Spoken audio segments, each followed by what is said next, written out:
Are we ready?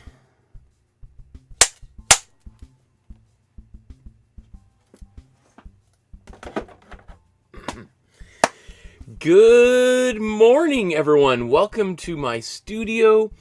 My name is Michael Markowsky, and today we're going to recreate another painting by another one of my favorite artists. Today we're going to be looking at this quite controversial artwork that was just recently unveiled last week. Jonathan Yeo's portrait of His Majesty King Charles III. And it's been in the news quite a lot for both positive and negative reasons. And I love artwork that attracts the eyeballs of everyday people and gets them talking about art. So this, I think, is also a great painting. I think it's a fun painting. It's definitely a very distinct portrait, especially when it comes to royal portraits, of which there's a long history of. And this is probably the most unique of all of them that at least that I'm aware of. And so it's no surprise that it's created some sort of controversy. Okay, so I'm actually going to be doing a close-up, a detail of this painting. It's quite a large painting, actually. It's more than life size. We'll see some images here shortly. So I'm going to just zoom in on the face, and so that's the version that I'm going to be doing for this painting here. And just before we get going here, a couple of things. Let's just talk about the difficulty that we might expect for a painting like this. I'm going to put ours somewhere between novice and intermediate. And I don't mean that as any sort of reflection on the skills or ability of the artist who originally created this painting, Jonathan Yeo. I just mean that in terms of if viewers like yourself might be considering doing today's painting, how difficult it might be. You know, we've done paintings by Picasso that I would consider being in the beginner category, and we've also done paintings by Picasso that I would say are some of the most complex ones. So it's just the painting itself, the level of complexity required, I would say is probably novice or intermediate. Meaning that if you've just started to paint, you could try painting today's painting. You might not get quite the results that I'll be able to get today, or hope to be able to get today. But I think you could certainly attempt it. But if you've been painting with me for, you know, maybe a few months, you've tried a few different of these exercises, and maybe you consider yourself a novice, you know, intermediate, you know, you understand the basics of the color mixing that we've talked about over the years, I think you should be able to pull this one off. So let's just look at the plan for today's episode. We're going to talk about the materials required. We're going to do the image transfer. I'll show you how to get this sketch that I've created onto the iPad and or onto your canvas, and where you can download that from here.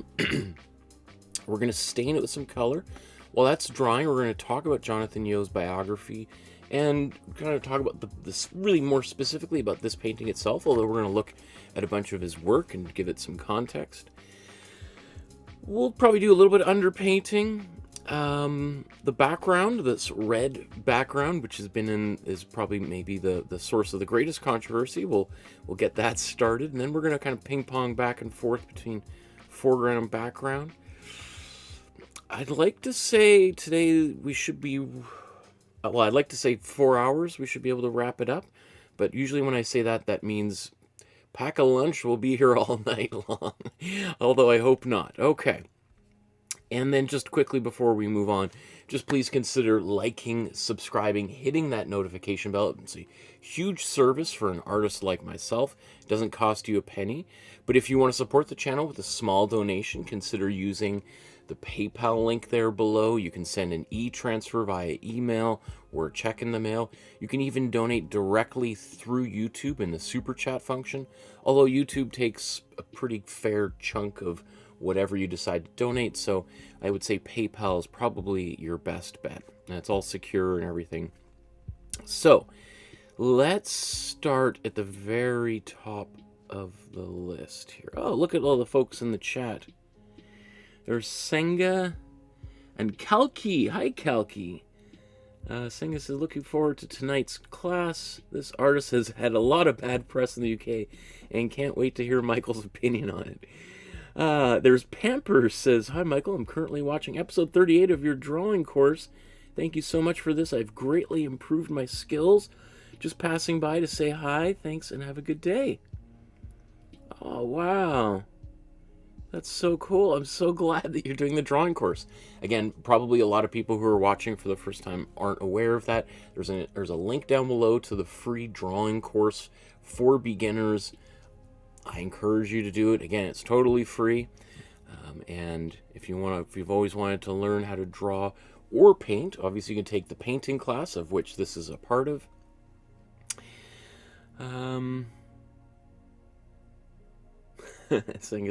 Well, we'll get to this second. I love that question.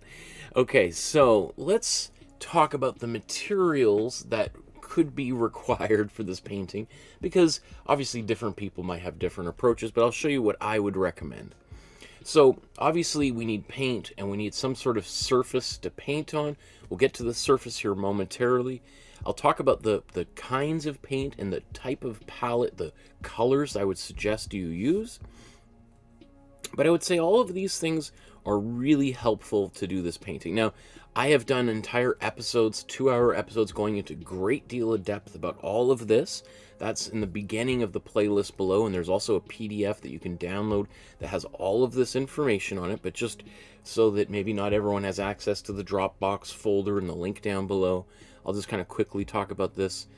Other things that you could use, potentially, maybe a Posca pen, which is an acrylic paint pen you can get for about $5 or maybe a couple pounds for those folks across the ocean.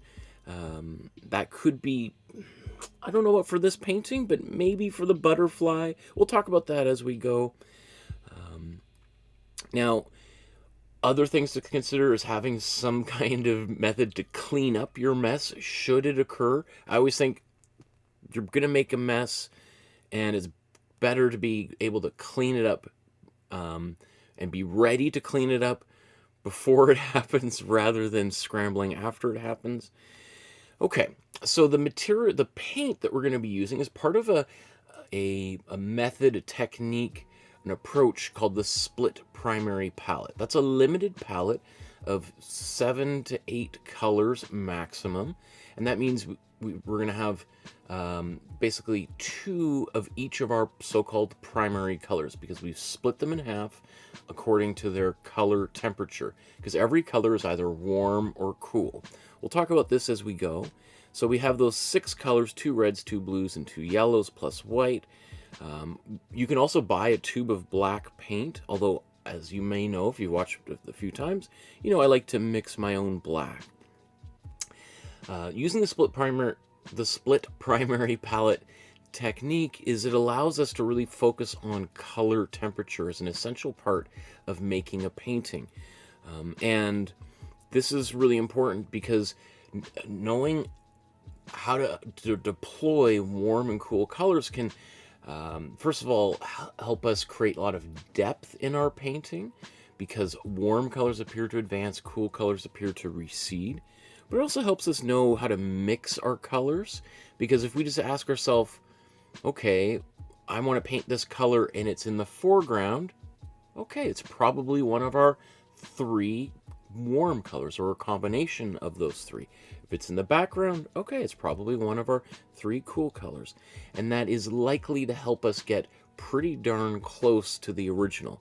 Now, today's painting is a little bit different. We'll look at that here as we start mixing colors here.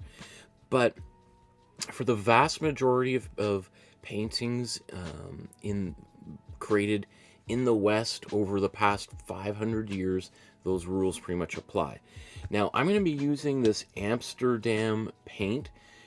I'm not sponsored, not paid, not given any free supplies or nothing, no free flights or any, I've bought these paints at a local art supply store just like everyone else, and I've used these for the past 345 and we've many paintings we've done using these paints, and they're great for a beginner. I think they're also great for even a professional artist. They're not the best paints, but these are, if you were going to go to your art supply store and try to recreate exactly what I'm doing, this is the paints that I would use. Now again, there's a PDF handout in the Dropbox folder, the very first folder at the top. You can download that, print it out. I'm going to go through a whole bunch of other brands of paint. I'm not going to talk about all of these, but if you had some of these paints, one of these brands, and you wanted to do basically what we're doing today, you could again take a screenshot, download the PDF, and buy these paints or order them from your local art supply store. Now you can buy a lot of stuff off of Amazon, and there are links down below to buy and order these things off of Amazon. The thing is that paint tends to be double or sometimes even triple the price on Amazon, depending on maybe where you live. But I know here in Canada, where I am, you can easily spend $35 on a tube of paint like that on Amazon and find the very same thing at your local art supply store for about $15 to $20 Canadian. So again, that's probably 10 pounds, $12 American or so. Now, there are a couple brands that I've personally used that I do not like, that I'm not a big fan of. Peebo especially is a global brand. You should be able to find probably in a lot of art supply stores, but I don't like them. Neither here this Museum Color, which is a Canadian, Eastern Canadian brand. Both of them put just way too much titanium white in the paint, and so it makes it impossible to do exactly what we're doing. It's because basically if you're trying to mix a black, you're always going to get this kind of muddy, brownish gray, and so I would recommend not using these paints for what we're doing in class. If you want to try experimenting with other things, basically if you really like Impressionist paintings, you might be able to get away with this because the Impressionists often used a lot of white in their paint, so had that kind of pastel quality. So let's jump to our first step here. Let's talk about the image transfer. So in order, again, you could take my free drawing course here on YouTube. The link is down there below. There's hundreds of thousands of people who have taken that class, who love that class, and have learned to draw. But today we're focusing on painting. So what I've done is I've created an outline which you can download, print out on your inkjet printer at home, and transfer it onto a canvas, and I'll show you how to do that. So maybe the first thing is where to find that. Oh, just a quick shout out, join the Facebook group so that you can join this incredible community of artists from around the world who might be just like yourself, learning how to paint. Once a month I go through everything on the Facebook group and give people free advice on how to improve their artwork, and often just celebrating people's effort and their achievements, because I think anybody who's making art is doing the world a favor, and I'm sure King Charles would concur. So if we scroll down here, where did we go? Okay, let's go right back to the top here. All of these resources to get started are in this first folder at the top here, this art supply guide.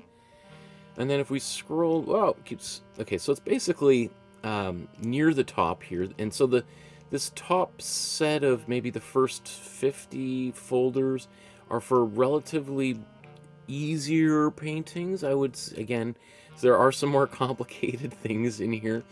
But if we click in there, this is where we're going to find. But if you want way more complex things, like here's the Mona Lisa right in here. And then there's, you know, another, I don't know, 150 folders. Artists, I'm sure you'll be able to recognize a few of them in there.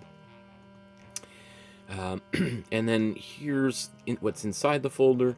There is the original, so we have this is the one that we're going to be doing, and the outline for it.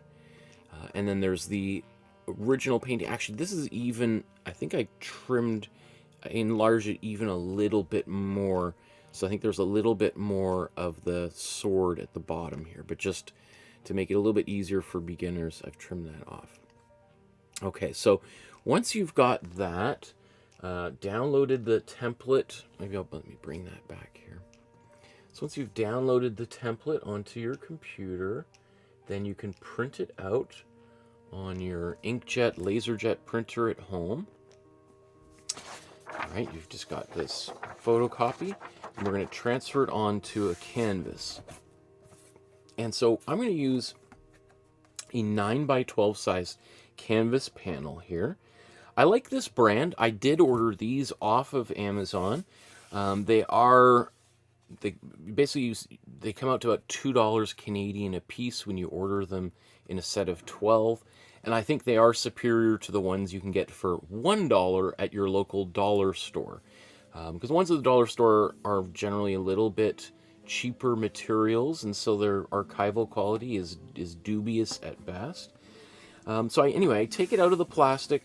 I give it a little gentle sanding with some 100 grit sandpaper, which I know is a little bit coarse, but it just helps take off some of the tooth here. Because what I then do is I apply some white acrylic gesso over the surface. I have a few little blocks. I let the paint drip off onto some newspaper that I put down below, and then after it dries overnight, you can see all the paint will kind of drip off on these edges onto the newspaper. Then I again take some sandpaper, sand it down again, and that gives me a relatively smooth surface. If you want it even smoother, then just put some more gesso, let it dry again, and repeat. I've seen people gesso a canvas 4 or 5 times to get a really smooth surface. I don't mind a little bit of texture, but I think especially when you're doing portraits, if you have a canvas right out of the plastic, it can have quite a lot of texture and can make doing little details a little bit frustrating. Oh geez, I just remembered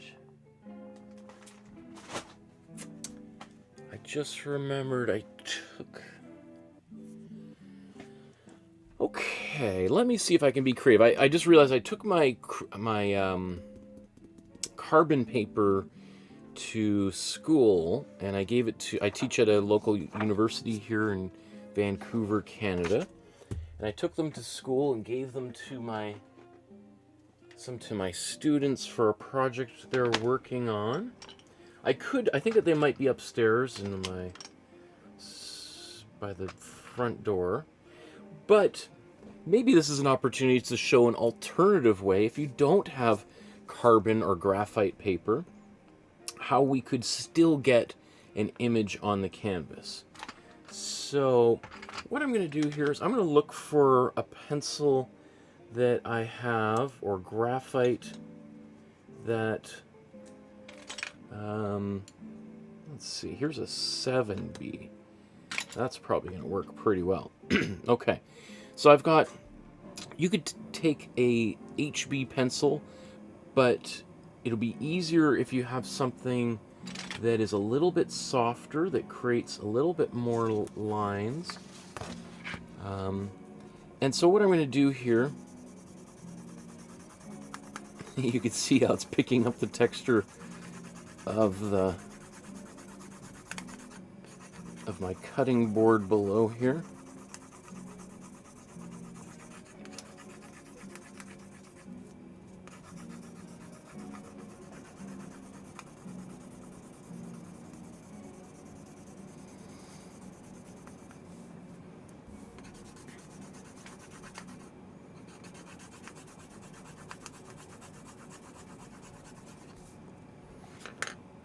And then what I'm going to do here is I just want to see, are my lines covering the majority of this image? Maybe I've got here, this is a graphite stick.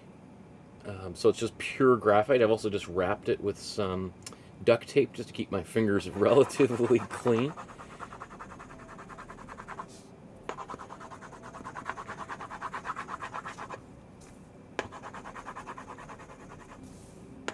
I don't usually do this. I usually just use a sheet of graphite paper. But, hey, I think it's sometimes nice to demonstrate that there are many different ways to do this, especially if you don't have any materials or access to the same materials that we normally use. Okay. I think I've got mostly covered. I could spend a little bit more time doing that a little bit more carefully, but I'm mostly just interested. I just want to get the basic composition in place, and once that's in place, I'm ready to move on. Okay, now the question is just getting it centered and so-called level. I guess his head is on a slight tilt. I'm just going to straighten it a little bit. And then I might say, well, now I'm just totally going off the rails. I think it's just, ultimately my version of this painting has to work well enough for me. And if it is, his head's a little bit tilted, we might not notice that on the larger composition, but when all we have is the head on here, and you know what, I'm going to move that even a little bit further to the right. When all we have is the face right in the center,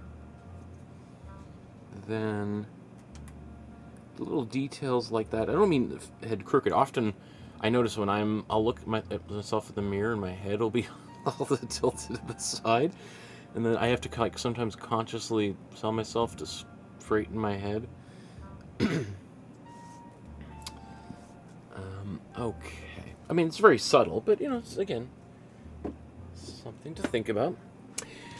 So, let's just show you how this works. If I've done this correctly, let's just go around the outline of this butterfly. Now, this isn't going to work as well as the carbon paper does, but we should be able to get something on here.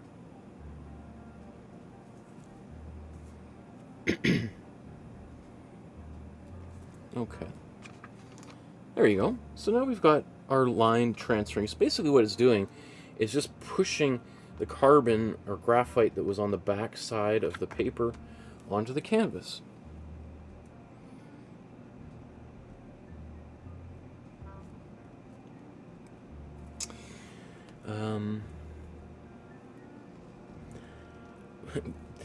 Coming up with sort of little creative hacks like that is stuff that I've learned from years of teaching, where I used to do projects where when I was living in Los Angeles and I was teaching at one point in the public schools down in LA, and you'd cart all these art supplies and go to a elementary school or a high school, and then you'd arrive there and realize, oh no, we're doing a class all about collage, and I forgot all my scissors.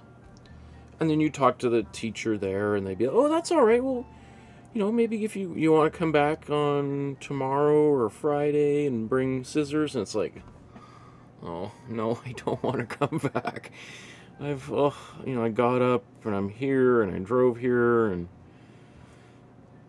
you know what? Let's do collage without scissors. Let's see if we can show kids that they can tear pictures out of magazines and learn how to tear them in a way that might be effective.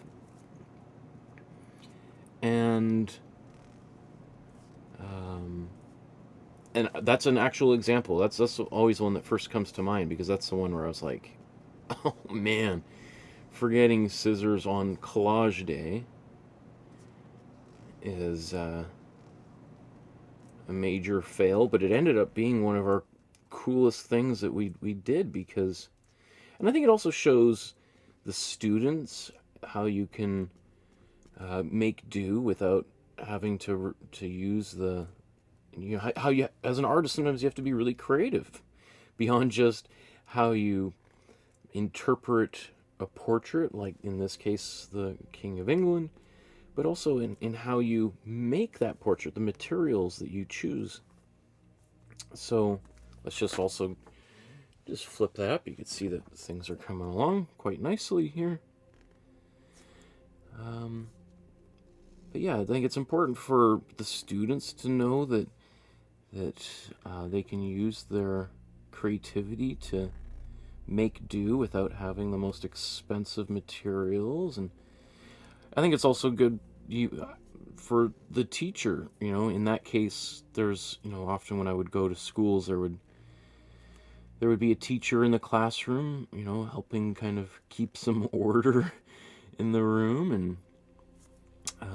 And I think it was kind of nice for them to see, like, oh, here's something I didn't know you could do, and we can still go ahead with the lesson even if we don't have all the so-called ducks in order.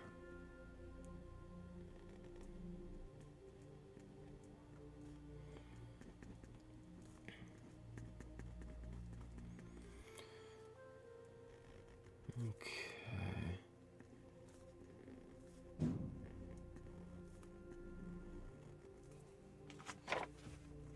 So those lines are pretty faint. They're certainly way more faint than they would be had we used the carbon paper. So I'm just checking to see.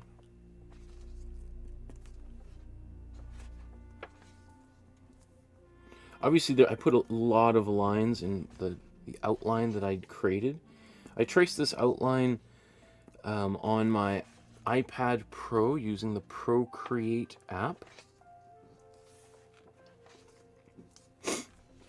Okay, I think that's probably good enough. Peel that off. You just want to be careful sliding this around because, you know, it's going to, I don't know how well that shows up on camera, but, you know, this is going to start to spread all over the canvas. Same thing would be if my carbon paper would do that, but just maybe try to be careful about making too much of a mess on there. Okay.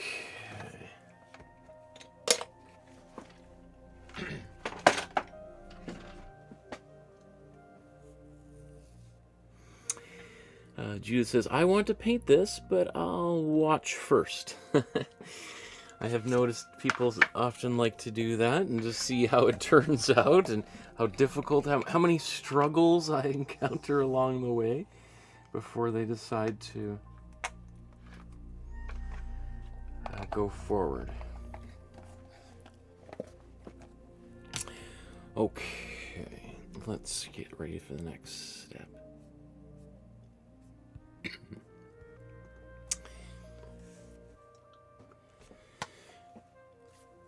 Our next step now is to apply what we call the Imprimatura onto the canvas. The Imprimatura is an Italian word that goes back 500-600 years. And it means the first layer of paint, the priming layer. Now, you don't need to do this, and the way that I do this is probably different than most other artists that I know of. We'll take a look and see what Jonathan Yeo did, if he did use the color I'm using. Probably unlikely, but it's possible. Now, again, you don't need to do this, but here's some reasons why I think it might be a good idea. I think one of the things that makes a beginner painting look like a beginner's painting is maybe the lack of this Imprimatura. And one thing that makes a professional painting look somehow just uniquely, quote-unquote, better than a beginner painting can be the Imprimatura. Because what it does is it stains the canvas with a color other than just the plain white of the gesso or of the canvas, the raw canvas itself. And why that can be nice is some of the reasons down below. Like, first of all, you know, it just obliterates the scary white, right? It just gets the painting started. It just makes it so if there's gaps in between colors or the paint's a little bit transparent, instead of just being plain old white there, we've got some kind of colored ground that makes the painting look a little bit more complex.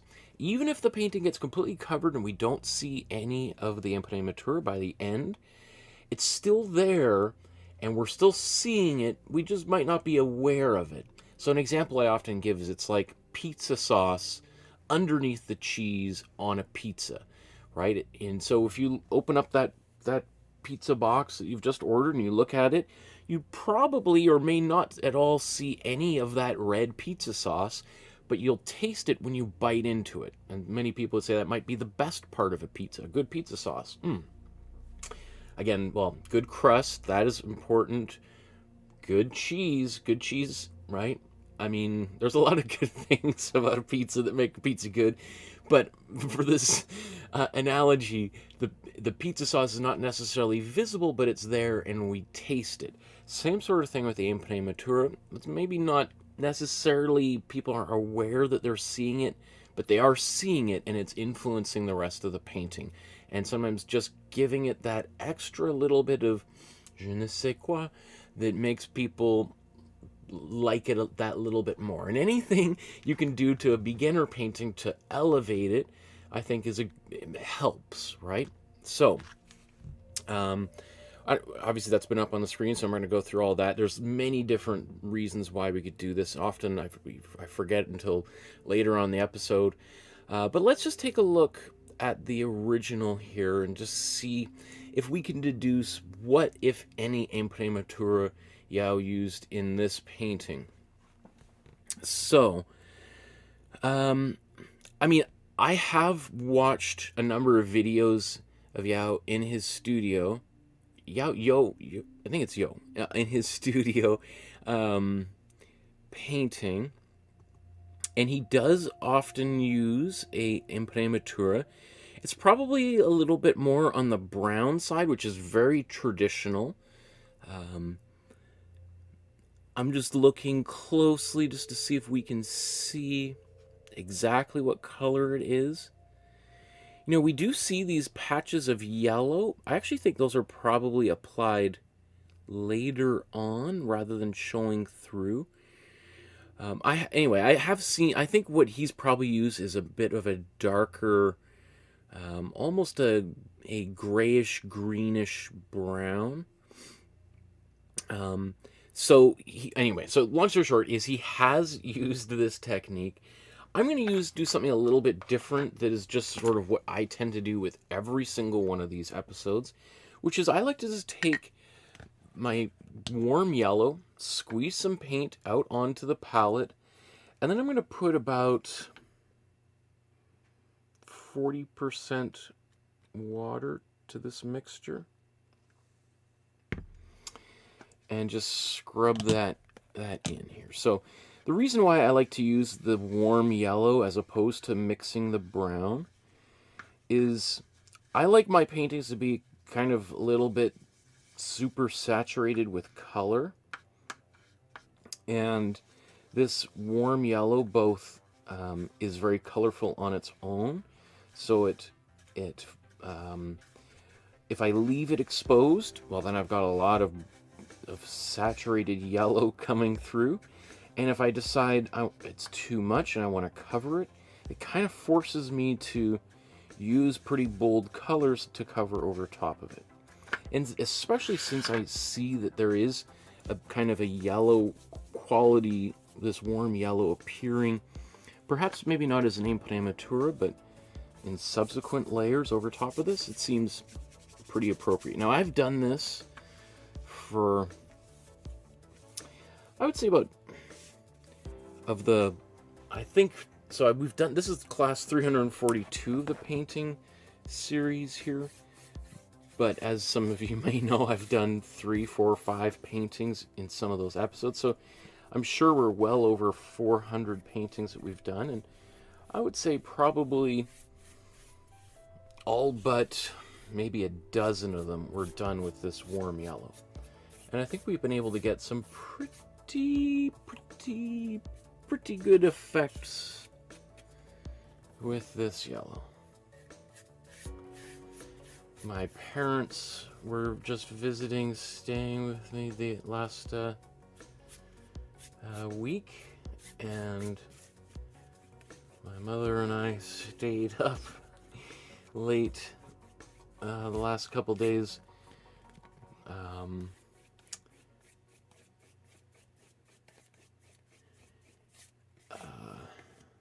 is that called? We were binging the last season of Curb Your Enthusiasm. So I feel like I've got Larry David on the brain. For better or worse.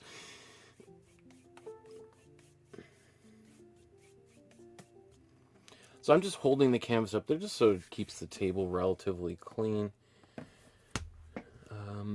You know, as I look at that, I'm like, well, I did really, his face, you know, is definitely skewed on the right side. So it's not quite centered. I guess just to make a little bit more room for this butterfly.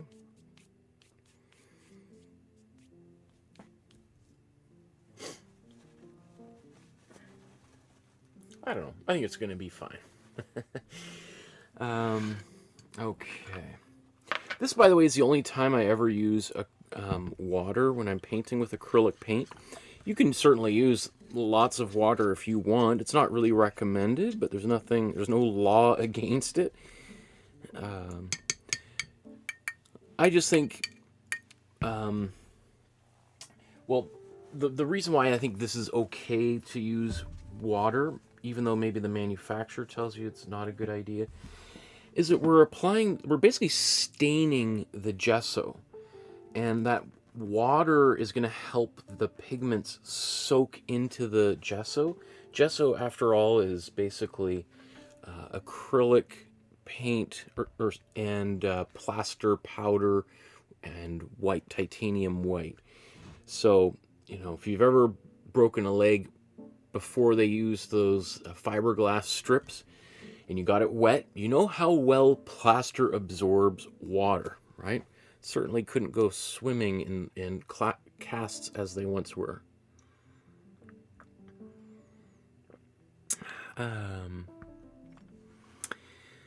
Hi, there's Miri says, Monarch Butterfly equals Monarch Charles. Pun, question mark?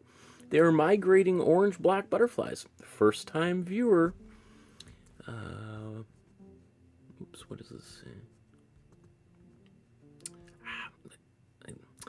YouTube hides. Okay, there, that's better. First time viewer, aged lady learning oil portraits. Aged lady learning oil portraits. I love that, Miriam. Well, welcome. Nice to see you in the chat. Okay, I mean, yeah, the monarch butterfly, painting a portrait of a monarch makes some sense. I think there's all sorts of different interpretations we'll get into here in a moment. So, in fact, let's just move this fella off to the side and to talk a little bit about... This thing says, watch you don't drink that. Oh, what? Sorry? Okay. Okay.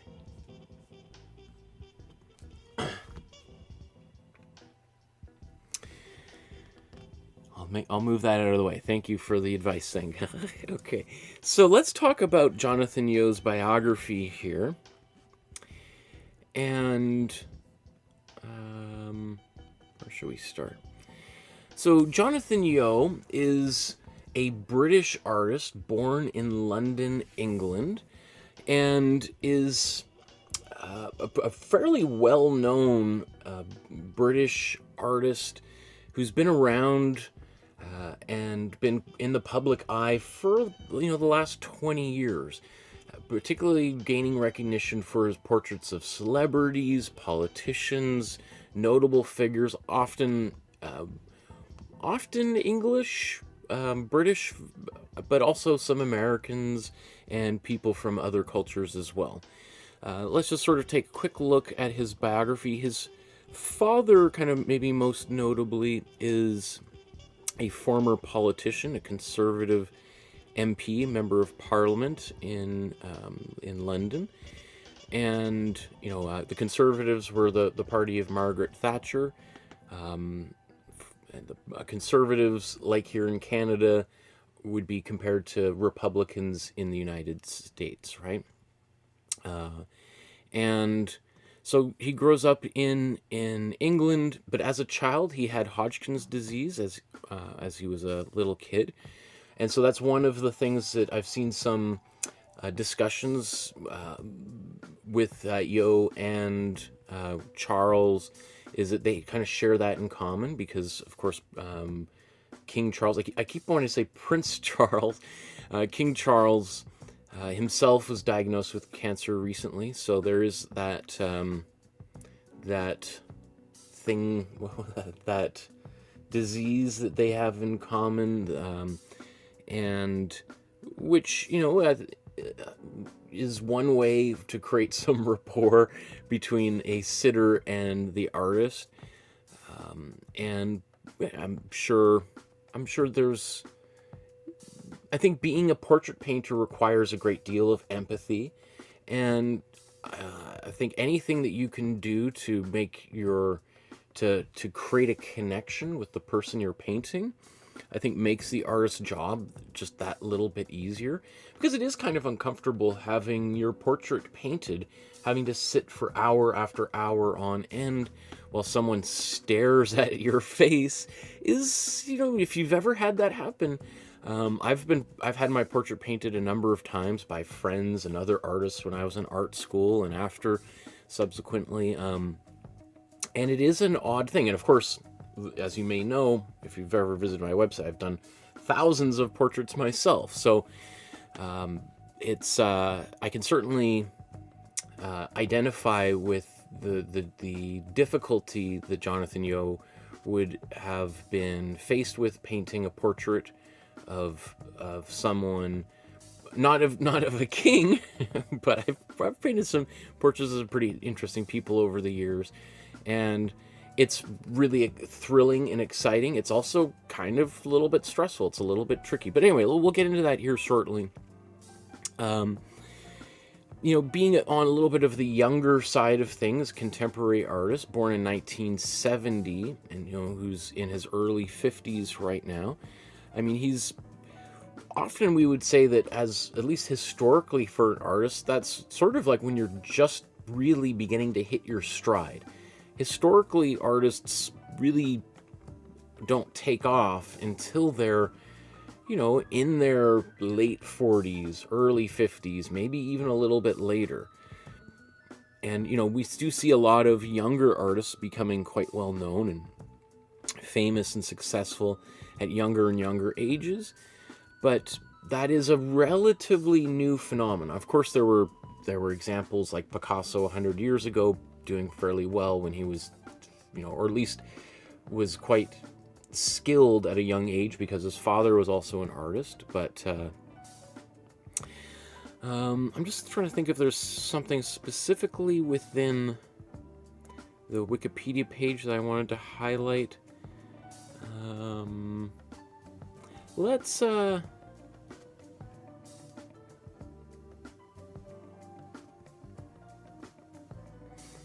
go to his website here and take a look. In fact, let's maybe just go right to the beginning. If there are links to all of the pages that I'm going to show you in the description below, so obviously if you want to check some of these out, you can just click on those links. It'll take you right there. But Jonathan Yo's website, pretty good website. There's lots of stuff here. I encourage you to visit the store and consider maybe making a purchase and supporting him as an artist. And you might think, like, well, this guy's in every newspaper in the world. He doesn't need any extra help. Well, as I know myself, I've been on every major newspaper in Canada on the front cover more than once, and that doesn't really pay the bills. So just a little shout out to a fellow artist that consider buying a print, a t-shirt, a book, or anything to help support a fellow artist. And there's, you know, some of these, we're going to look at some of these artworks here, but of course you can buy some prints and perhaps even some originals here fact, let's just take a look at some of these originals that you could buy. So, you know, you have your editions. So these are prints of which, you know, this, I like this kind of Picasso-y one. That's beautiful. So this is an edition of 50, each for £1,200, right? So there's 50 prints of that for $1,200 each. Okay, so again, support the artist. Here's his sort of biography, and there's lots of great clips of him talking, showing kind of behind the scenes of him painting. I've watched most of these. Maybe just for our purpose here, I just want to kind of highlight this, since we were just talking about the Imprimatura in the previous step. Is you see right here, this is what I was talking about, this kind of brownish, gray, green, even in some areas, background Imprimatura that he's painting on top of. This is interesting, this whole series of portraits he did over FaceTime. I did a whole series of that, I don't know, well, I guess 15 years ago over Skype. I don't know if anybody still uses Skype, but I did a bunch of those kinds of things in the past, long before COVID, and I did some during COVID like that too, because it lends itself very well to portrait painting, right? You've got someone's face on a screen, and then you can just look at the screen and do a painting of their face while they're talking with you. And somewhere in here there's videos where he's painting all different celebrities while he's FaceTiming with them. Anyway, let's go to the work. Let's go to the paintings. I guess let's start with portraits. I think these are in order of recency, so maybe let's just scroll down and look at maybe some of, I think these are some of the older ones here at the bottom, and just sort of try to see if we can recognize some trends in his work, particular themes, techniques, approaches that seem to reoccur, different motifs. So, you know, a few things that come to mind as I look at his work here. First of all, his the approach, the painterly quality of these paintings. We often have these very loose brushstrokes, like let's say in paintings like this here from 2016. You can really see, you know, all of the brushstrokes are clearly visible. Right? There's not an attempt here to hide the brushstrokes or to create that sort of photographic, or the illusion of some sort of a photograph, right? So-called realism, right? This is much more along the kind of impressionist tradition here. You know, this is something we've done paintings by, you know, the American impressionist Mary Cassatt that look a lot like this, right? Where we even have a lot of the background exposed, in some cases maybe even the Imprimatura left exposed. And so we see that, you know, let's say in a painting like this, where we've got, you know, this, I mean, you could do this application of paint like that as an Imprimatura, you know, these kind of smears of paint going left to right horizontally across the canvas, and then the portrait over top of that, and leaving a lot of that exposed, even not just in the background, but coming through her hair and her body as well. So those are features that seem to be quite, that reoccur quite frequently in his work here. As we scroll through here, I'm sure you'll start noticing some celebrities. Some of these figures might be more recognizable to people in England or the UK. Some of them are quite familiar, like, what's this fellow's name? He's in Little Britain. David, is it Williams? Williams? How do you say that? I guess I haven't thought about how you pronounce his last name.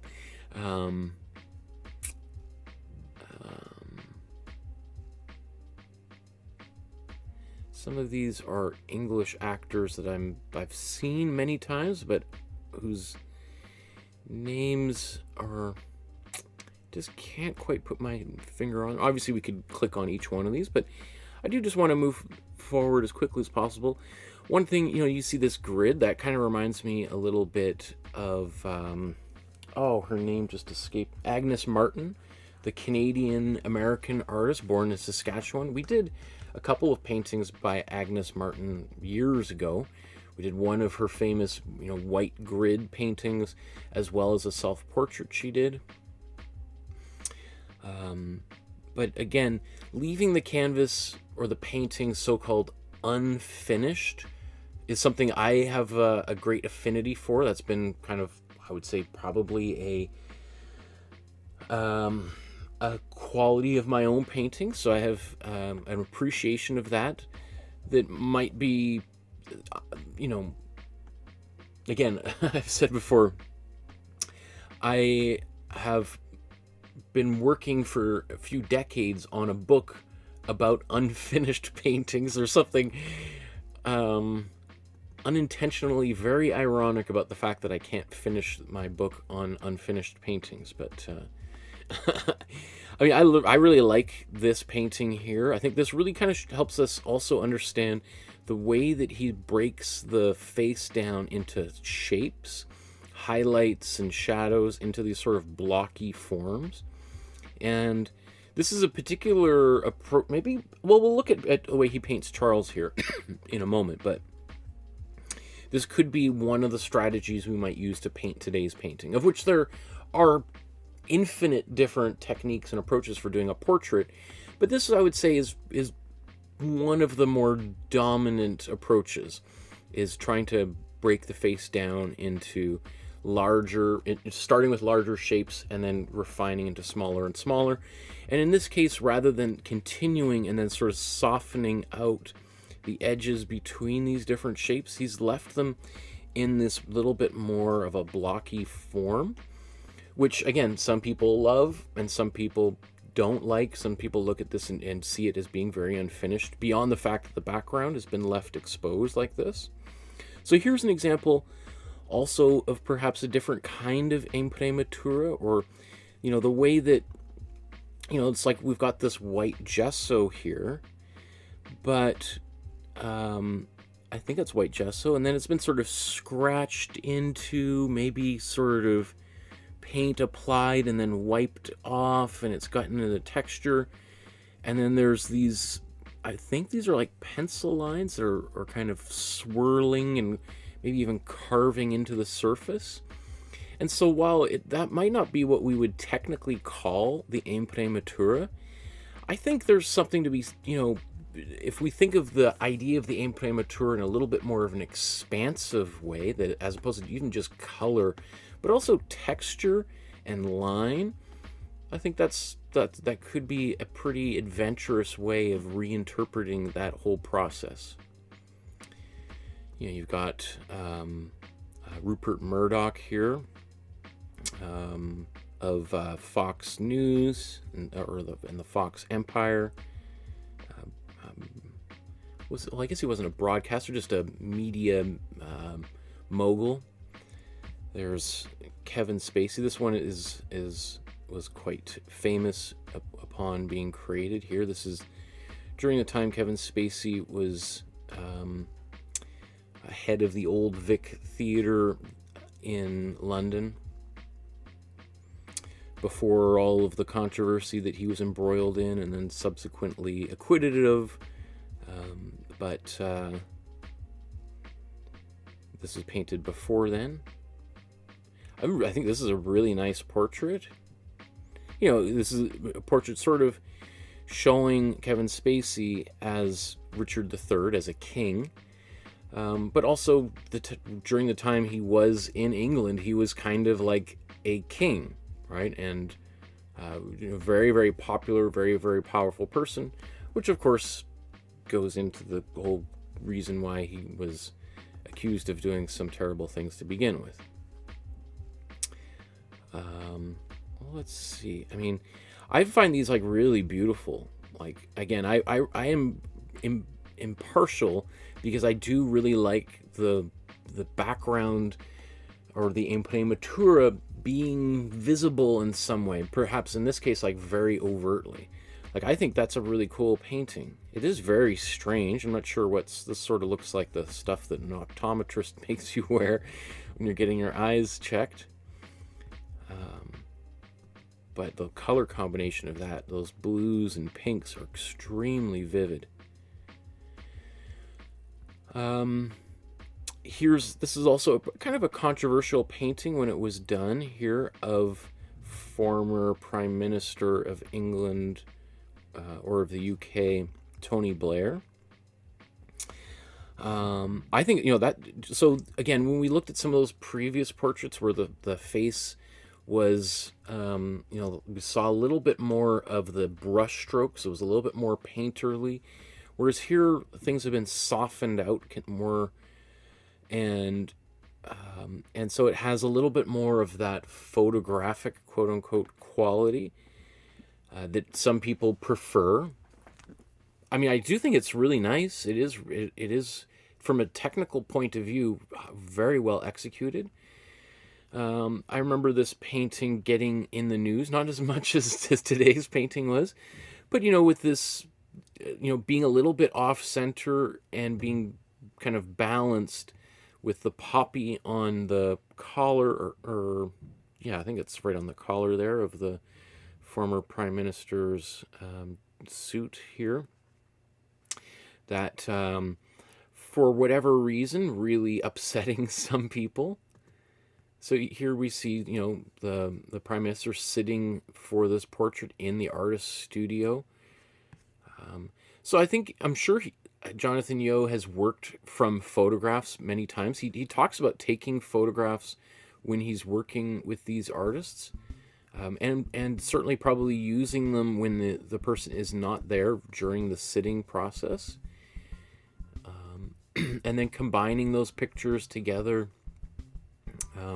with his own observational skills to create these paintings. So, I mean, oh, that's beautiful. I like that. He may also be using this grid both as a compositional tool, because maybe it looks cool, but also perhaps in order to do a transfer, rather than using carbon paper like I've done here, then instead using a grid and just sort of drawing in the lines that correspond to a grid that's layered over top of a photograph, etc.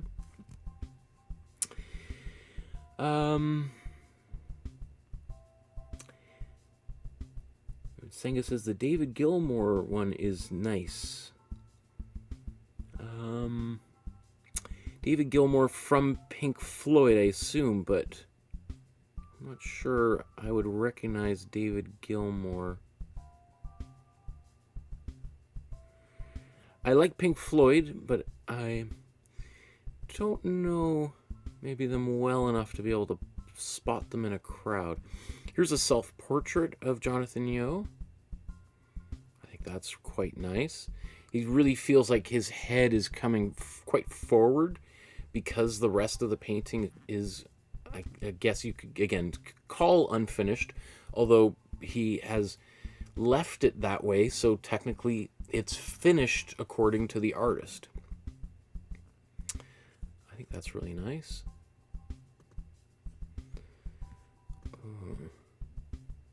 Trap Gaming says it's 12:37 a.m. here.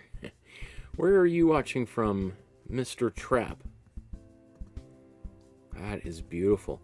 So, I think what's kind of nice is we can see that from a technical point of view, that Jonathan Yeo is highly skilled. I think there's can be zero debate about that. I mean, the ability to paint a painting like that requires a lot of skill, a lot of practice, a lot of patience in order to be able to blend colors like this, to get the various different colors in the quote-unquote right place before you even start to blend. And so that requires knowledge of paint and color mixing, color theory, the techniques for doing all of this soft blending and application of paint. And so regardless of maybe how you or anyone else may feel about today's painting, I don't think we can dispute the fact that Jonathan Yeo is a highly skilled artist. You know, it reminds me of artwork by, let's say, Salvador Dali, right? The famous surrealist painter with the mustache, like myself. You know, some people really didn't like Salvador Dali when he was alive. His fellow surrealist painters, you know, accused him of being basically a sellout and a panderer to the public, and didn't like his work. But at the end of the day, Salvador Dali was, from a technical point of view, probably the most skilled artist of his time. I mean, I would say that would be pretty hard to dispute. Again, even if people hate Salvador Dali, they would have to agree that he was probably a better painter than anyone else of his time. And I would say that Jonathan Yeo would also has to be considered as an extremely skilled painter. So here's a portrait he did of Camilla Parker Bowles, the Duchess of Cornwall and the wife of King Charles. I don't know how, I mean, this might have been, she might have made the introduction to King Charles, and maybe suggested that Charles select Jonathan Yeo to paint Charles's portrait. I think that's actually a really nice portrait of her. You know, Camilla is herself someone that is quite a controversial figure in the UK, for all sorts. Well, I mean, there was a relationship between Charles and Camilla while Charles was still married to Princess Diana, before, during, and obviously afterwards. But I think that I think that's a quite flattering picture of her. I think, again, whether you like her or not, I think that we can agree that that's a really, I think that quite a, how come it's not letting me?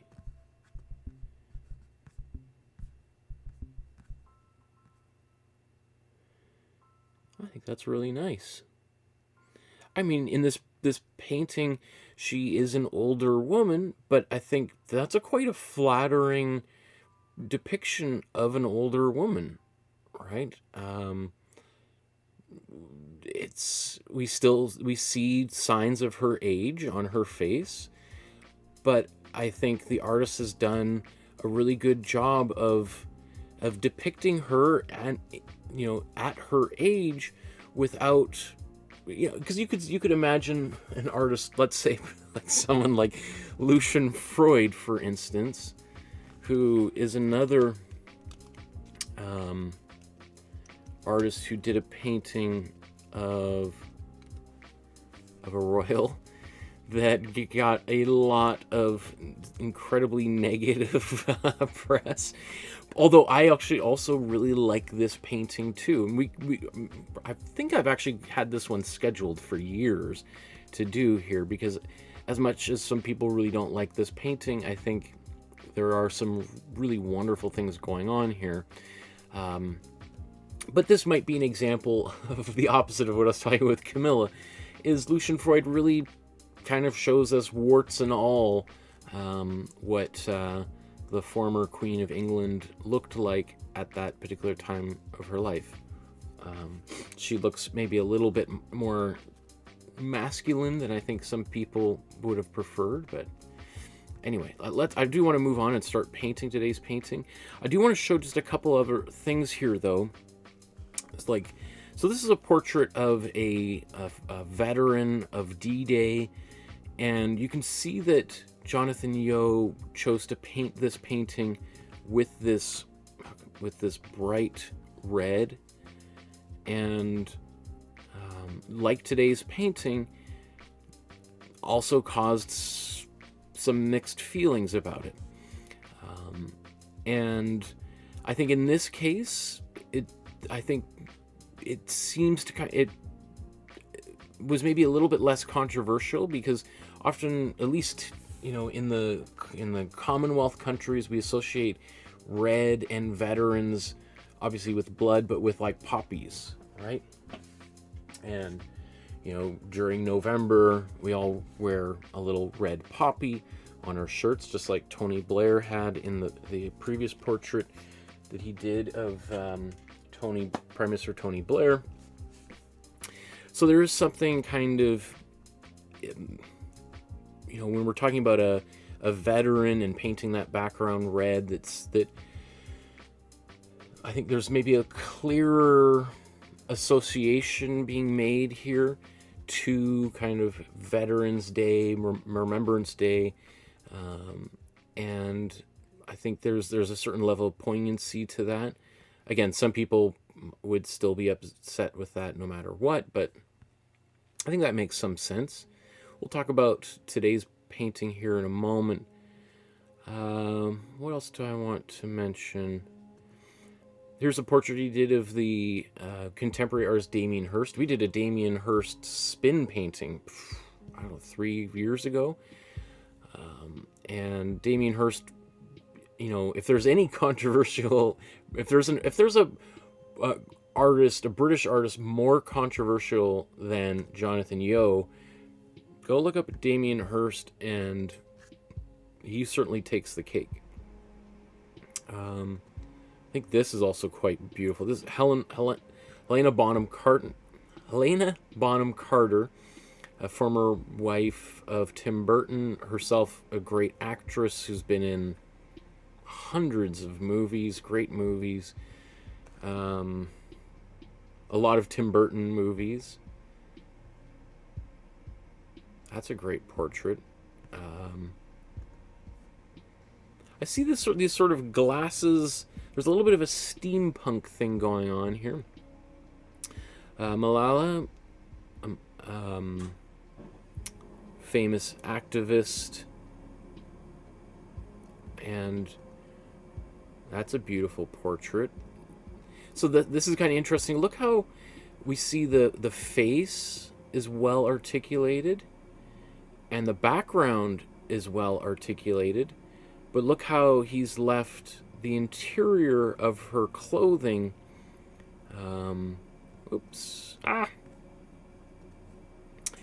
kind of quote-unquote unpainted or unfinished. And so that's almost like the opposite of some of the things we've seen before, where he often leaves the background unfinished and the figure maybe a little bit more finished. You know, so what is he trying to say in things like that, leaving the background unfinished or the figure unfinished, and maybe only really depicting the face and the hands in a finished state? What could that mean? He's not the first artist to do. I've seen lots of artists do this. I mean, that was actually much more common in the past. Often when artists were working in like master apprentice kind of system that preceded art schools, you would have an apprentice who would you'd have like the master sketch it all out, and then you might have the apprentice transfer that image onto a canvas, either with the grid or with some sort of like carbon transfer process like I like to show, and then the apprentice might paint in the background, might paint in the clothing, and be slowly given more and more responsibility. And then the master would come in and paint the face, hands, and feet, and maybe any particular little details that might be a little bit more difficult, like if there were windows or reflections, mirrors, and all that kind of stuff. Those would be the final touches which the master would put on, and then the master would sign it and sell it, right? We talked about that with the portrait of the Salvator Mundi that we did. You could see right back there. There we go. We did a painting, that famous quote-unquote Leonardo painting that sold for $500 million just a few years ago. But anyway, so like I think part of leaving. Okay, so maybe let's transition from talking about Jonathan Yeo's biography and his success painting other people's paintings. I should also mention. Well, let's just see one more.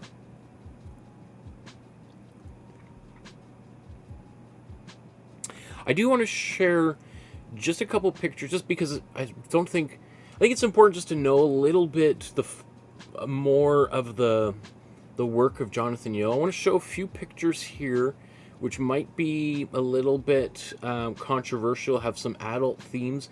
I'm just going to look at it for 1 minute or less. So if the idea of seeing some nudity might be offensive to you, maybe close your eyes or tune away for 1 minute and we'll come back here.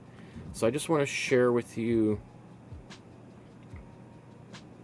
some of these images.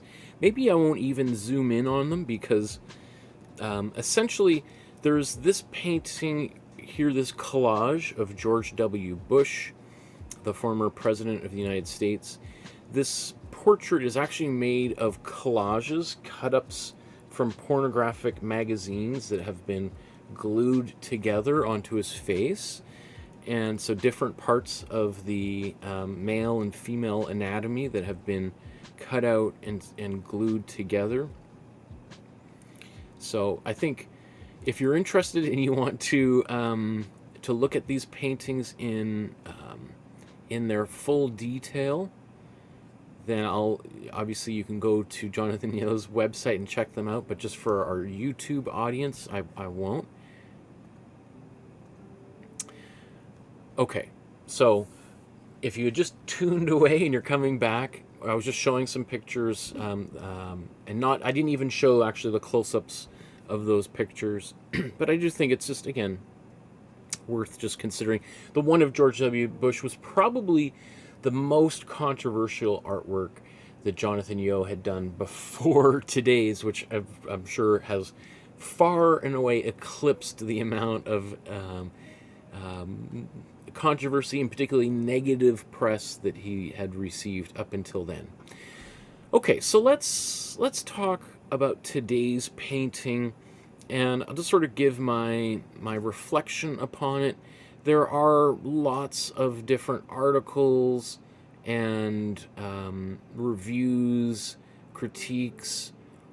I would say 80% of which are negative to extremely negative, and some people really see this as being. Let's actually take a look at.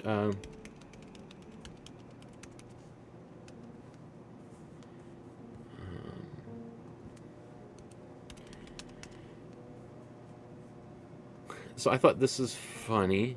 Let's bring that up.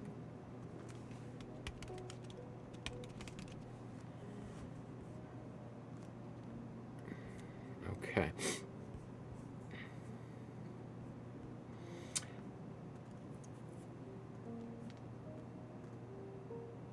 Okay, come on. Hopefully you can't hear these ads. Can you hear that ad?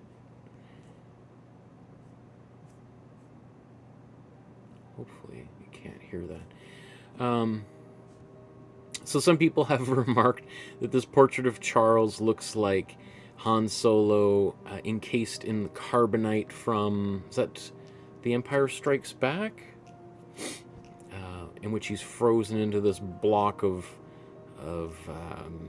looks like lead, right? And then he's later unfrozen and released from this kind of cryogenic state.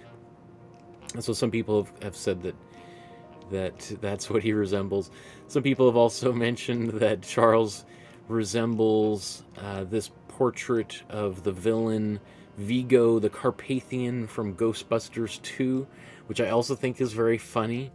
And some people say, like, oh, maybe Jonathan Yeo is trying to associate Charles with, villainy, and by painting him in this dark, or not even dark, but red, blood red background, he's suggesting that Charles is evil villain. So yeah, I didn't read this before, but some people joked that the painting looks like it has been attacked by the Just Stop Oil protests. So you may have been aware of some recent paintings that were covered with paint and graffiti as a way of protesting pollution in the UK. So I'm not going to go through all those, but I do think that those are kind of funny associations, memes that have popped up. I tend to think, like, if a painting is able to kind of break through and get the amount of publicity that this painting has achieved, it is hitting some sort of nerve. Obviously, some people say, well, it's just controversy for the sake of controversy doesn't mean that it's a good painting, which I agree. But I think there's something about this painting that really resonates with people. And, you know, King Charles himself is a controversial figure. It's not like this is a painting like Lucian Freud did of Queen Elizabeth II, in which, you know, generally I would say Queen Elizabeth II was a largely beloved figure around the world. I mean, regardless of what you might feel about the royal family, Queen Elizabeth sort of did her quote-unquote duty probably better than most. I mean, certainly better than at least, well, maybe both of her sons, but one of them in particular, who has got himself into a lot of hot water, King Charles's younger brother.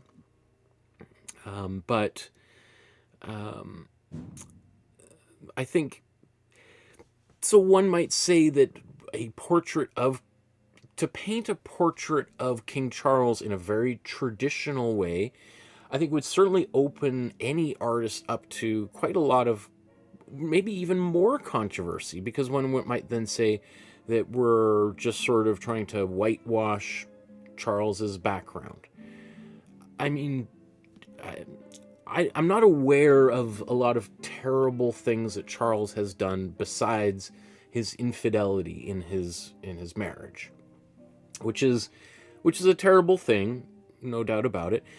But it's not like Charles is responsible for, you know, starting some war or murdering people or, you know, doing some of the despicable things that his younger brother is accused of doing.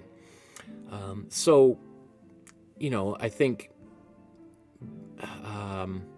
but certainly if Jonathan Yeo had painted a fairly standard portrait, of which there are hundreds of royal portraits that sort of came and went without anybody blinking an eye, some people might have actually found that to be kind of offensive. That it's just sort of like trying to you know, pave over maybe some of the less palatable moments of Charles's life. So by kind of painting this portrait where it's a little bit more controversial, seems somewhat appropriate for a figure like Charles and some of his personal history. I think it really stands out as being pretty bold. I mean, Charles, his life, you know, I'm sure that the royals throughout the centuries, there was lots of infidelity in the family's history. Charles might have just been the unfortunate one who found himself caught red-handed. I didn't intend that pun, but I guess he doesn't really, well, I guess his hands are a little bit red, you know, who happened to be kind of coming of age during the time where mass media and the tabloid media was really at its full force. I mean, obviously the tabloids have been around for hundreds of years in the UK, but its reach and power probably never more so than they were during the 80s and 90s at the height of all of the the controversy between him and his former wife, Princess Diana. So, I mean, Jonathan Yeo has described the reason why the background is bright red is because the Charles, when he sat for this portrait, was wearing this bright red uniform. I think it was like it's like the Welsh Guard, if I recall. I'm not exactly sure the name of the I don't know. Oh yeah, so he's wearing the uniform of the Welsh Guards, of which he was made a colonel in 1975. They had 4 sittings with the subject between June 2001 and November 2023 at Highgrove and later at Clarence House, and worked on it in between in his London studio. So you can imagine the difficulty working on a painting like this where, you know, it's not like Charles... I mean, Charles may have visited his studio, but it's also quite likely that he would have had to take this painting and bring it to wherever Charles happened to be at the time, work on it for a while there, or make studies, take photographs, and then bring it back to his studio. So we don't actually see any photographs of Charles sitting for the painting, but this gives you an idea of the scale of the artwork. So you could see, like, look at the size of Jonathan Yeo's head compared to the head of Charles on this painting. So it's more than life size. It's, I would say, pretty much twice the size. We could see that probably Jonathan Yeo, this canvas is taller than he is, and I think he's around 6 foot tall, maybe a little bit shorter. So, and the canvas itself is a little bit over 6 feet, and yet Charles, his waist doesn't even fit on this. So that's probably not even, it might even be 2.5 times life size. So it's a big painting. You can see there's press articles in England, El Pay, where is that? Is that Spain somewhere? New York Times. In fact, let's just check here. What is El Pay? Yeah, it's probably somewhere in Spain, right? And of course, I'm sure everyone has seen it in their social media feeds over the last few years. Senga says, they should have let Charles marry Camilla from the start. His first love, LOL. I agree. Yeah. Okay, so let's so we've talked about the choice of red, you know, being kind of controversial. I mean, had Jonathan just left the background maybe unfinished or painted it black or brown or gray, this painting certainly wouldn't have received as much attention as it did. Again, imagine if really the red was contained on his jacket. In fact, we would probably see even less red because all of these medallions, you know, in this sash, the cuffs wouldn't have been red. So it would have been a lot more muted of a picture. The decision to include all of this red all around it is, I think, what is most notable about this painting for most people, I would say. That bright red. I think, again, Jonathan Yeo is an artist living today, and for him to paint this portrait of this particular person in a very traditional way would have just seemed very safe, predictable, boring even perhaps, probably very retrograde. I think by adding that bright red, it does make Charles seem like a person more of today, existing in our contemporary world. Charles selected this artist to paint his portrait, or at least Camilla chose to have Jonathan Yeo paint Charles's portrait. So, and Jonathan Yeo, as we showed some images back in the past, especially those portraits he did of George Bush 10 years ago, is not an artist averse to controversy. So Charles could have selected many other artists, maybe even including himself. Charles is also an artist. He could have selected anybody to do his portrait, and he selected an artist kind of known for pushing the boundaries a little bit. Some people would say, oh, just a little bit of a boundary pusher, or pushing the boundaries in a predictable way, but he did select him to do it. And so that tells us a little bit about Charles, and Charles, I think, clearly said, you know, go right ahead, I'll let you do it, and, you know, if I don't like it, maybe I will have you killed. But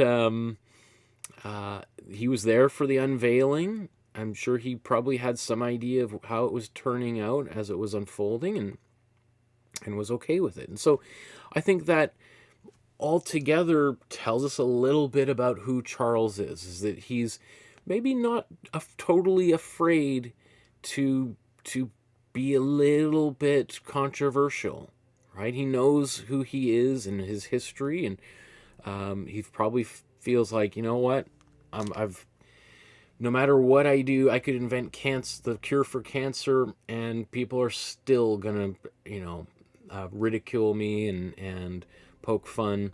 So I might as well embrace that my public image.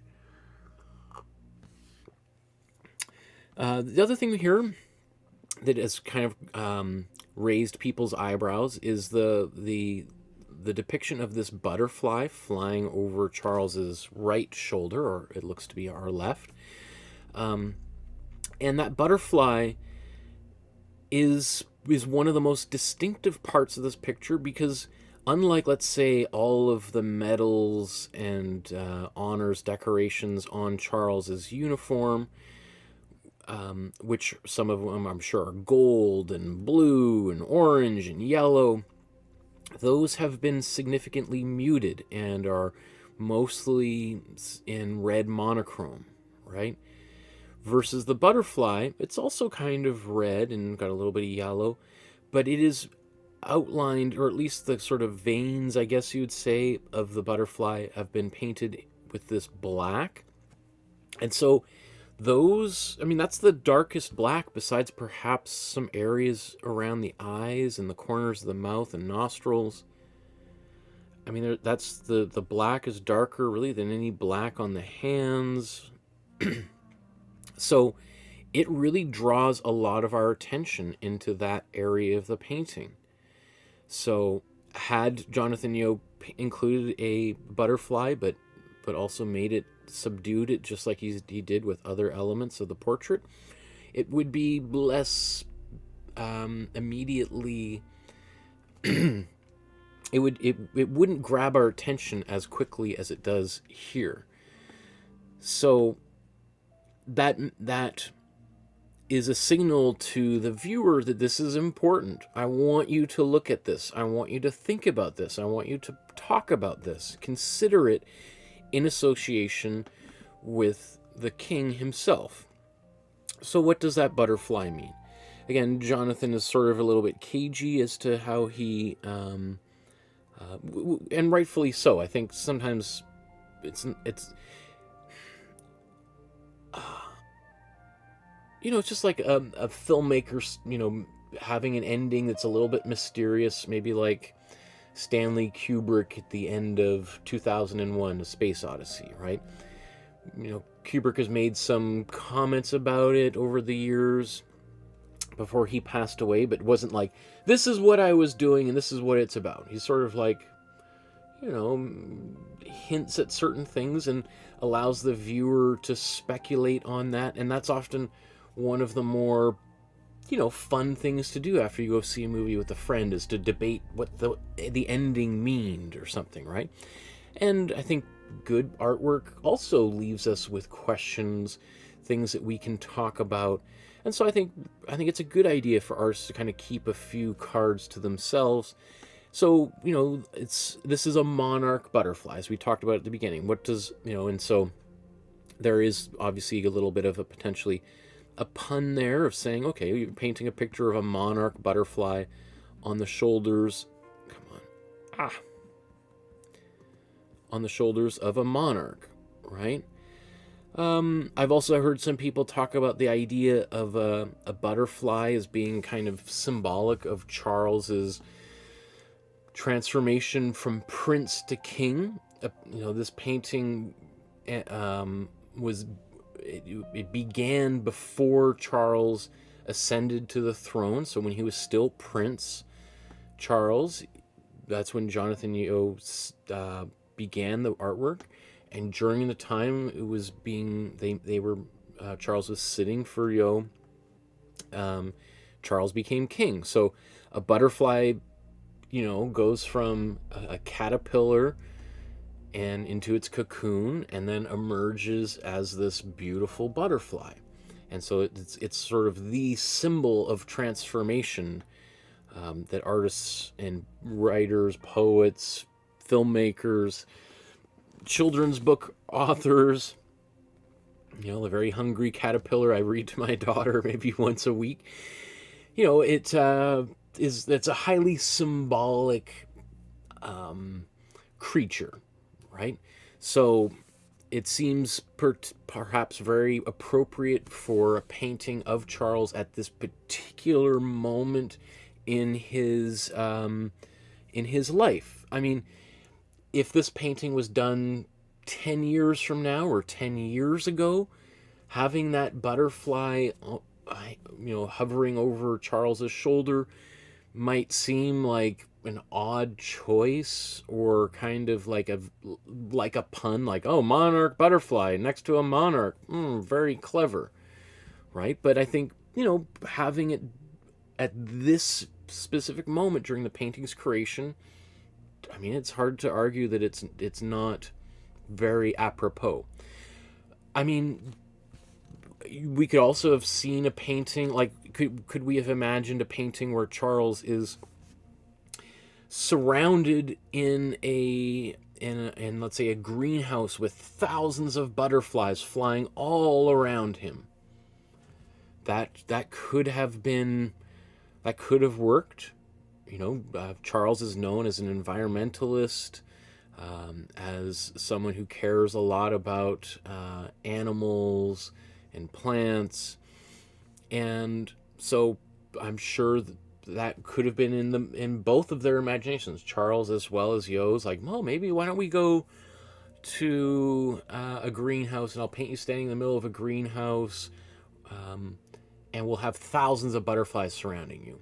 And then some people have been like, man, that is sure hitting the nail on the head, like, talk about obvious. So perhaps Jonathan was like, well, maybe one butterfly is enough.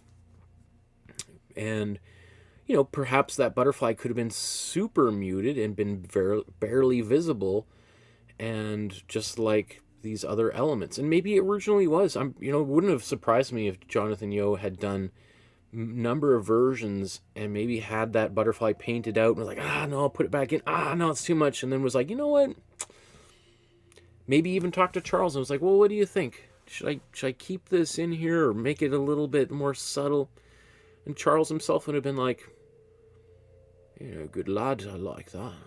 Let's keep it in. Or I wouldn't even know how to do a very posh British accent.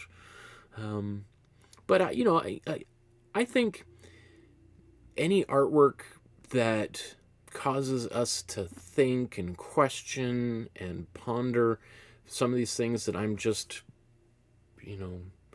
riffing off of right now is a good thing. That makes us speculate as to maybe the true meaning behind it. That I think...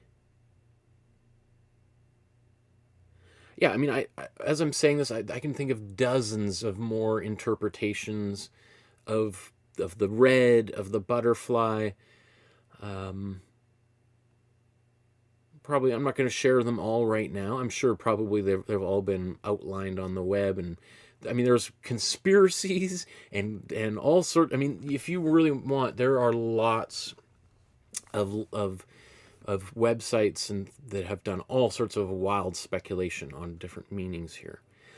I think that probably Yo himself, not that he's not a deep thinker.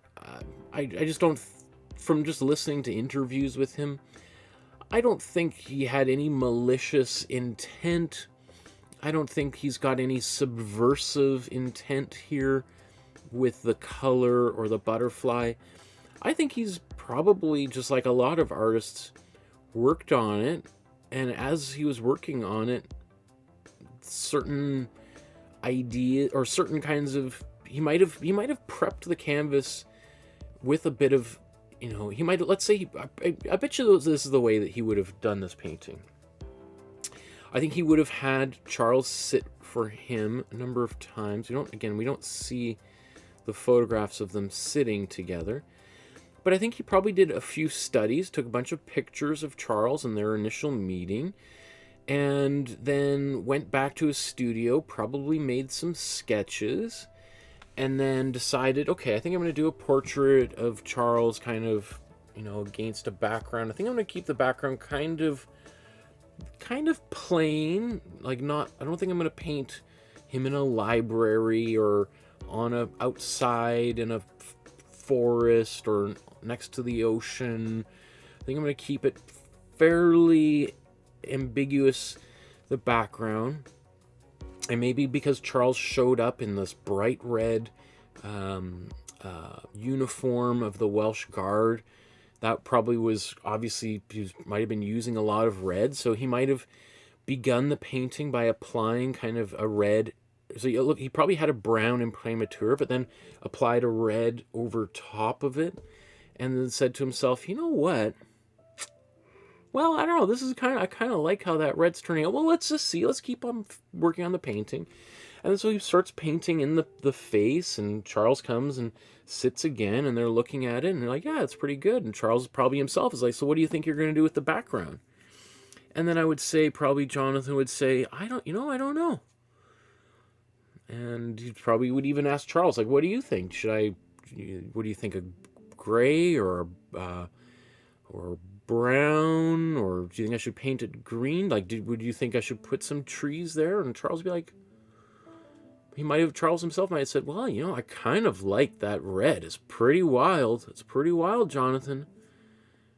And maybe that was the permission that Jonathan needed to be like, man, I bet you Charles is, if he's really sort of given me the license to kind of go a little bit wilder with this painting, maybe I'm going to leave this red that I've applied in the background. And maybe not only that, maybe I'm going to amp it up a little bit. Like some of these areas here that are kind of even more pink, more magenta, I think those are probably some later marks. So this looks like there might have been some white magenta, and then he painted this red, warmer red over top of it.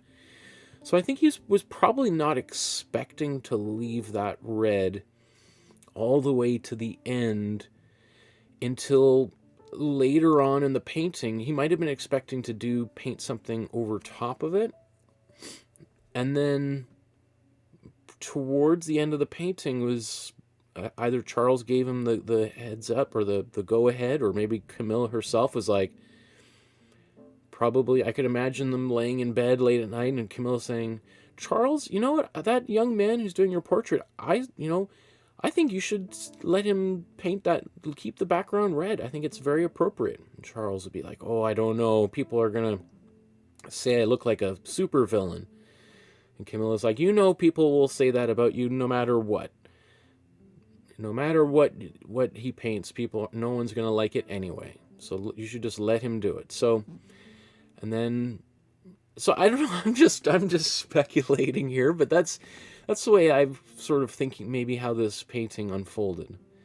And yeah, so I mean, I think this is a really cool painting. I think it's a very fun painting. I think it's a pretty daring, pretty bold painting. I mean, making a portrait of a king of England has got to be, that's got to be one of the most odd, like, that you are just wading into the dragon's lair to do that kind of thing. It is no matter what, it is going to be largely despised by a large number of people. So I mean, like, here's a website that's lists a whole bunch here on ArtNet of other portraits of other royals. Here's the Princess of Wales, a recent picture here. I think that's pretty nice. Again, so this one is maybe a little bit more on your standard portrait, right? I'm not really pushing the boundaries too much. She looks kind of dignified, but it's pretty safe. And that's not necessarily a bad thing. I think maybe for kind of a young mom like that might be more appropriate, right? I think Charles, being a little bit of an older guy, I think he can take a few more punches, right? He can, and he probably expects it. And maybe even to a certain extent wants it. That's pretty funny. Whoa, look at this. Okay. I wasn't aware of this. Marcus Gerhardt's portrait of Queen Elizabeth I. Woo! So that's, she looks kind of pale and a little bit emaciated here. And, man, talk about, puffy shirt here. Look at that. She looks like she's being swallowed up by her clothing. Wow, and this one here, Philip, I remember this one is also kind of controversial because Philip kind of had a particular look about himself. He almost looks kind of cartoony. But you could see that this portrait here is, often kings would dress up in these fancy armor. Obviously, the purpose of this armor is less for personal protection and more for just show. And that is some of the more extreme kind of armor that is very flashy and probably highly impractical, right? And had, Prince Philip IV here been riding around on a horse with that, it would have been a pretty clear signal to any archers or snipers that this is a significant figure. So you probably wouldn't want to get too close to the front lines walking around in an outfit like that.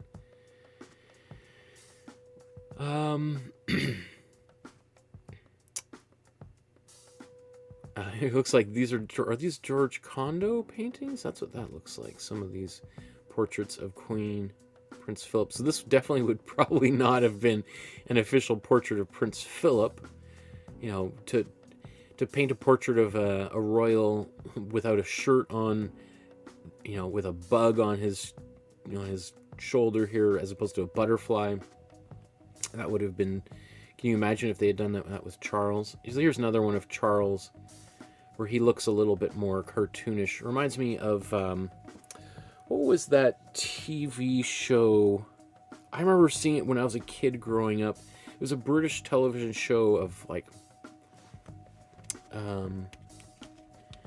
UK TV show puppets.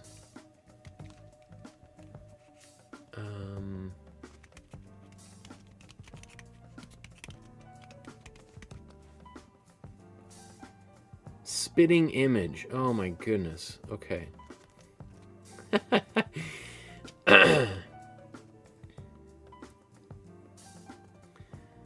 Let's see if there's some images. I'm sure.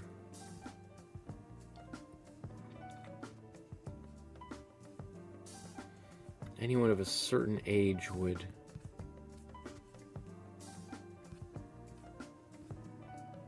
Huh.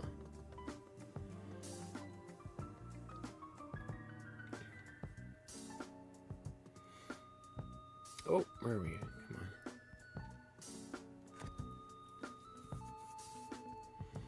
So, I mean, does anybody remember this TV show, Spitting Image? I remember as a kid this being on, and it just, like, a raunchy adult humor.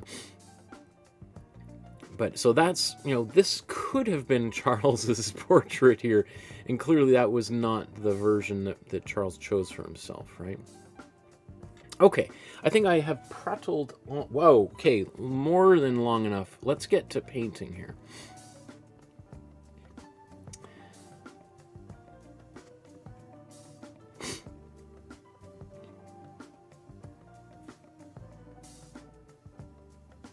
Miri C here, maybe just before I go on here, just looking at the chat here.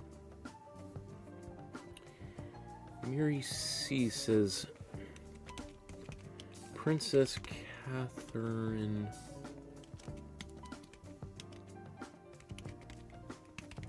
We have to talk about this.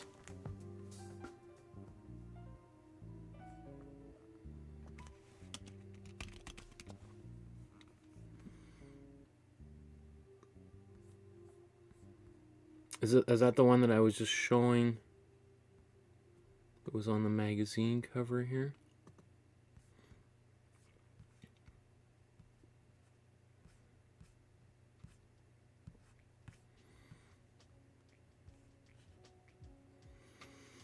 There's some serious technical problems from a distance. There's a different message. All these stupid pop-ups. I mean, I don't mind this painting. Saying there's some serious technical problems. Well, I mean, I think it's like today's painting. The likelihood that I'm going to get a really good likeness of Charles is, you know, maybe 50-50. I don't know if that's necessarily a reason why a painting is a bad painting. I mean, depending on what your goals are, if your goal is to make like is to really capture someone's likeness, otherwise meaning it looks like that person, and maybe even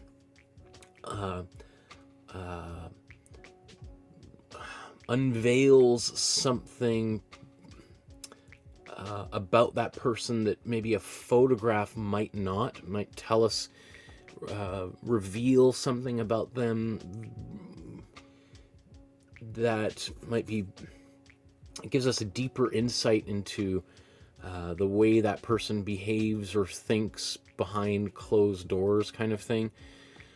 That is a really tricky thing to do, but it's also not, as far as I'm concerned, like what makes or breaks a painting or a portrait in particular. There's lots, you know, an example I always give is, we have no idea what the Mona Lisa actually looked like. The woman who sat for Leonardo da Vinci's famous portrait. I mean, people have literally written PhD theses presenting the theory that the Mona Lisa is actually a self-portrait of Leonardo da Vinci in drag. I'm not kidding you. So it's entirely possible that the Mona Lisa looks nothing like the original person that may or may not have sat for that painting, because it wasn't not like someone could have taken a photograph and held them side by side. So we just have to take it for granted that portrait is accurate. And that we do that with a lot of paintings and sculptures of people, especially the further we go back in history. So, you know, does this portrait of Princess Catherine, I didn't see, I was like, Princess Catherine, who is that? I guess that's Kate Middleton. That's what her name originally was? See, I'm not super update on all the royal stuff here, so you have to, I'm a little bit behind. But, you know, does that look like some of the images I've seen of hers in magazines? Not entirely. Again, I'm not someone who spent a lot of time looking at Kate Middleton to be able to, you know, probably if she was walking down the street, I think I would recognize her, but if she was standing behind me in line at the grocery store, as unlikely as that might be, I probably would not be able. So I'm maybe not the best person to say, oh, this looks like her, but I recognize her in here. I'd say this makes her maybe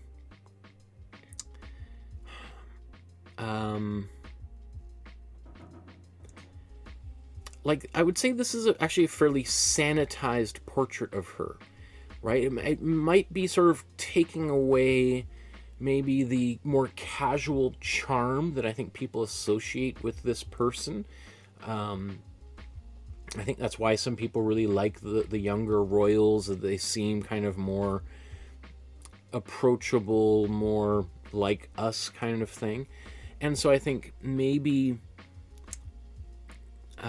this portrait here seems more official, right? It's more, she's maybe a little bit less of her personality that we think we know of her is in this painting. And so, but on the other hand, one might say, well, actually, this might be more of who she actually is. Maybe the public persona that we've come to identify with her is maybe a fabrication itself, right? And maybe she is a little bit more, or at least maybe at the time this painting was painted, a bit more of a mature woman who is a little bit more composed and less kind of, you know, casual and silly that she might have been when she was in her 20s or so before she got married. I don't know. This painting doesn't really bother me at all.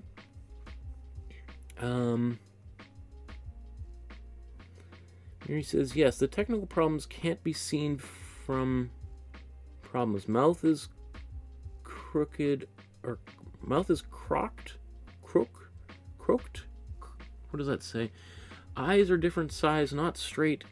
Can't remember everything, but the face looked like what the beginners painting class produced, and the stripe skin values, the ears, the disbalanced cheeks. No, only comes close to capturing her image, I'd say. Singer says it looks more like Pippa, her sister. Yeah, I mean, again, I'm probably not the best. I know very little of the royal family. My mother is a huge fan of the royal family, so I grew up with watching the Queen's message on Christmas morning, just like millions of other people may have.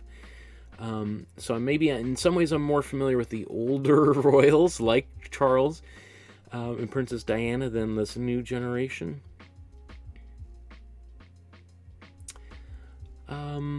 Yeah, I don't know. I mean, I see what you're saying, Miri, but I come at it like, I guess does it matter if the eyes are different sizes? Does it matter if the mouth is so-called crooked, as you say? I don't know. That doesn't bother me. I mean, most people do not have symmetrical faces. So often one eye is a little bit higher or more open than the others. Like one of my eyes, when my face is relaxed, it tends to be more open or closed, depending on the eye, than the other.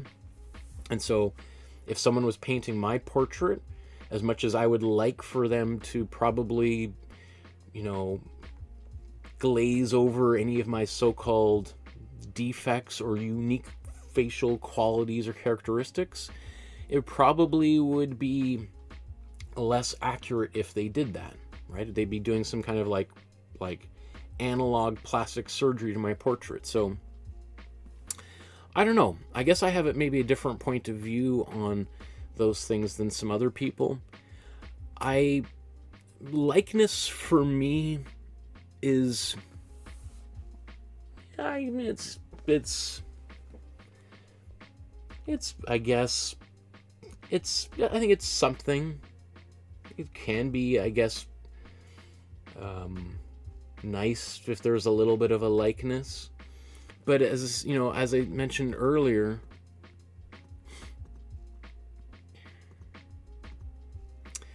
like I, for instance, really like this portrait that Lucian Freud did of Queen Elizabeth. I think this painting, is certainly despised probably by a huge number of people. people who really find this painting not only a bad painting, but actually an offensive depiction of the Queen. Knowing a little bit about who Lucian Freud is as an artist, I think this falls very much in line with the rest of his oeuvre, as you might say. And oops, come on. So, and I think actually this painting does capture a lot about who Queen Elizabeth is. You know, Queen Elizabeth is kind of a tough, or was a very tough woman who really helped kind of lead the UK or England through World War II, was a pretty resilient person considering all of the controversies that occurred during her reign. And so I look at this portrait and I feel like this is a portrait of someone who's, you know, what Lucian Freud is trying to bring out is that little bit more of the tough lady, as opposed to this really pretty portrait, you know, as opposed to, let's say, the portrait, again, I mentioned probably an hour ago, Jonathan Yeo did of Camilla, right? I think there's lots of different ways to go about this, but yeah, I think the idea, like, obviously you could take a photograph of someone, and we've all seen photographs of ourselves that we're like, oh, delete that, that's terrible. Well, it's a photograph of you, or it might be a photograph of me. It's not of somebody else. It is of me. But sometimes we look at it like, oh, is that what I look like? Oh, lighting, or what? I look terrible in that. Well, same thing with a painting. It could be of me. So technically it's me, but the artist might be seeing something or bringing something out in that portrait that sometimes the person who's being painted doesn't like. They're just like, oh, I don't like that side of me. I don't want that. You really saw something in me I don't like, or, you know, like. So I'm way more interested in seeing how someone will creatively interpret something, the style that they're going to like, I think of painting as a way of seeing the world through someone else's eyes. And who are we to say that this is not what Lucian Freud saw, or what that other artist who did the portrait of Princess Catherine, or Jonathan Yeo's portrait of Charles looked like. That's the way that they chose, that's the person they saw in front of them, and whether it's technical deficiencies or not that rendered the painting to look maybe different than what we might think it should be is up in the air. And I think all of these things that we're talking about are reasons why painting is still important in today's age, because it is that kind of undefinable magic that only humans are capable of creating. Anyway, I should probably move on here and begin this painting. Okay. So, now that we've got our image on the canvas, we've got it stained with the Imprimatura, let's start working on this painting. And so usually at this stage, what I start doing is my underpainting. And so let's just take a quick look and just think about how maybe Jonathan Yeo would have begun this. Now, maybe before I launch right into the underpainting, it's worth just sort of looking at what we have here. So, I think seeing how he's painted figures in the past, he would have done a little bit of underpainting. And then I think so what I'm going to do is I'm going to do a bit of underpainting, and then I'm going to apply some red over top of this. Okay, so let's get their palette out. Now I want to show you this. This took a great deal of restraint for me to not clean my palette. But you may... when was it? Last Tuesday, I began this painting. I still want to finish this painting. And I was intending to perhaps even after I picked my daughter up from school, coming and put her to bed, I was going to come back to my studio and I was going to continue working on this painting. But then my parents flew into town the next day, and I just didn't have time to break away to work on this painting. But anyway, what I did, because I was thinking of working on the painting later that day, is I took some saran wrap, and I tried to wrap this painting with the saran wrap, and then I put it into my fridge. And so it's been sitting in my fridge up until about an hour ago, and with this very loose bit of saran wrap, which really didn't seal it in very well at all. But after sitting in my refrigerator for an entire week, actually, 8 days now, the paint is still wet. This is acrylic paint, which, it dries quickly.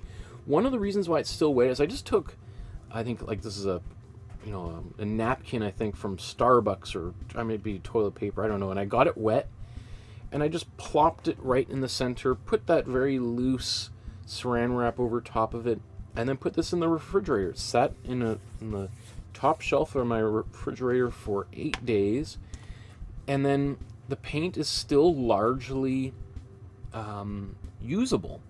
And so I was planning on finishing up the Panchenko painting, but I thought, you know what? I want people to see that your painting can survive for quite a long time. I have a box up here. In fact, let me just get that real quick.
Okay.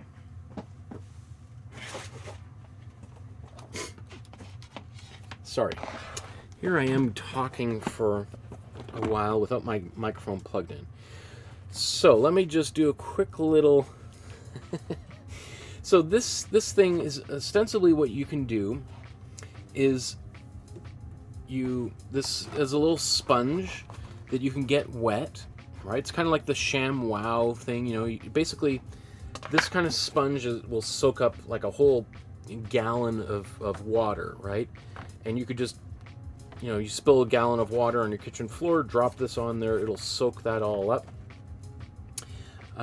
And so you don't need to get that much water on there, but then you would put in like a palette, and then you can just seal this up, and it's going to keep the paint nice and hydrated for, you know, I don't know, probably maybe a month at a time. In fact, I would be more concerned with mold growing in there and on the paint than I'd be worried about the paint itself drying out. So basically what I did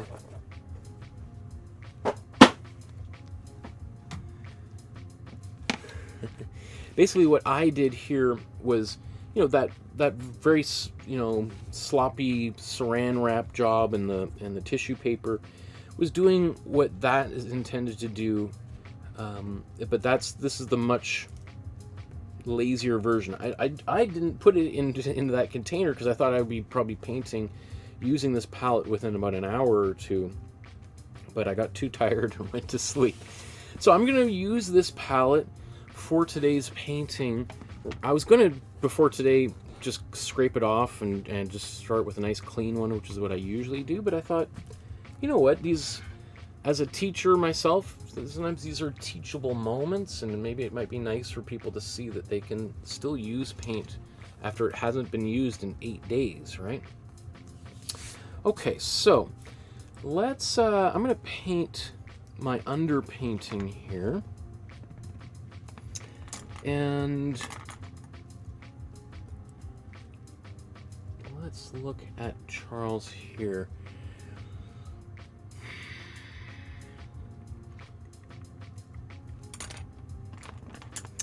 So what I'm going to do, I think I'm going to mix a kind of a dark brown-ish color. I do have black, which I can use, but I'm just going to take my warm yellow. Oh, this is getting a little bit sticky here.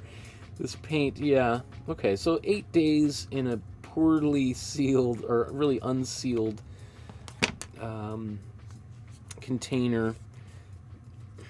You know, this is not ideal, and this paint's going to start drying out pretty quickly. I'm just going to use some of my glazing fluid here to try to wake it back up, to liquefy this paint a little bit. You could use water in this instance, but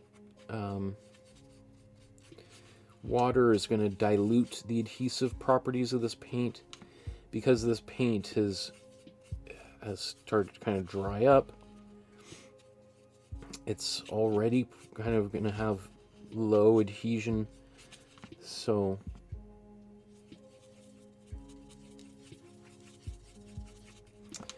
I'm going to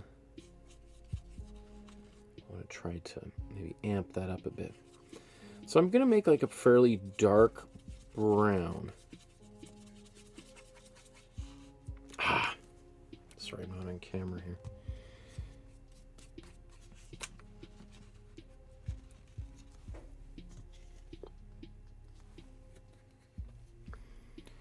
So glazing fluid is like matte medium, but it's got a little bit of chemicals that slow the drying time a little bit. And since this paint is kind of a little bit gummy anyway, I think that can't hurt.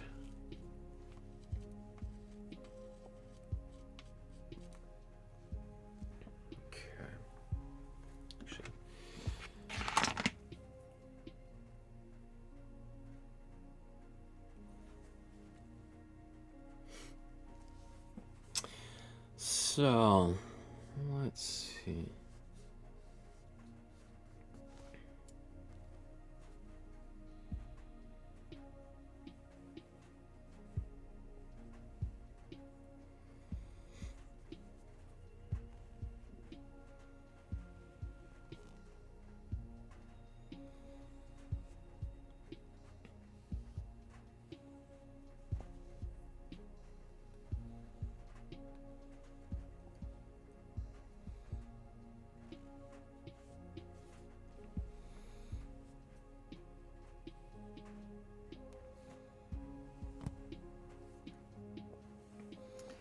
So you'd see that I'm not too concerned about doing really perfect lines here.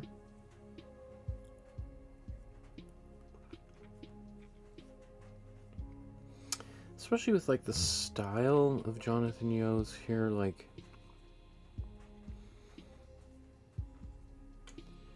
he has this very kind of brushy impressionist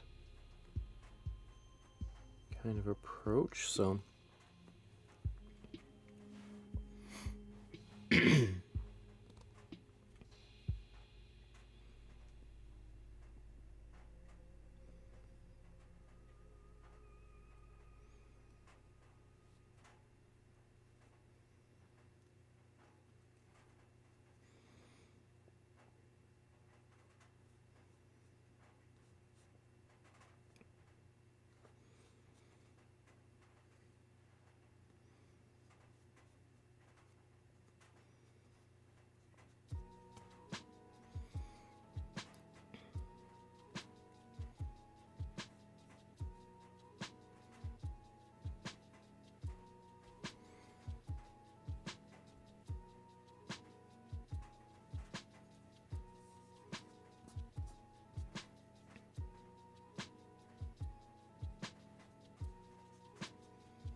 if I had used my carbon paper, many of these lines would be a little bit darker, and I wouldn't be so concerned with doing the underpainting. I could probably maybe even have skipped over this step,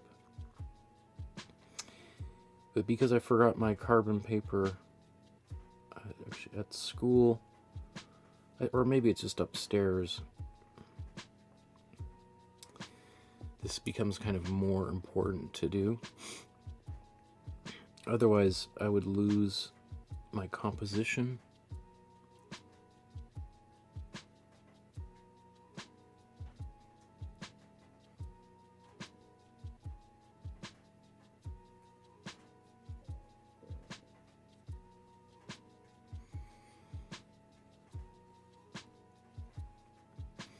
One thing I do like about doing like drawing like this and then underpainting is it does give me it's almost like I get a chance to practice a little bit, trying to find what are some of the distinctive, lines or shapes that we need in this painting, and maybe where I might have gone a little bit too far, in which later on I can just paint out.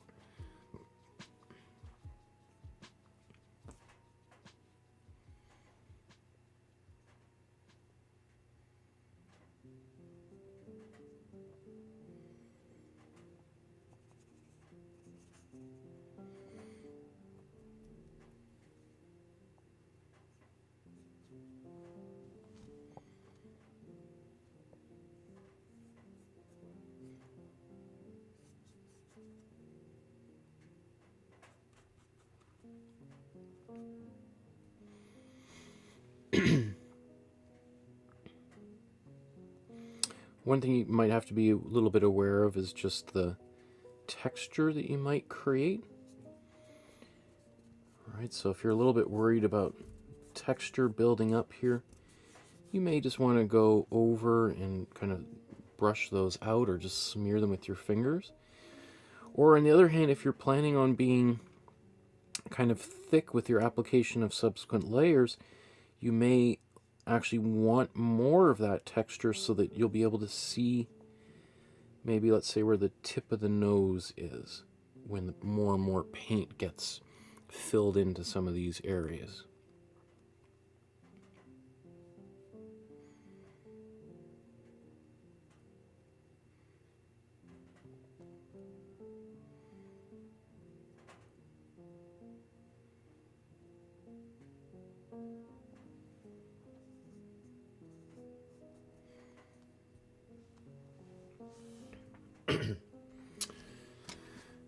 Okay, I think that's probably good for right now.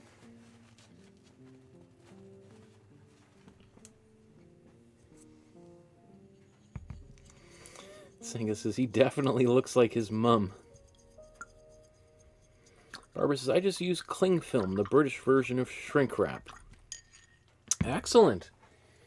Yeah, I think it's just good to know that, you know, because acrylic paint dries a little bit faster, that, you know, keeping it in the fridge with a little bit of saran wraps, you know, over top can really help keep your paint wet just a little bit longer. Especially, you know, people who might have busier lives and, you know, have to run and do errands and can't just, you know, paint for 8 or 9 hours like I sometimes do.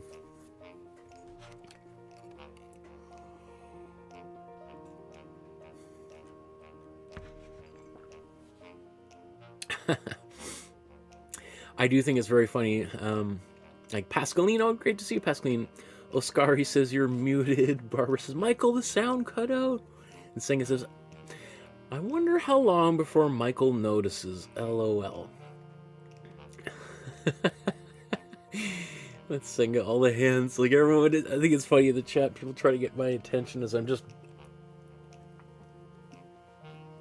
talking to myself. You're like, oh gosh, we could be here for a while, folks, until he finally comes to. Okay. Actually, you know what? As I was just looking at this painting and noticing, let's say some of those darker elements here. You know, I've got this brown mixed up. You know what? I think I am just going to kind of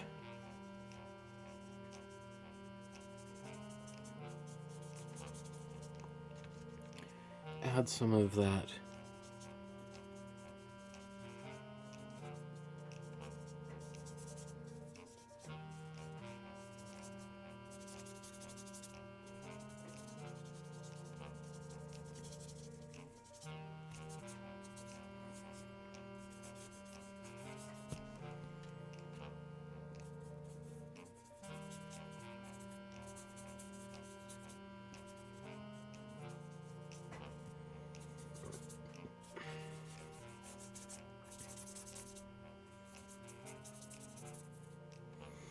So, you know, I suspect that actually Jonathan Yeo did something similar to this.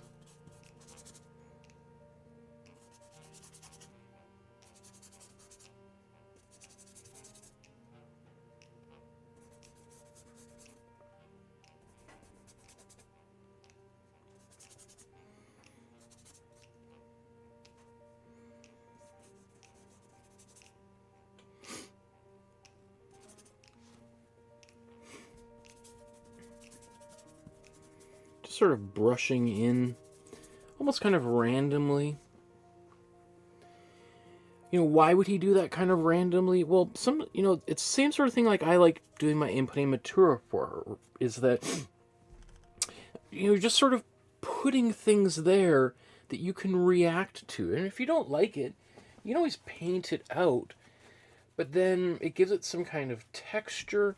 Like in fact, I've watched a few videos where he actually puts the Imprimatura down first, and he just sort of, just like little splotches in different areas. And then he starts painting someone's picture over top of it. As opposed to having a nice clean white, or even clean yellow like this, he just sort of mucks it up a little bit. And then it sort of just gives him something kind of to react to again, it's like the painting is already started before it started. Because it's, you know, when you're just looking at a blank canvas and thinking like, where do I start? It's kind of intimidating. Versus if there's already a few things on there, then you can be like, okay, well, you know, I don't like that, so I'm going to change that. Well, that is something. It gives us something to react against. It's like one of my first assignments I make my students at Emily Carr University, where I teach at, or at least I used to. I used to give them this exercise where we would go through the art book, that big thick book, and we would flip page by page, and I would get them to make a big list of the artists they like and artists they dislike. And just their instant gut reaction to various different artworks, just to start kind of forming some opinions and to help them develop their own sense of taste. And sometimes determining what you don't like can be just as helpful as determining what you do like. And then that starts to kind of narrow the path in trying to find your way forward. Look at all the people in the chat. There's Nikki's there too. Hi, teacher. I'm here. Kathy's there. Great to see you, Kathy. Guys, I use my stay wet thing all the time. I can't finish a painting in one day. Awesome. Absolutely, I agree. That can be very handy. Okay, I've done so much chatting today. I gotta get on this horse. Maybe just before I do this, I'm just gonna, as opposed to using the blow dryer, just gonna quickly do that. By spreading the paint around there, it's gonna make it dry a little bit faster. Obviously, it gets paint in my hands, but let's move forward here.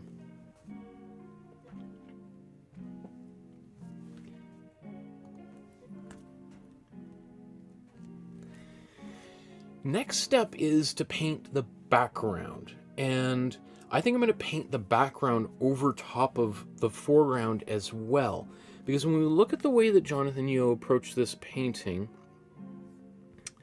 I see this kind of fluorescent pinkish color actually appearing under his skin as well as just the background surrounding him. So that's what I want to do. I'm going to apply kind of a pink all over this, and yeah, I mean, that is, now I really feel like I should have gotten a fluorescent pink over the last few days, because I don't think,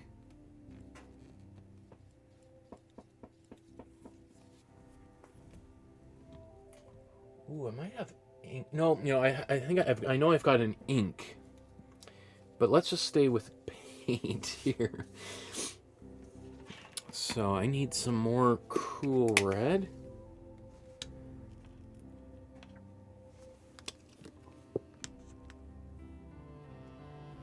Some more white.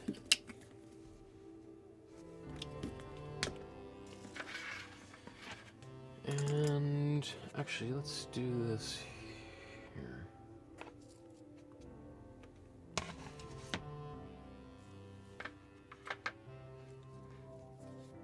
You know what? Let's do it with the. I'm just gonna put it right here. I don't even care if I get a bit of that yellow in there.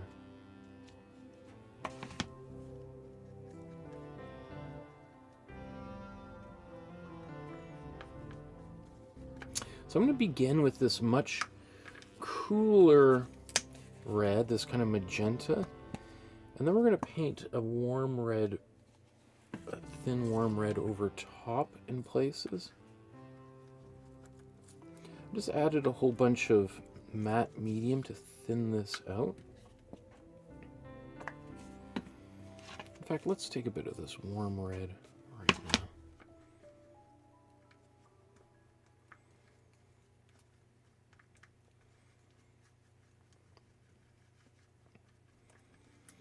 So I'm putting a lot of matte medium in there just to make it a bit more transparent. Otherwise, that white is just going to kind of obliterate things.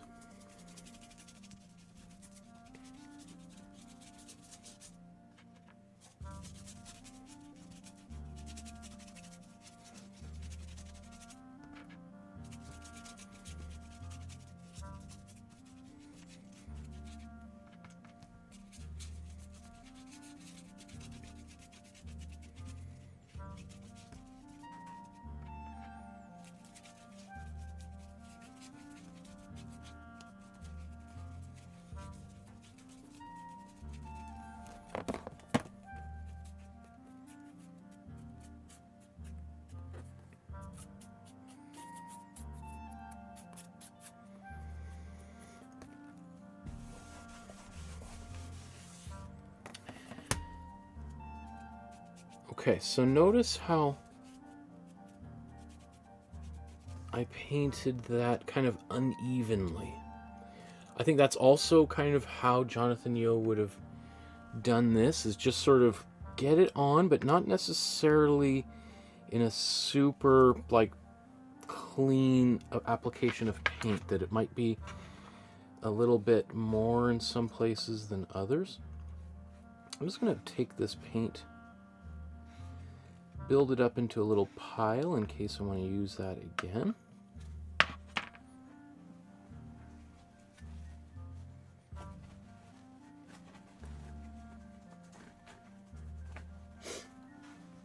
Okay, this time I am going to blow dry it.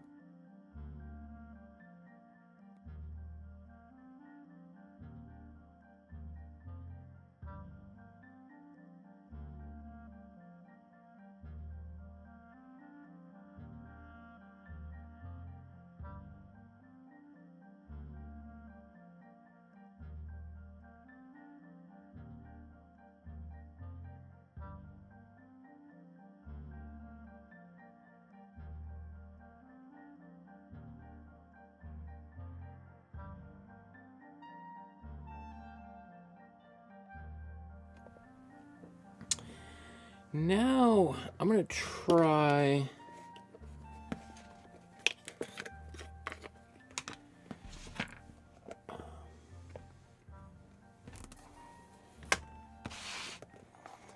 I'm going to take some red.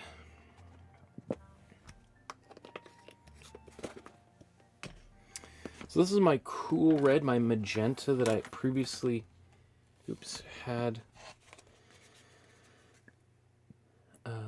And I'm going to put some matte medium and warm red. I've still got my brush that had some that I previously painted. I'm adding some matte medium to make this more transparent so that some of this color kind of comes through.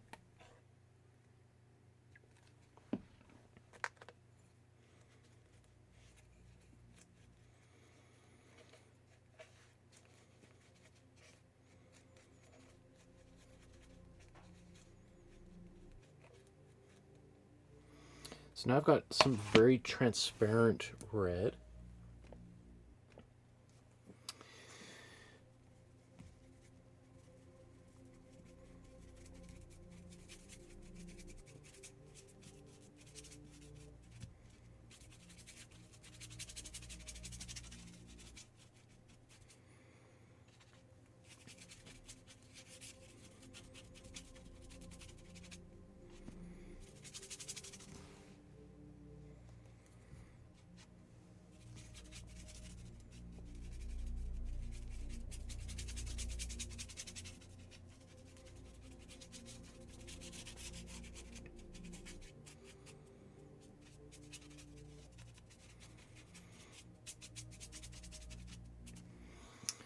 Okay, paint that over. You know what? I'm going to come back to my pink that I had here. Just going to paint a bit of that back in.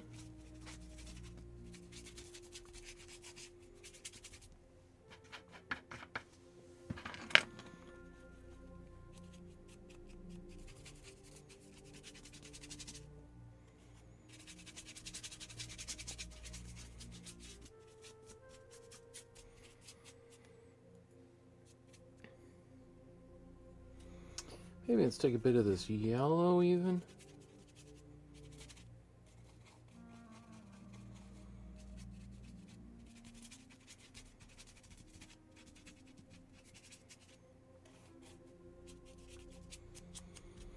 Just having a bit of fun with the paint.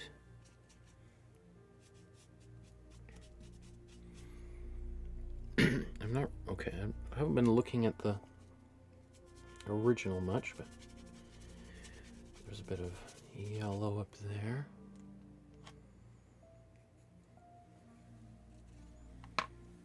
So I'm just taking some of this yellow that's right here.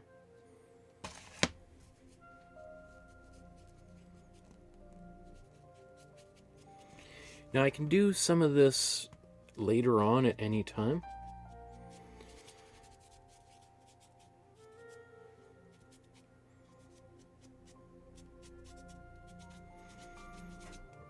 But it is easier to do a bit of this now than later. Because once the painting gets kind of covered up, then we might start to feel a little bit more scared of just going wild like that. Now, it might appear on camera that I've lost all my lines, but I still see them there. I don't know, it might not show up so well there. That's why I'm just sort of shading that out. Maybe that helps you see that all those lines, to me, remain visible.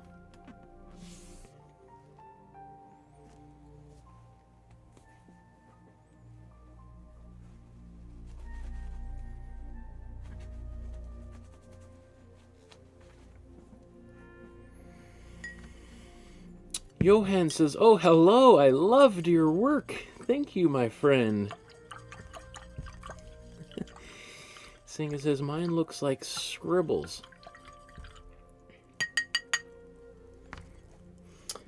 I think if you paint, do what I've just done here and just have some fun, make it kind of messy, don't worry about making it look pretty, that can actually be super liberating. And I could imagine, you know, if you're painting like Jonathan Yeo and you've got the King of England sitting in front of you, messing the canvas up like this a little bit can be kind of liberating. Because it's like, hey, it can only get better from here, right? We just got a total mess on our hands. So I can only improve things. I can't make it worse than what's already there. And I mean that in air quotes. I don't think you necessarily thought of it, but it can be sort of like, hey, you know, now I can just have fun painting because now I've got all this craziness going on, and now maybe I can put a little bit of order back into it.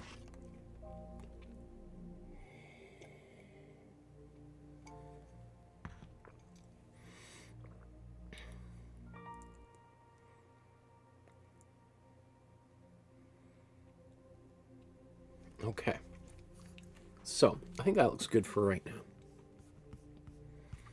There's so many comments in the chat there. I'm just going to move forward because I don't have time to read it all at the moment. Although I do often, after the episodes are over, sit down and read all the comments during the chat. Some of them are like, oh, I wish I responded to that earlier, but...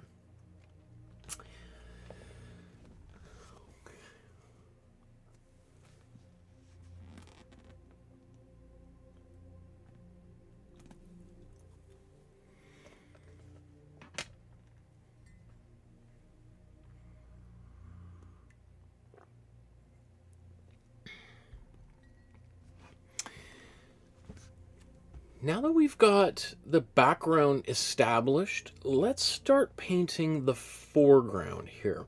We can always come back and do more stuff in the background, and I think I probably will. But now it's kind of fun and wild. Let's kind of have a little bit of fun and wildness with the actual portrait. Often when people paint portraits, things get very kind of tense and rigid.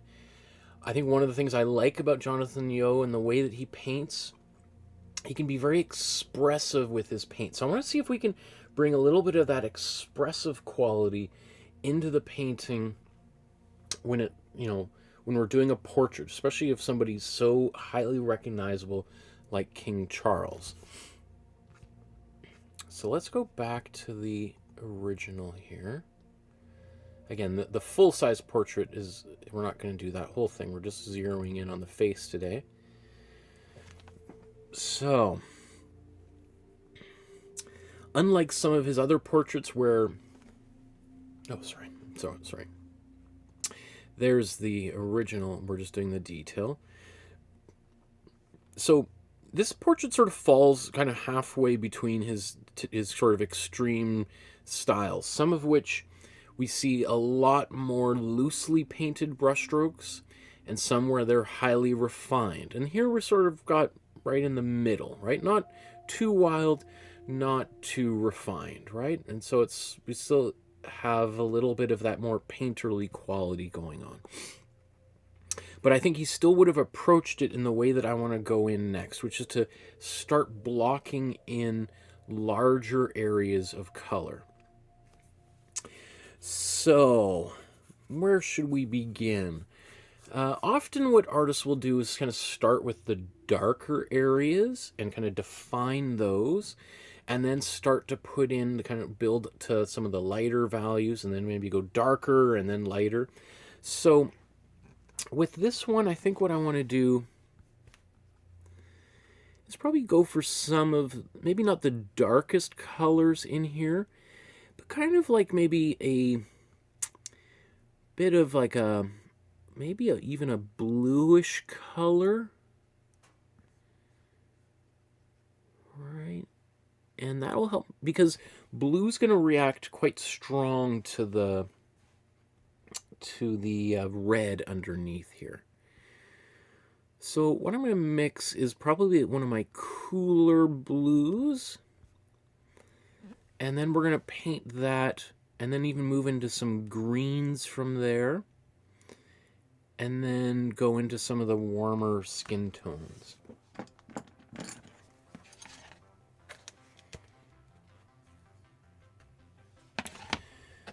So after a week in the fridge, my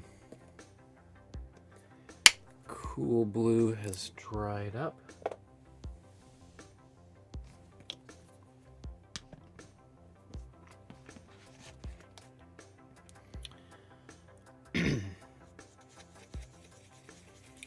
So I'm going to take my cool blue,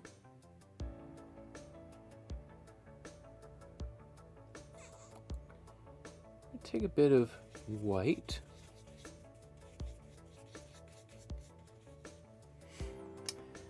and I'm going to put a bit of glazing fluid in here just to make it a bit more transparent.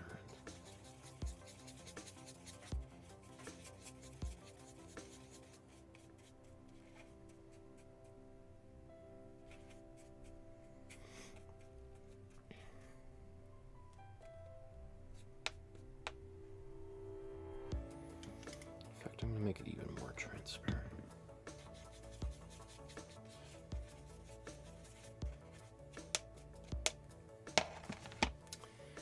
Let me use a smaller brush here.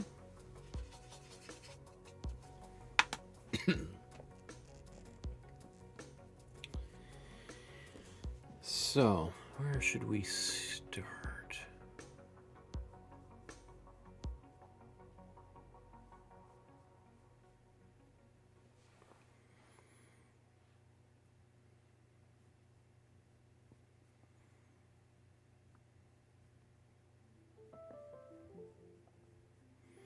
So this, it's blue on my brush. I don't know how well it's showing up on camera, but it is, now that it's applied, it starts to look kind of purpley, right? Because blue and red together make purple.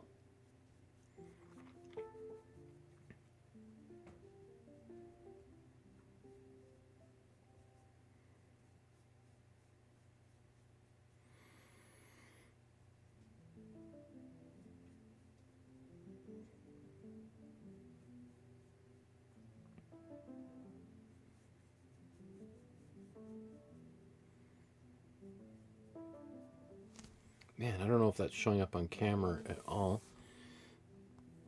It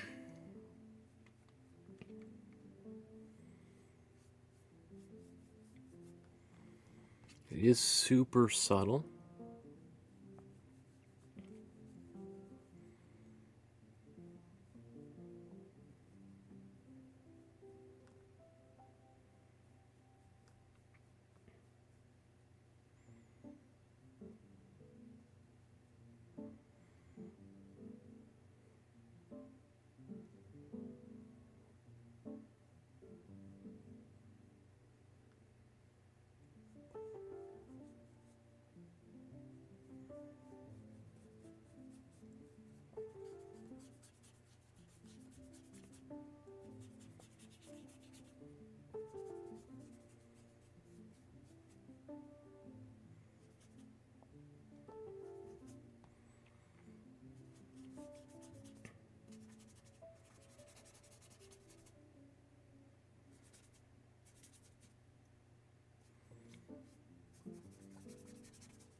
Okay. So again, not sure how well that's showing up, but that might give you a better idea.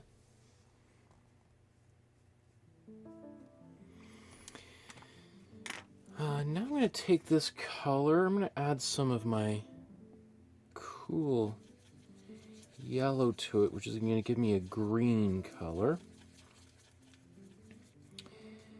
Now we can just test this green on here. Okay, that's actually showing up better than I thought. I thought that this might go instantly very brown. Might be because there's kind of a lot of yellow in there, but...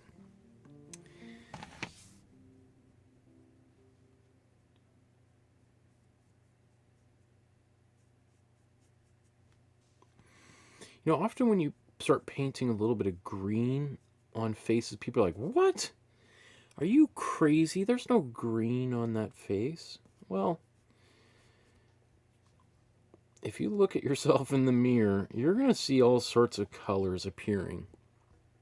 Colors you might not normally expect to see on a face. And that's the thing with like a good portrait artist, is really looking very carefully at those details. At the colors, you know, on the skin, the reflected colors from other things, objects, lights in the room, but also, you know, like the colors underneath our skin.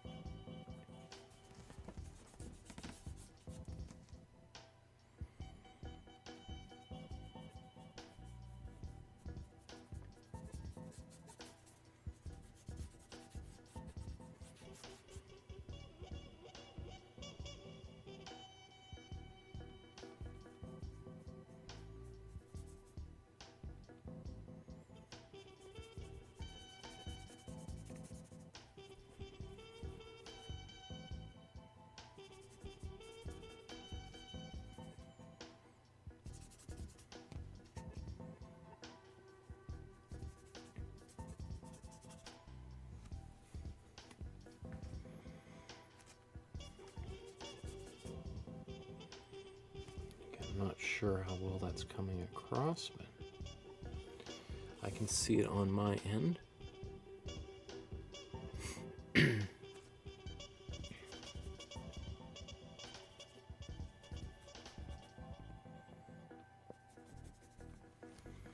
Let's see if other angles here can show that. All right, you can just see that. So it's you know, the red tends to get a little blown out on camera.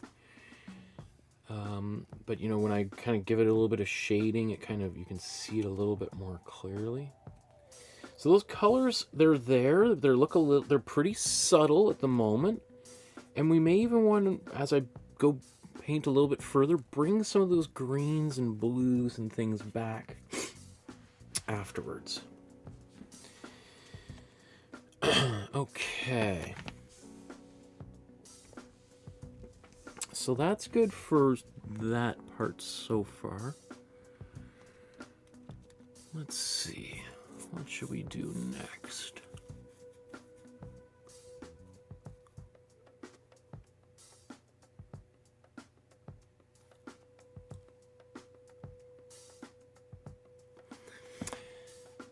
Okay, I think I want to paint some purples here. So I'm going to take my cool red and my warm blue. It's going to give me a nice purple, but that's probably going to be pretty intense. Let's take a bit of white and a bit of glazing fluid. And here's actually some black I made before. It's almost like a bit of a grayish purple. I'm going to paint now. Now this will probably start to become more visible on this surface than previous layers of paint.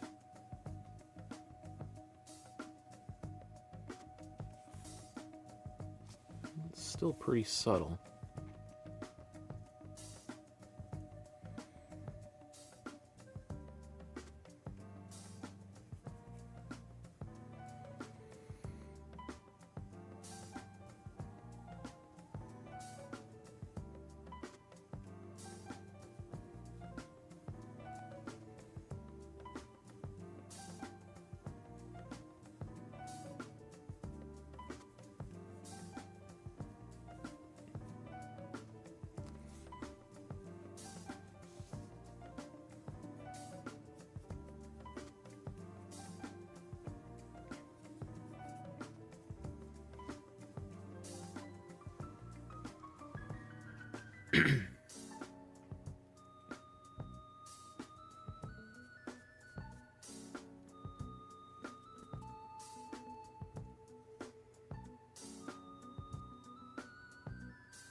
So what's kind of interesting about a technique like this is it's going to go through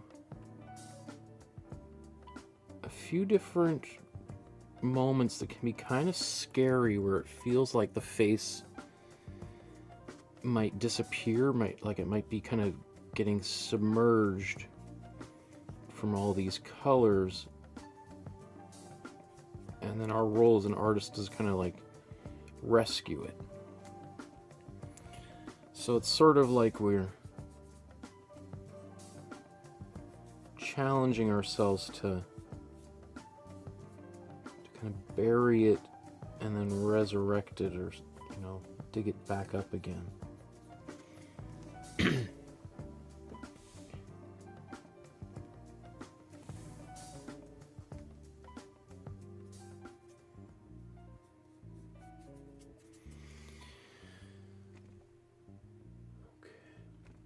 It's like a little bit of like what I'm doing is adding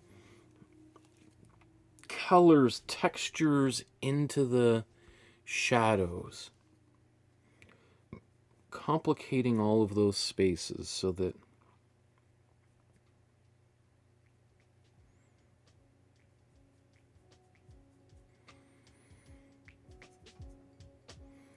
you know, instead of just having black in the shadow, we're going to have all of these beautiful complex colors in there.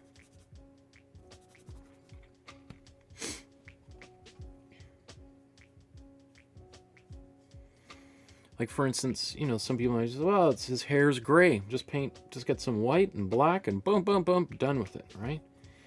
Whereas he's got like these purples and greens and browns and all sorts of other colors in there that just give the painting this beautiful kind of richness.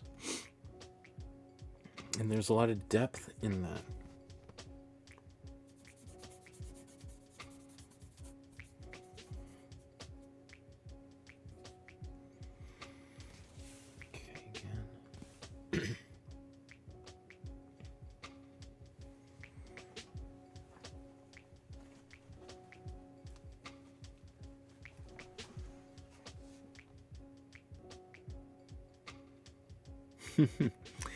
Hi, Pascal. Pascal's there.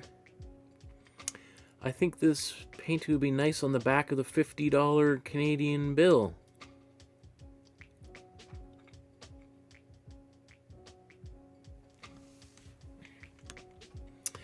Oh, and there's Rick there. Rick says the red dragon is on the flag of Wales. Charles was Prince of Wales when this painting was started, but I don't think the red references that.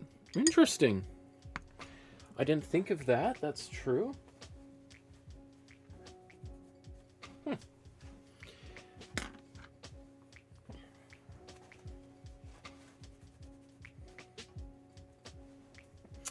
I mean, you know, he was wearing the red uniform of the Welsh Guard when he was having his portrait painted. And so, yeah, the red that's in the flag, the Welsh flag, is reflected in the red uniform, of which, like you said, he was the Prince of Wales. So I'm sure there is a connection there for sure, right? Whether Jonathan Yo's trying to say that he's a red dragon or something is probably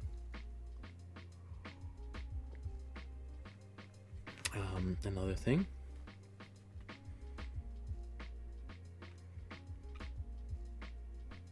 Singer says, I thought it was just me. I felt I was losing the face, but all good. Can't see painting better from camera on Michael. So it's just that the camera picks up a little bit more red, so just sometimes those details in this stage of the painting seem to be a little bit washed out. And then as the painting evolves, as we get a little bit more of this red covered in, we'll see the face start to appear back there again. Okay.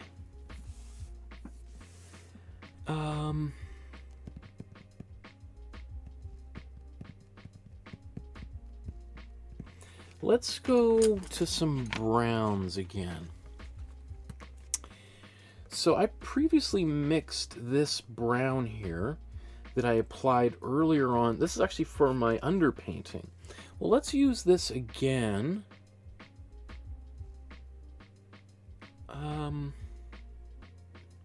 Yeah, let's just take, I'm just going to take this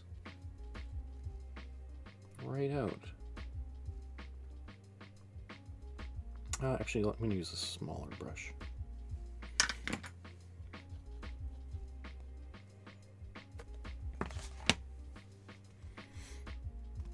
Let's get these side by side.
So one thing I think with a painting like this is it kind of involves surprising amount of restraint. Like we look at this painting like, wow, he's just going wild. Like he went over the deep end. It's just so crazy. Look at this explosion of color. Too much. I would say though, like if you're painting this, like it requires, especially as we go, actually leaving some of these colors untouched through to the very end is going to be really tricky to do. Our instinct is going to be to want to kind of basically paint all of that out and hide it.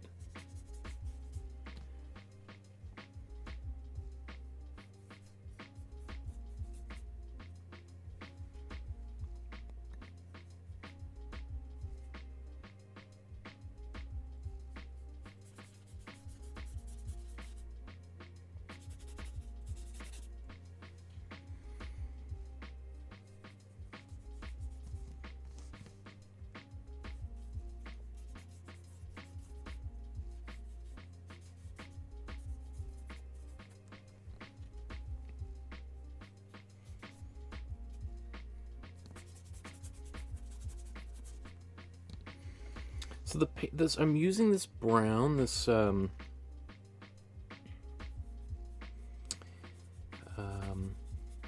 of semi-transparent brown that has matte, matte medium, or no, glazing fluid I put in there.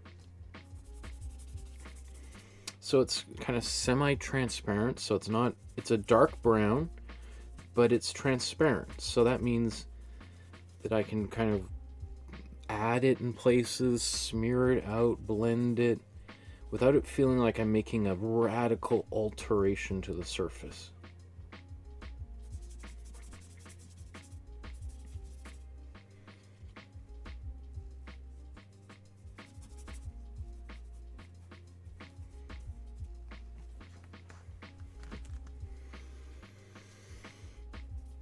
And I know it seems, I'm kind of like, I made it dark, and then I painted pink back on top of it, and then I painted dark again, and it's sort of going back and forth, like the, waves coming in and out on the beach, and it seems kind of, I'm sure to some people, like a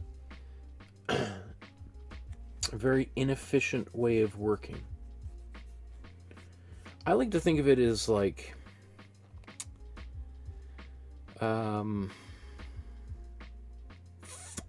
like making a croissant or something, right? Like we're folding and folding and folding, kneading and folding and folding hundreds of times, and we're each time, yeah, it seems like, oh, it was dark, now it's light. Now it's dark, now it's light. It's like, why not just paint it dark and just be done with it? Yeah, I suppose, yeah, I guess that would be faster.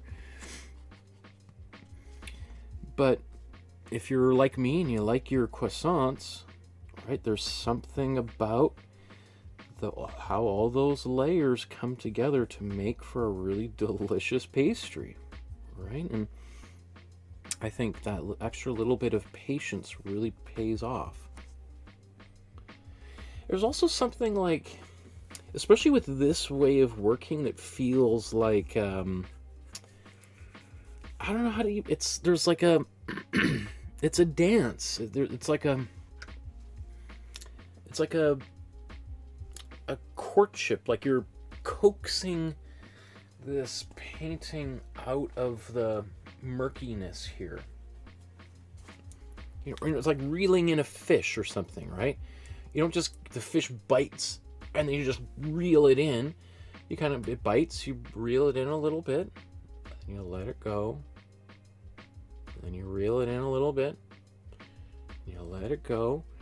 Requires a little bit of patience, but if you want to catch that big fish, right? As anyone who's ever fished before, and haven't fished in like 8 years or something, and I'm not a very good fisherman. There's an art to it, right? Like, so for instance, I really like this painting right now. It's probably not showing up very well on camera, but I start to see like this kind of personality coming through in here. I think it's very exciting to see that occur. Okay, I think I'm gonna switch to make another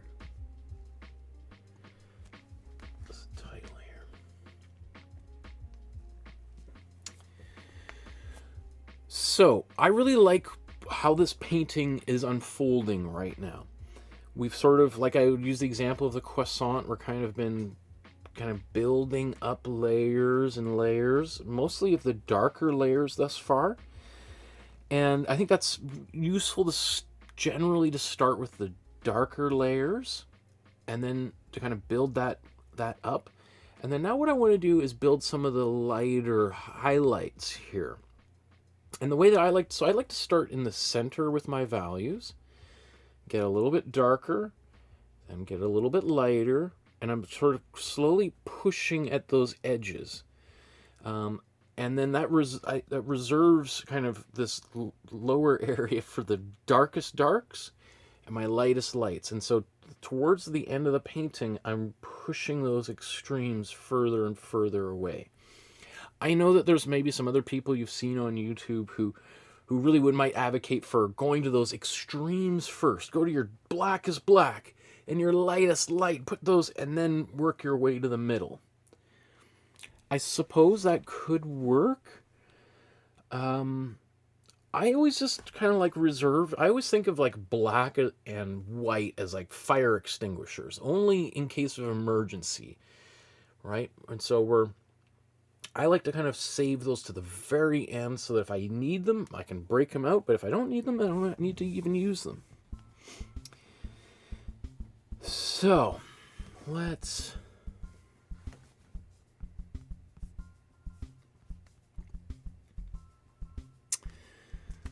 going to mix our lighter values now. So now we're going to start going to some of our so-called flesh tones. Some of these more pinkish, kind of peachier colors. Let's do this over here. So I'm going to take my white and my warm yellow, sorry. My warm red.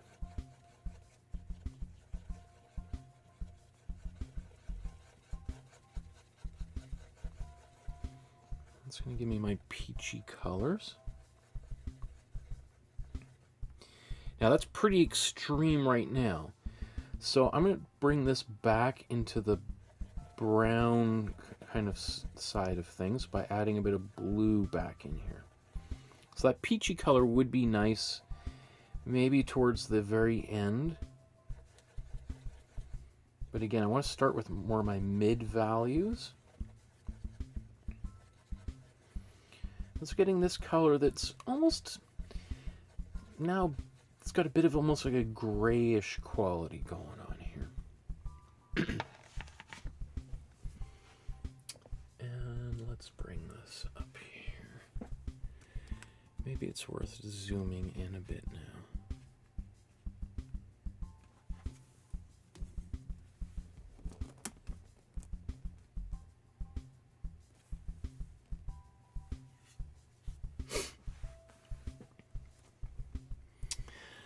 Thank you, Senga, for the donation through the super chat function here. Pascal says, question, are there rules about values? Like, are there some for compositions? Or is like for compositions, some rules can be bent, others broken? Some rules about values, like, are there some for compositions? Not sure I fully understand rules about values. Are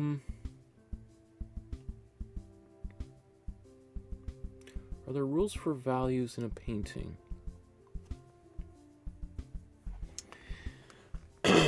Well, I mean, your darkest value. So value is how we measure the contrast between light and dark. So your darkest value is black. Your lightest value is white, right? And then in between there, you have lots of different values, right? Different. So you have all these different grays or browns, like, so we can have a dark yellow and a light yellow, right? All these different values. I guess, your darkest value, your black, tends to advance towards us. White can also appear to advance towards us. So basically, the closer you kind of get to those extremes, the more likely they are to kind of sit right up close. Versus the more gray things go, they tend to recede. I have to think about like rules for values. I don't know. I guess it depends on the kind of painting you're making. I mean, if you go back into like the old academic traditions, there was whole systems of painting that would encourage you paint a painting in monochrome, in grisaille, as they would call it, all grays, and then to glaze color over top of your grisaille painting, or your verdaille, which is like not brown, a green painting, like all greens and grays.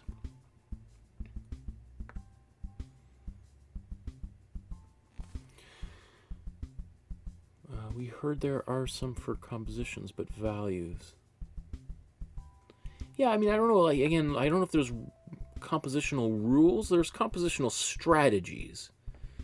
So again, like with values, like as I'm saying here, like I tend to kind of start with my darker values, go to my lighter values.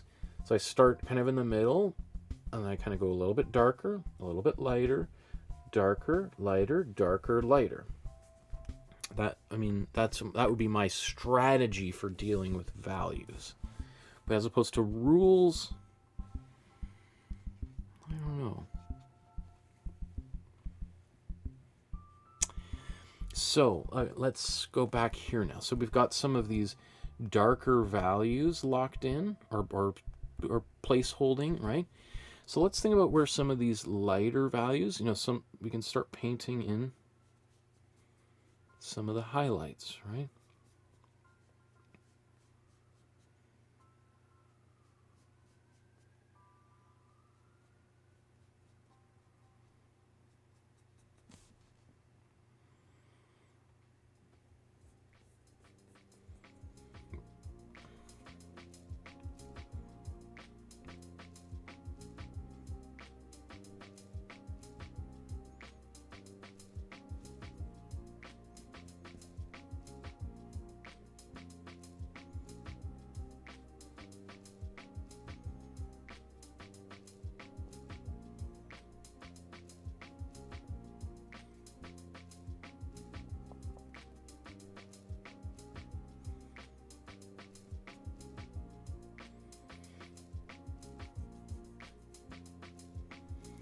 So these aren't necessarily, so there's going to be some of these I'm going to go over and add more white to them as I go.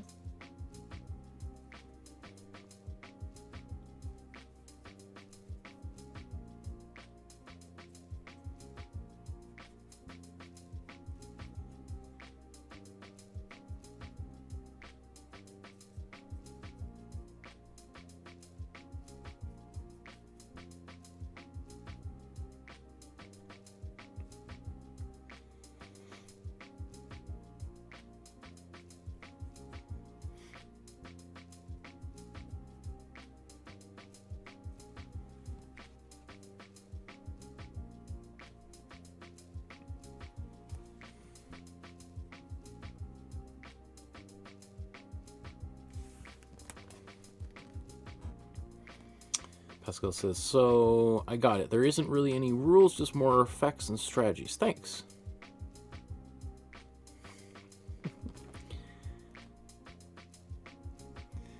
Singa says, I can't make up my mind if he looks more like his mom or dad. Well, I think like all of us, there's a little bit of both, right?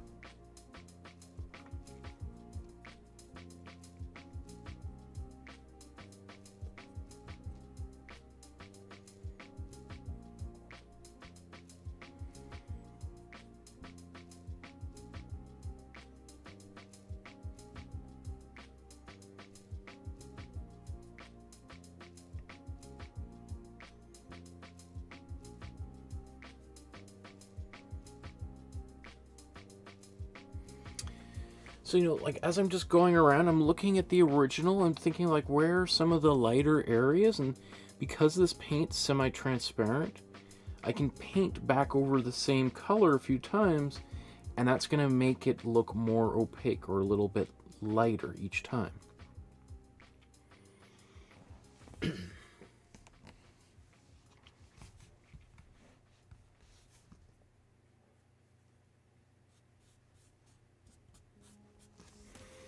And yeah, I am putting a bit of this color, the same flesh tone, in some of the collar, because mostly this is just sort of acting kind of like a white almost.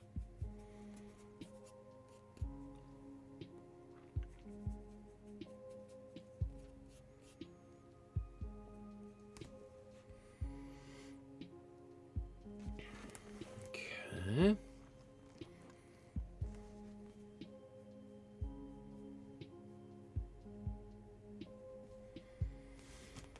So I'm liking how that looks so far. I'm going to take this, and I'm going to take actually a little bit of my purple. Let's bring some of this purple back into this flesh tone.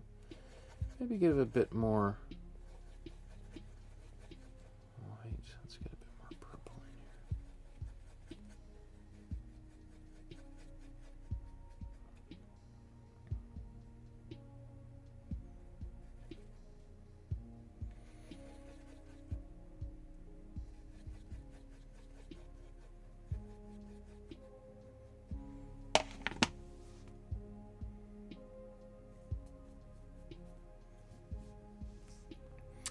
So this purple has got a bit of a gray. Remember, so this is the same purple I applied earlier into those darker areas. But now I've mixed it with my flesh tone, which just gives it a bit more of a grayish kind of quality.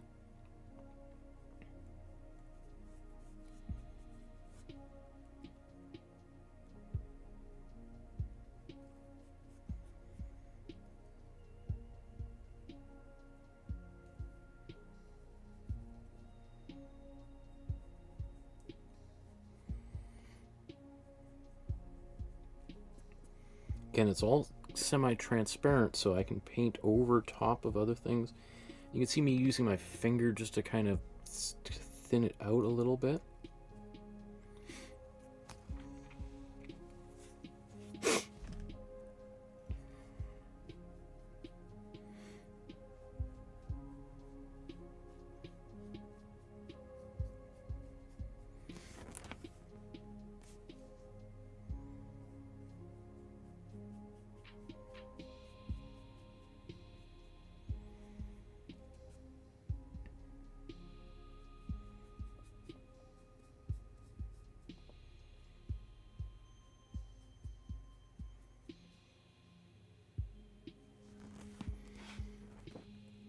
Like, I would suspect after maybe a couple of hours painting, what I have here on my canvas might have been probably where they would have stopped after the first session.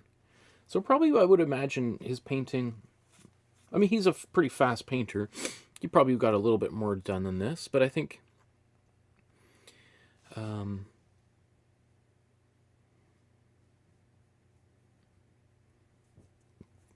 he would have been somewhere around here. Because, you know, I don't know how long Prince Charles would have sat for. I mean, depending on how well they got along, maybe they sat for maybe 2 or 3 hours at a time. I would say probably at most is what I would expect.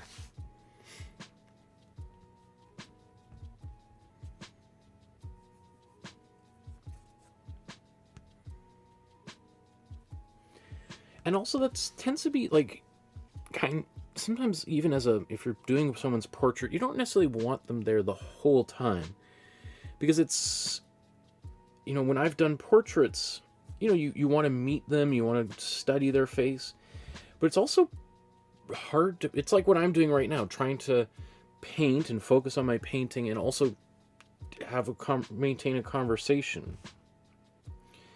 And, you know, right now, it's not too hard for me because I can kind of have a one-way conversation. I can read the chat when I want to, and I can paint, and if I get distracted, I can just immerse myself in this. But if you've got someone sitting directly in front of you and you're painting, there's kind of an obligation to entertain them a little bit, keep the conversation going. So that can be pretty hard to do, to manage that conversation and focus on the painting.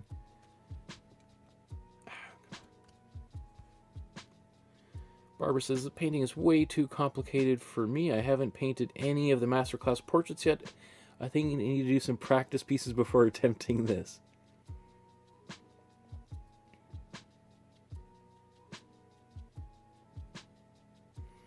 Pascal says green grisaille is Verdaccio. It's more often used long ago in early Renaissance and Byzantine portraits. Verdaccio is the Italian word.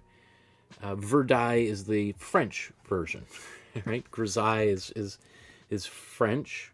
Verdi is French. Verdaccio would be the Italian word for that.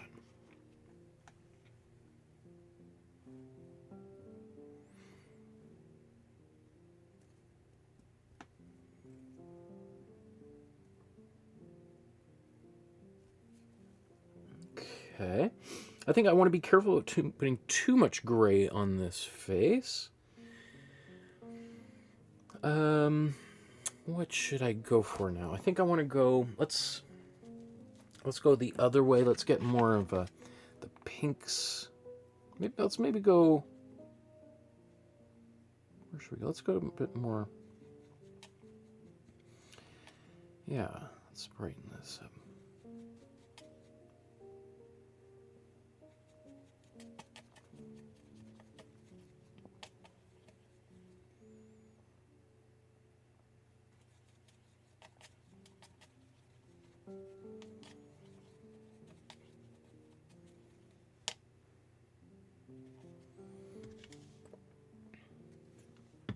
I mean, there's more than just a grisaille and a verdi. There's, is it brunei? The when you do it all in brown. I'm sure there's, if you do one all in blues or oranges or not greens, purples. I'm sure there's different strategies that other artists over the centuries have used.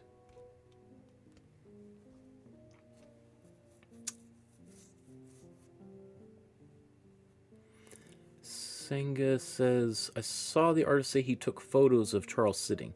Yeah, absolutely. He often would take photographs, video, he's doing sketches, lots of tools so that when that person leaves the room, he's got lots of reference material. And especially if you're painting like someone really important like this who you might not see again, because he did this, he began this in I think July of 2021 and finish it November 2023. So, you know, he's working around Charles's schedule. There were 4 times they sat over the course of over 2 years. So whenever Charles is free, he's like, okay, I got to get there. I'll be there in an hour. Give me a chance. I'll bring as much of my materials as I can. I'll set up, paints for a couple hours, and then all of a sudden Charles is like, I got to run. There's a famous... It's like, it's a comedy. I'm trying to think. It's, I feel like it's a Monty Python where there's... Is it Monty Python, or is it Spaceballs, or some kind of movie where there's an artist who's painting the official portrait of some king or something, and it's like the artist is like, okay, great. The king comes into the room, sits down for the pose, and the artist's like, okay, great. And then the king gets a message. What? Oh, I gotta go. Artist's like, you gotta just mix. Oh. So sometimes that's what you're forced to deal with. You kind of got to work around somebody's schedule. So I think, though, that I'm sure Charles, being an art lover himself, probably went out of his way as much as possible to try to help get this portrait completed.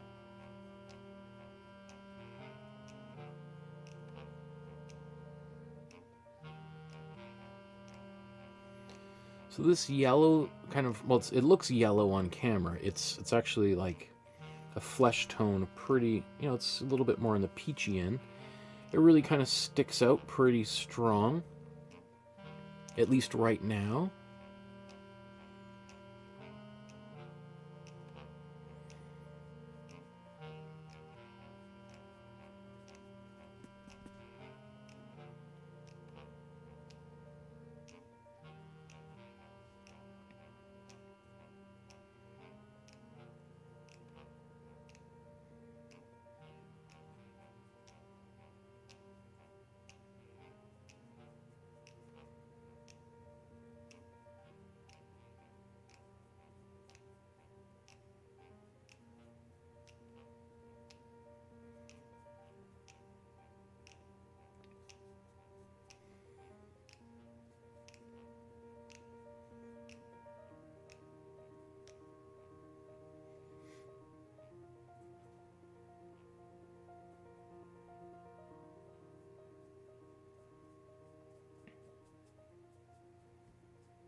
So my painting right now, like, there's a lot of these sort of, he looks, I mean, again, I'm not sure how well that's coming across on camera, but because of those little bits of grays and things, he looks kind of a little bit corpse-like. Again, it's not, I don't think, being conveyed very accurately on camera, but that's actually kind of nice, like starting with this, and then we're going to continue kind of adding more warmth back into this face. So, speaking of which, let's take some more red. Let's put some more reddish qualities. Oops, maybe that's too much, but you know, let's make it work. We should probably get that red in there anyway.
No, I'm just going to go right into my white and red here.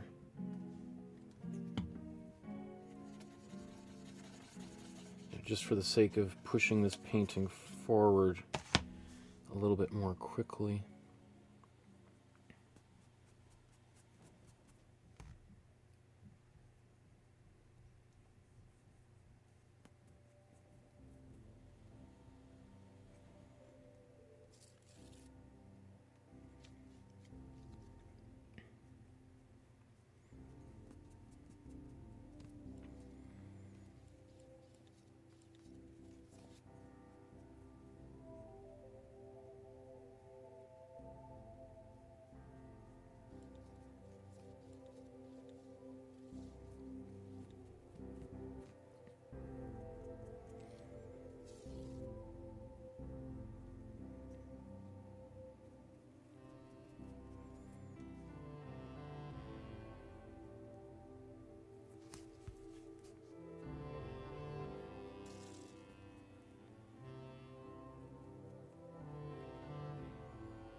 Get a bit more of a light brown going here.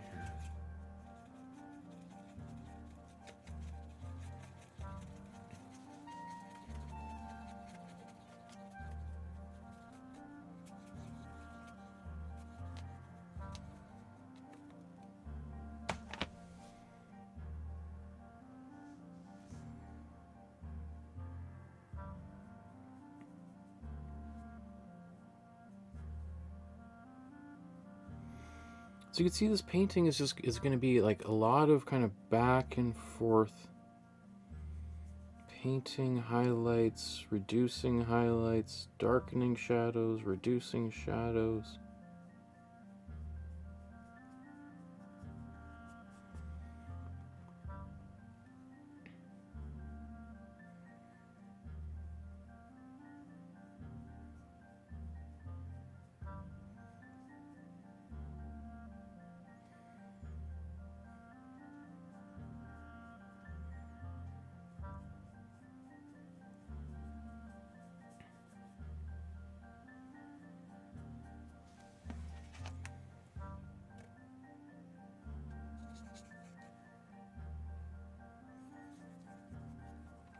It's very strange because this painting looks very different in person than it does seem to appear on camera. So that's kind of tripping me up a little bit here.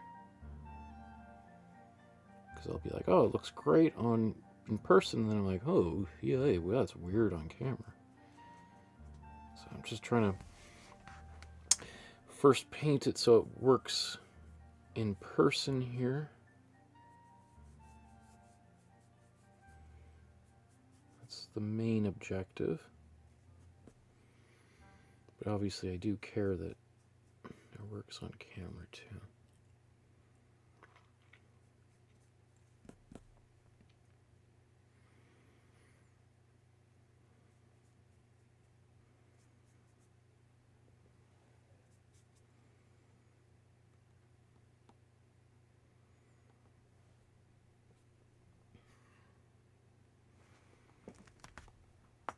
Okay. I think what I'll do now is I want to go the opposite way. Let's take our warm red and warm blue. This will give us a really dark purple.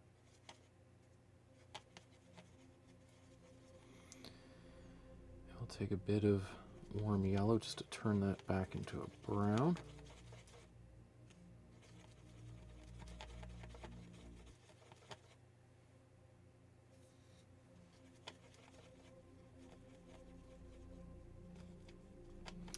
So that's almost approaching black right there.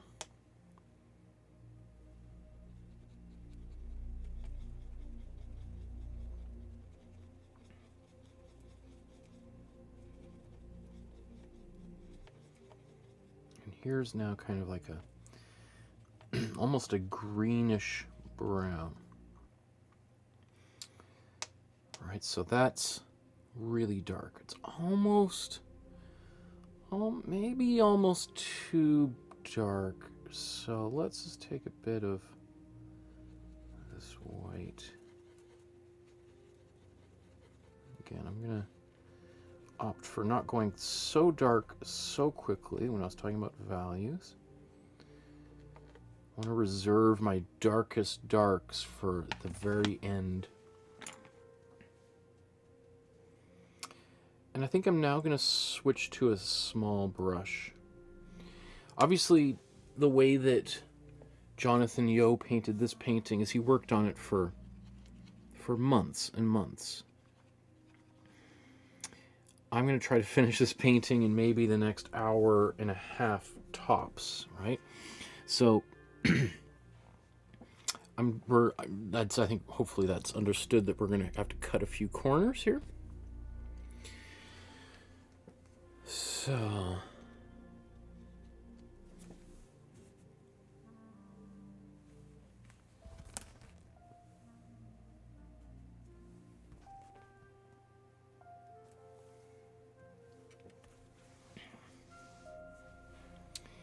but I do want to get some of these darker values in. I'm going to go right to the eye here.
A little bit of glazing fluid in here. It's going to make it a little bit more transparent, but also a little bit more easy to paint, a little more brushable.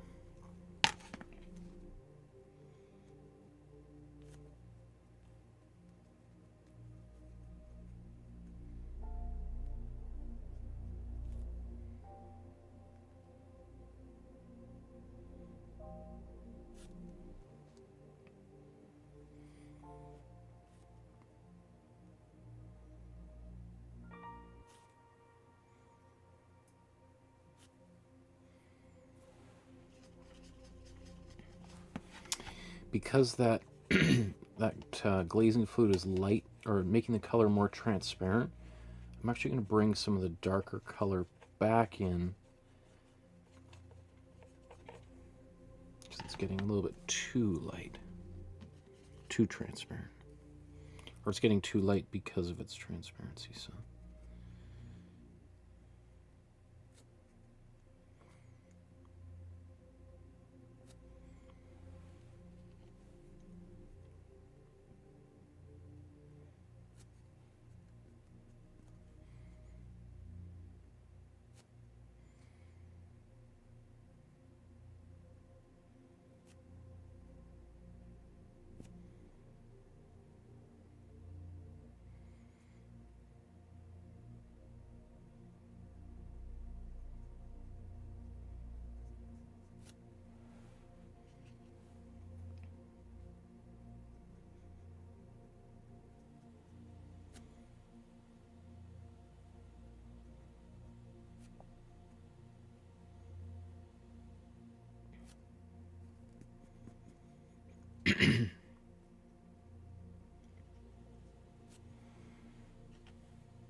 Right now, all of a sudden, it's starting to look like George W. Bush.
What I think I'm going to do next is...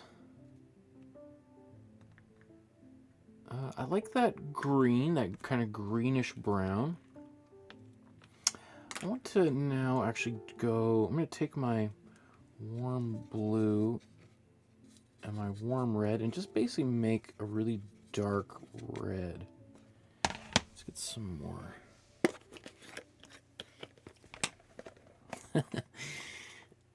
When I said that this portrait kind of looked a little bit like George Bush, seeing it says they're all related clones.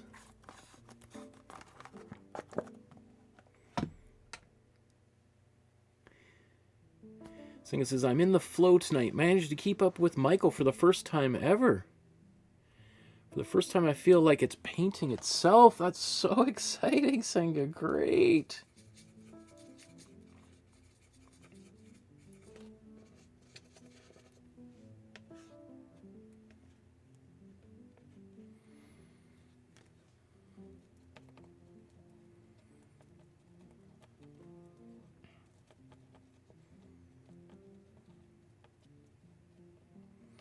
So now I've got this kind of dark, warm red with my warm blue. Obviously, again, it's not a black, but it's pretty close. Looks like it's kind of gummy. Because that warm blue's been sitting on my palette for over a week now, just slowly drying in my refrigerator.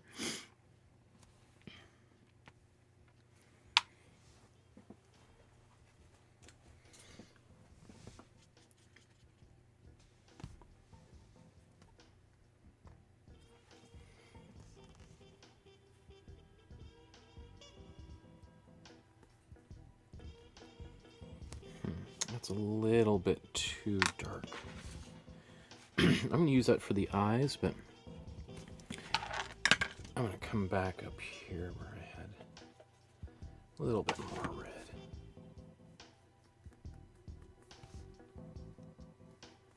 Yeah, that's good.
It's kind of frustrating because it's not showing up on camera as well as it appears in person.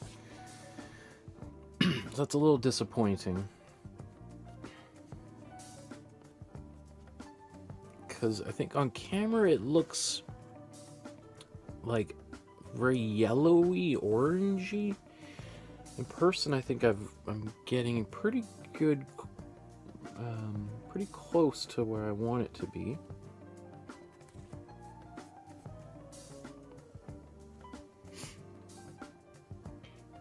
But that's the nature of painting, you know. It doesn't always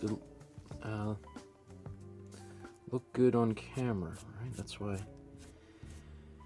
if you can go see an artwork in person, that's always preferable to than just looking at it in photographs.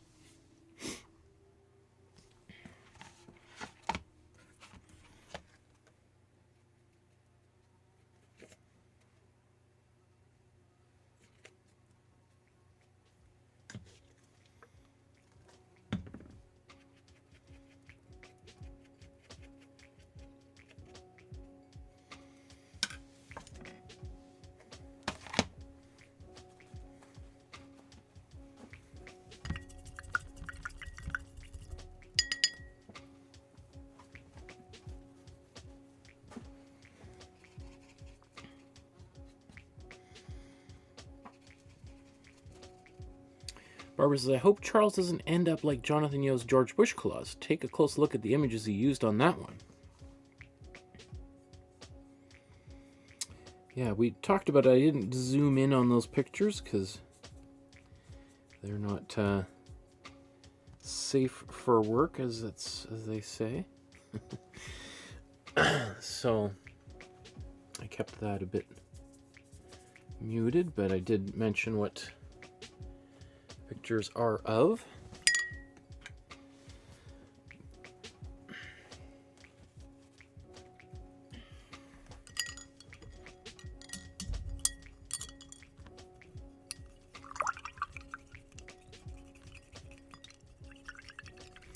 Rick says, I think this portrait is less about King Charles and more about Charles the man.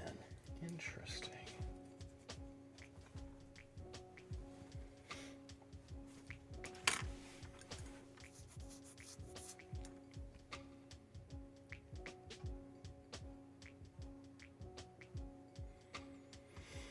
So, you know, as I look at this now, it might not appear on camera, but I feel like I actually need to get darker and lighter.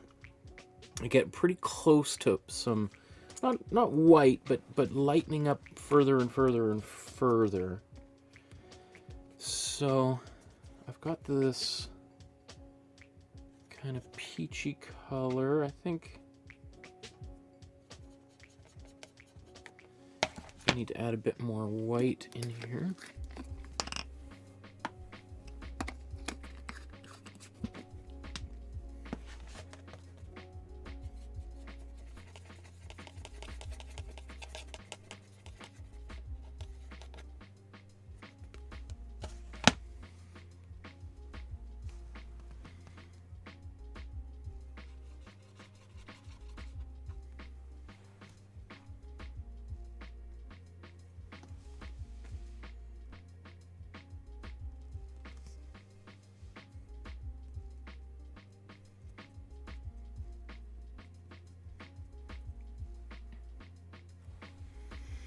So I just use my finger to kind of soften out some of the highlights, just so it's not so intensely bright.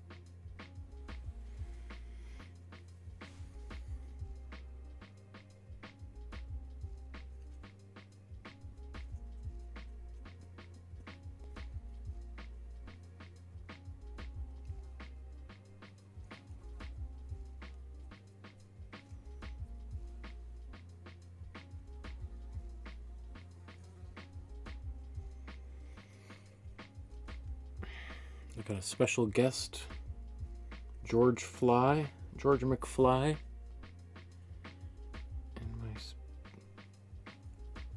studio buzzing around.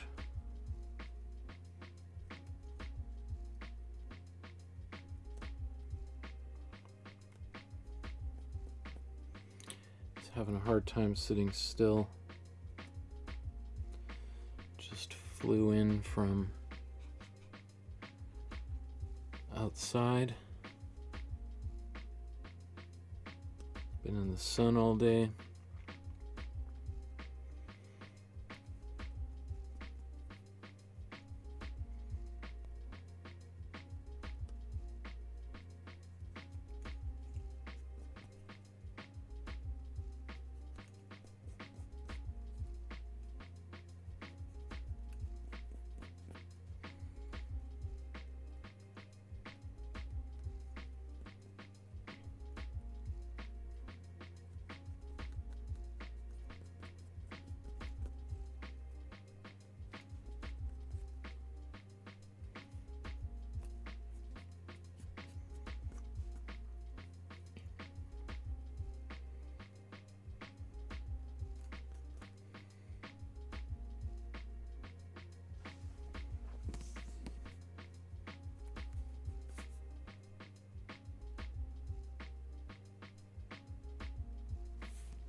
This one is very odd. Like, I do feel like the one thing that my picture here is a little bit greenish. I know on camera, like if you look at it, you might think like, oh, it looks very orangey and red. In person though, mine has a bit more of it. It's got a bit of a darker greenish quality. So I actually feel like I need a lot more kind of like pinkish kind of colors in here.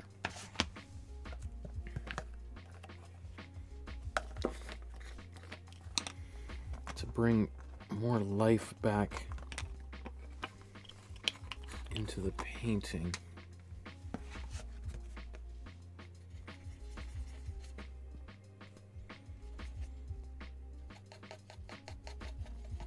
So I'm going to take basically my warm pink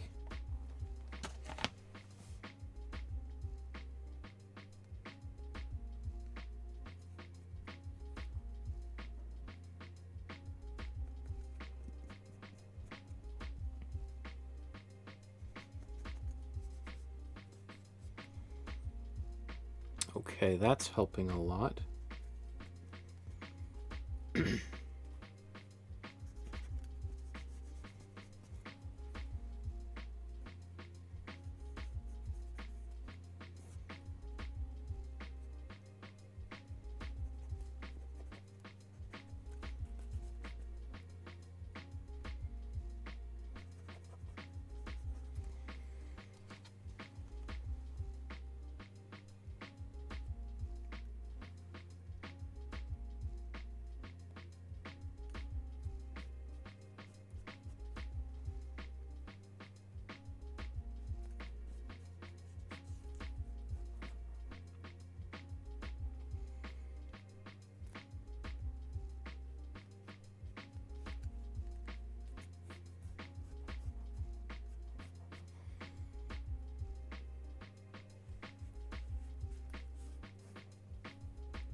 Do want to get it a bit more brown again though.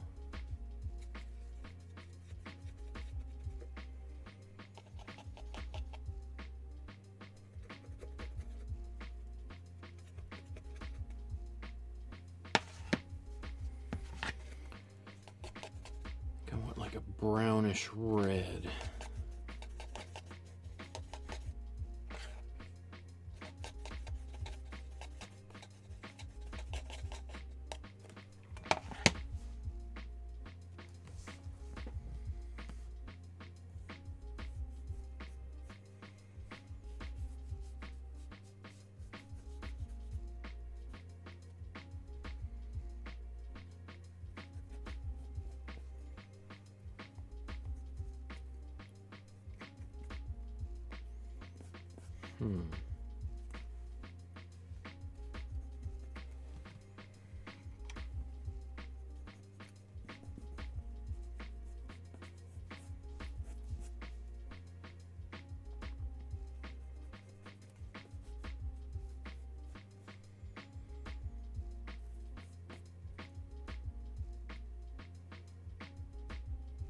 I'm not sure that worked.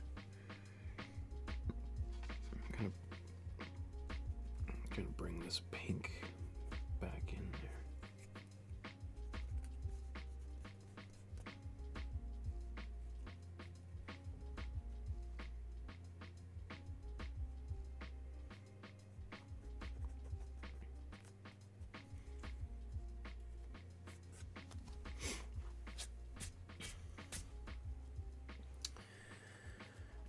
Okay.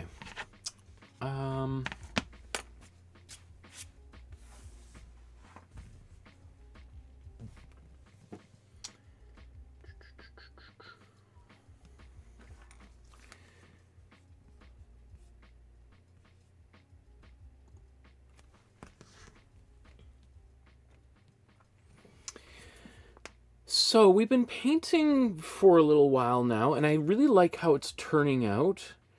I think I'm going to start going into the darker areas now, because I've kind of began kind of going a little bit darker, and then I've just been lightening things up. Now I want to go dark again, and then we're going to be getting closer to wrapping up. Again, Jonathan Yeo would have worked on this painting for months and months, tinkering like I'm doing, making little changes, making it a little bit warmer, a little bit cooler, and back and forth, back and forth. I'm going to try to wrap up within the next half hour, 45 minutes. So obviously I'm not going to be able to get the level of depth in this painting that he was able to get, but I think we can at least get an understanding of the way that this great artist was working and an appreciation for what he did in this particular painting. So there's where I am right now, and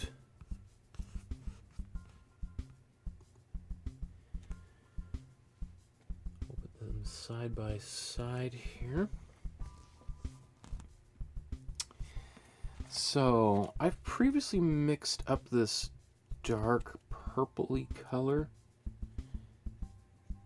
I'm going to put that, let's zoom in on his face even more.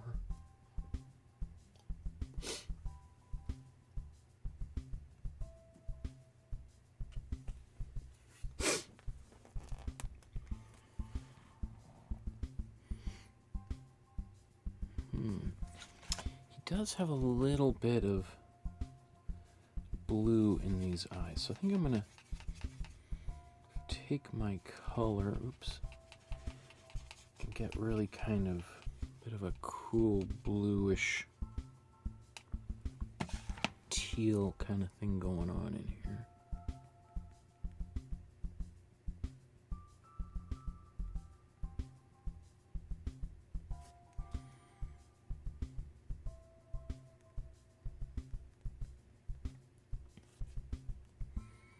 You can see how dark all of a sudden that appears compared to everything else.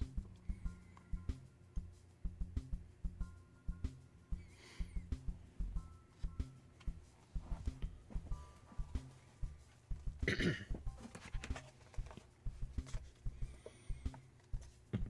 bit of glazing fluid in here. You know what? I'm going to take some of my black too. Let's just start getting dark.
So for me, it's the eyelids that are the most distinctive part, or at least that's where I feel like I either nail it or I don't. And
so I'm probably going a little bit bolder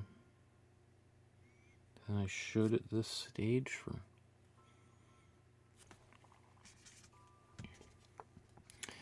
So I'm just going to take a bit of glazing fluid, bring that onto the paint just to make it a little bit less opaque.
Back to my dark color here for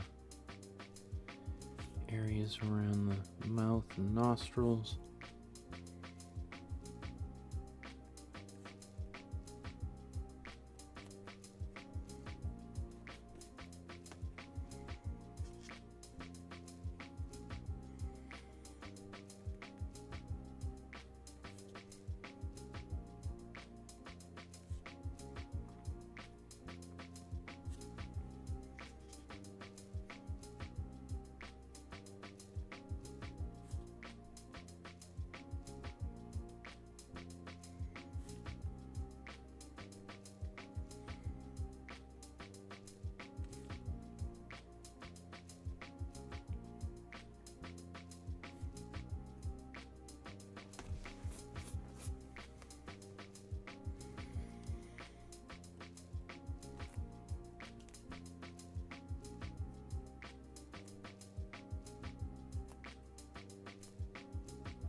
Okay,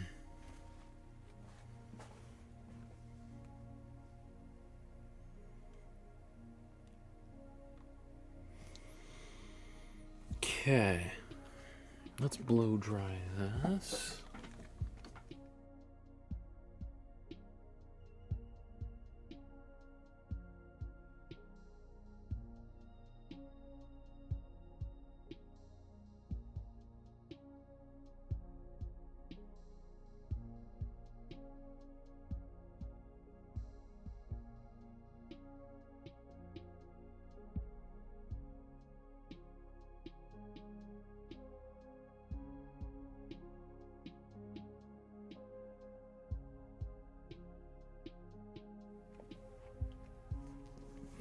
Lisa says, Michael, this looks so good. Thank you, Lisa. Let's, zoom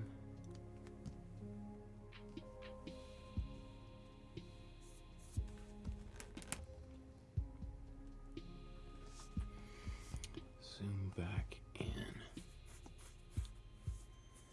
So I'm debating. Let's paint the butterfly here. Let's get this butterfly painted in. Let's do that. So maybe actually.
So, let me see. I might take a little bit of my reds.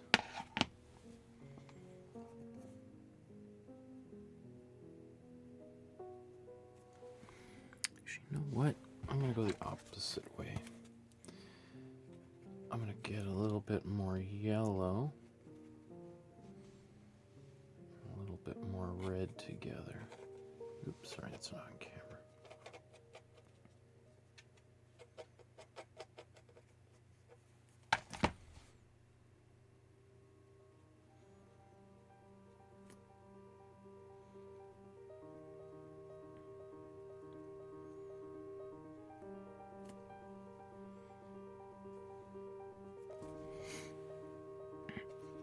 I'm going to come back with a bit of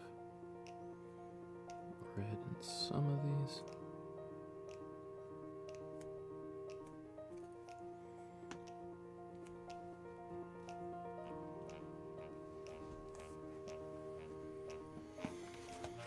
It looks like there's even a bit of pink in a few places here. So my warm, warm red and white.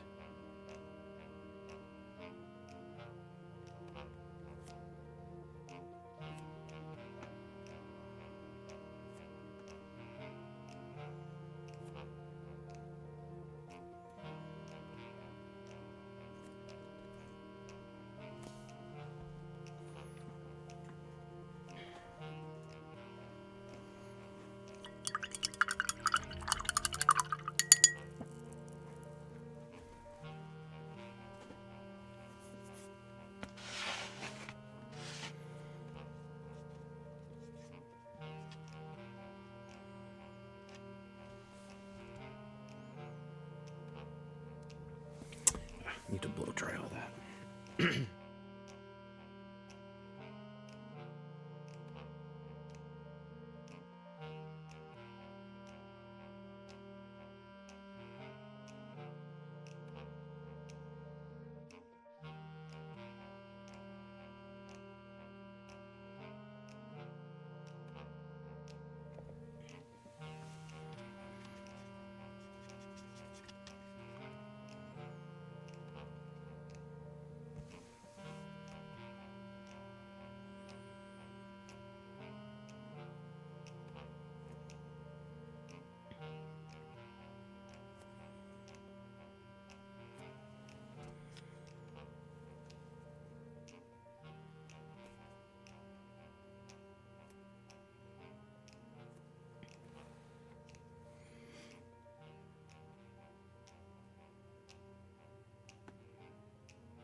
Interesting thing about, like, so this painting, because it's so big, this little butterfly would be very high up off the ground. So it's not like you could come up to it, lean in close and look at it. It would be about 6 feet minimum off the ground. Like, probably the most viewers, it would be, you know, as I said, like, kind of at least 6-7 feet off the ground, if not higher, depending on how this painting would be hung in a museum. And so most people's experience looking at this butterfly is going to be from below, and if they're able to really see it at all, it's going to look fairly, you know, it'll be small and kind of indistinct. So it doesn't really have to be particularly detailed.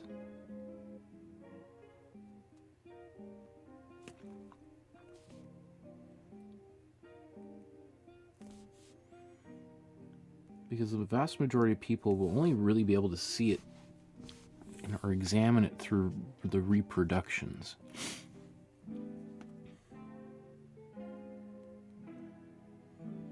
So another thing wouldn't surprise me either is if maybe he originally painted this butterfly fairly subtly, and it might have been so subtle in person that he decided to make it a little bit darker so that it was a little bit more clearly visible.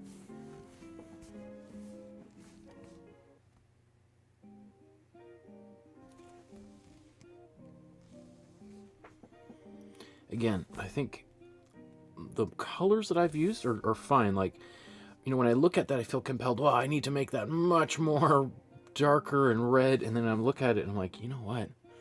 If I go any darker, it's not going to be very readable as a distinct object. So I'm going to leave it like that.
Okay, let's get a bit of this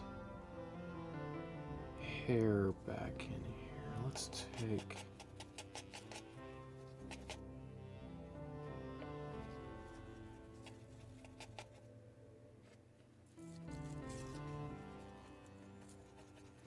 a bit of purple in this hair.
I mean, I've probably articulated his hair here more than Jonathan Yeo did.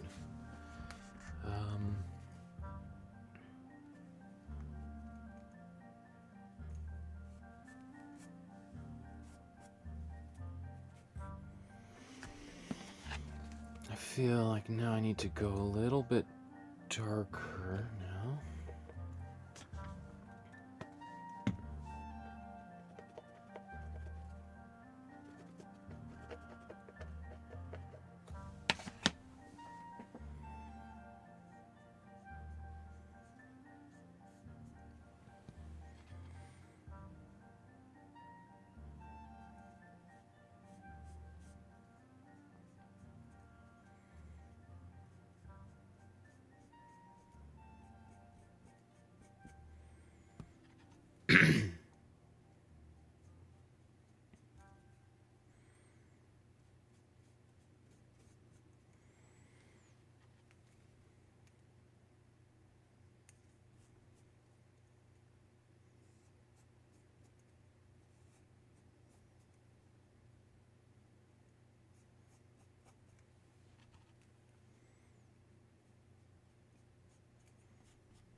I mean, sitting for a portrait requires a tremendous amount of trust between mostly from the sitter, that the person that they're painting is going to, you know, be respectful in their portrait, that they're not going to do something that will humiliate them or embarrass them. I mean, obviously some people would say that's exactly what happened here, but I would disagree. I think this is actually a pretty good portrait.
Let's turn that into a bit more of a brown in places.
So now that I'm getting closer to wrapping up, I'm probably going to start, to soften some of these lines. Maybe just take a brush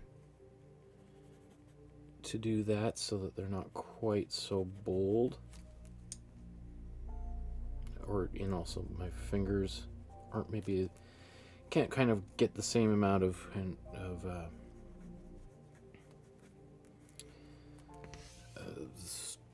gently blending and smoothing things out, so.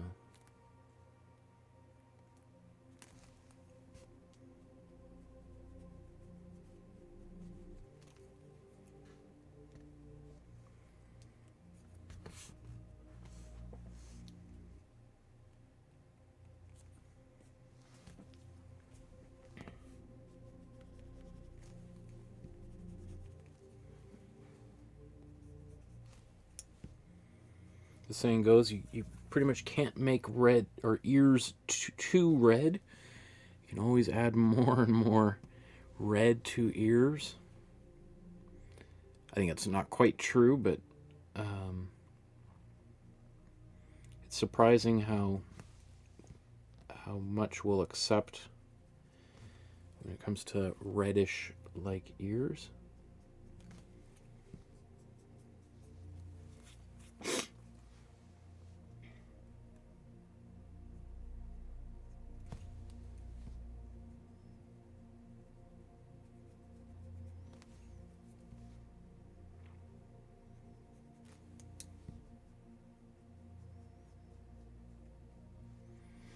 I really should blow dry this before I do too much more.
I'm just going to keep on kind of just darkening a little bit with some browns.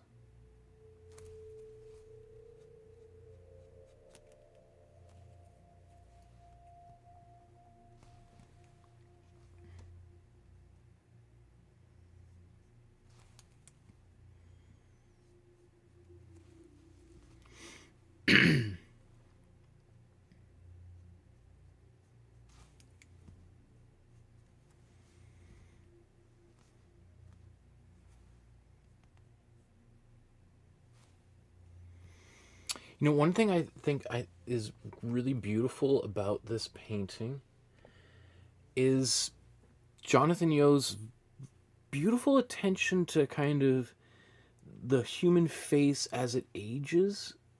He's able to kind of, as opposed, like my painting right now is actually kind of quite smooth. It makes him look a little bit younger, a little bit more of a baby face. Versus what I think is beautiful about what we see there is just all of the very subtle. They're not really wrinkles that he's painting, just how the face, it doesn't have the kind of smoothness that we associate with youth. It is really beautiful. It's actually pretty tricky to do. So, I mean, if we spent like another month on this, just like he did, I think I could approximate that a little bit more. But what that involves is almost like pointillist kind of painting, all these very subtle little shifts between, because you've got all of these different planes, right? You've got different, as opposed to, you know, on maybe a, like on a maybe younger face where we have, it's more like a, I don't know, like a beach ball. It's very smooth. The skin is kind of puffy and tight. Here, instead, it's a little bit more dappled, like a golf ball or something. And so that means we have all of these undulating surfaces, which means we have lots of highlights and lots of shadows. And depicting that is really tricky. It takes a lot of skill, a lot of patience to be able to get, just look at this cheek and how complex, how many different shades of these different skin tones we've got going on in here. Like we've got all these greens, we got darker browns, lighter browns. Versus mine, you know, it's much more simple. And so, I wonder, like, I'd like to complicate mine a little bit. I just don't know if I want to spend a couple more hours trying to do that.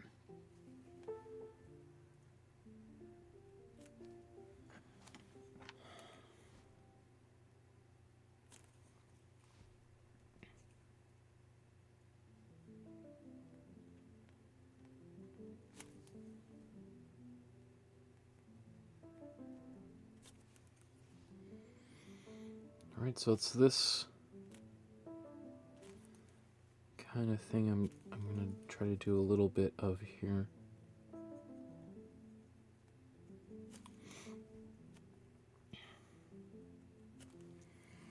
I mean, yeah, I guess Singer talks like age spots, I suppose that's a word for it. It's just that as we grow older, our skin becomes a little bit looser. It's not quite as firm. You know, I mean, that's what those skin companies are always trying to sell us on, right? You got to get this age-defying makeup, tightens and lifts the skin. All these.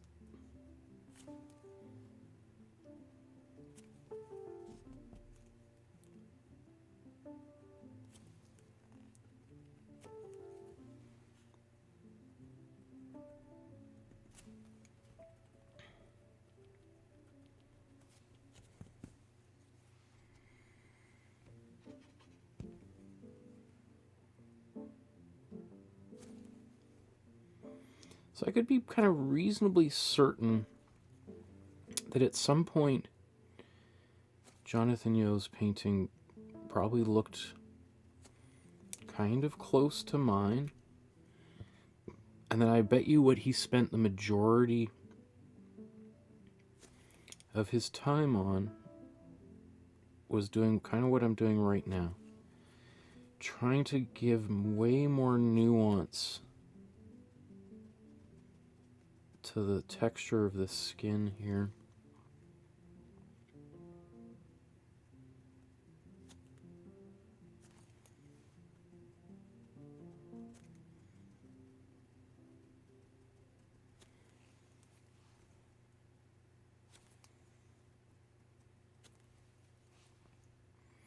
I do have to be careful, otherwise, you know, I have to be kind of consistent.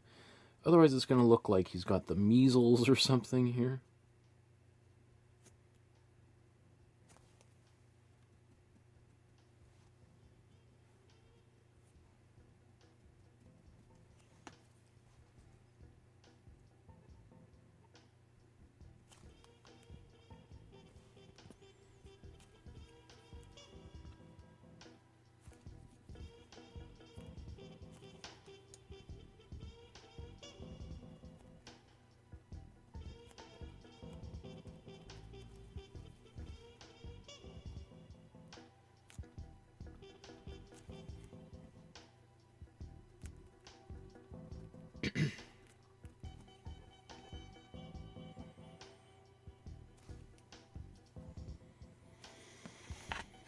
Okay, let's try going to some of maybe slightly lighter value.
Let's go the other way. Let's take some of this green.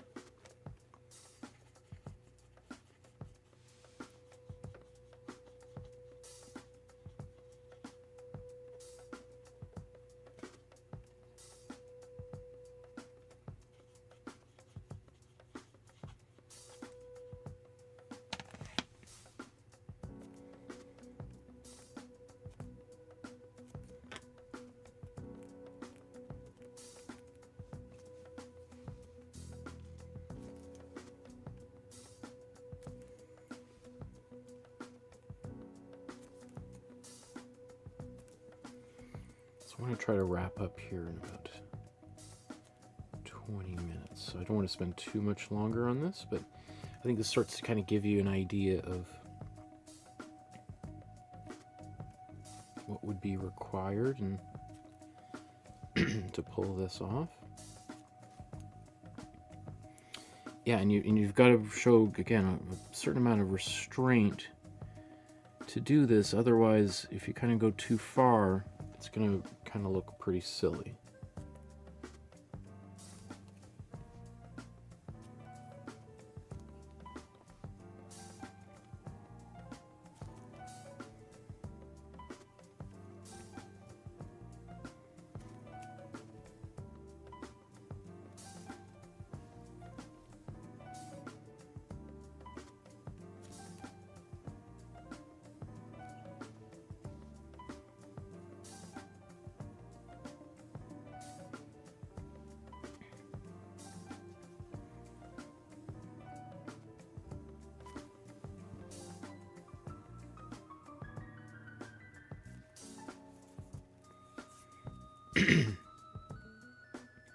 It's also a fine line between doing this and capturing this man's portrait accurately and really offending them.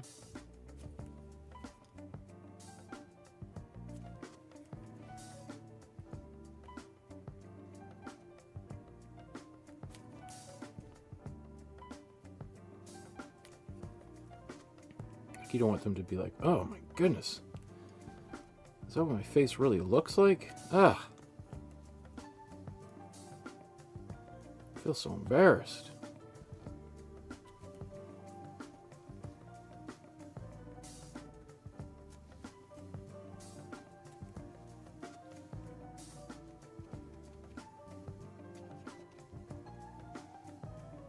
See, I might be going a little bit far right now.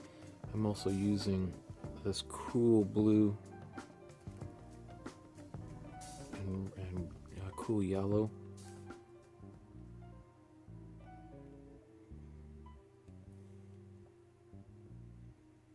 Oops.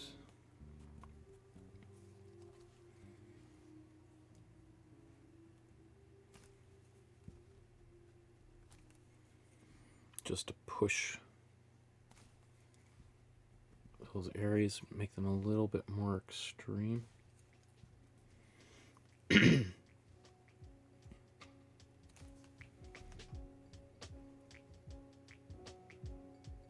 it might be, that's starting to push it, I think.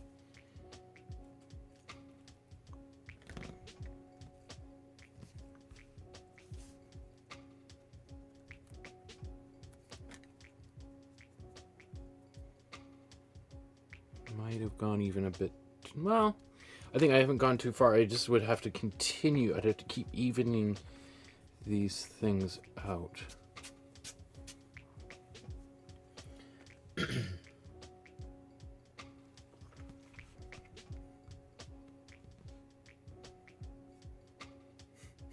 Saying it says lizard skin that the Prince Philip had.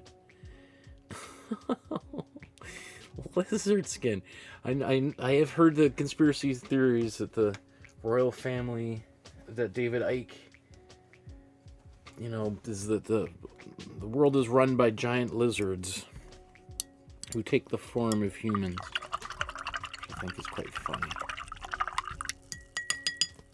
Oh, there's Ari. Says, is it late to the party? The portrait looks amazing. Thank you, Ari.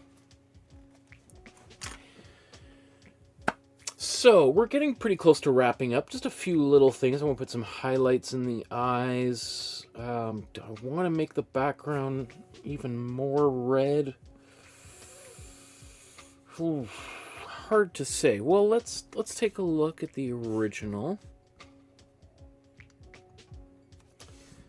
And compare it to mine here.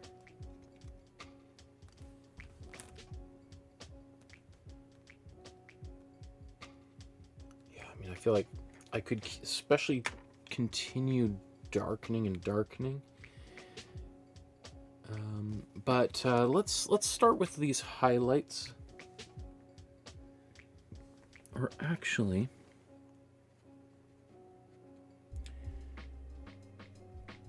I'm going to take my black first of all.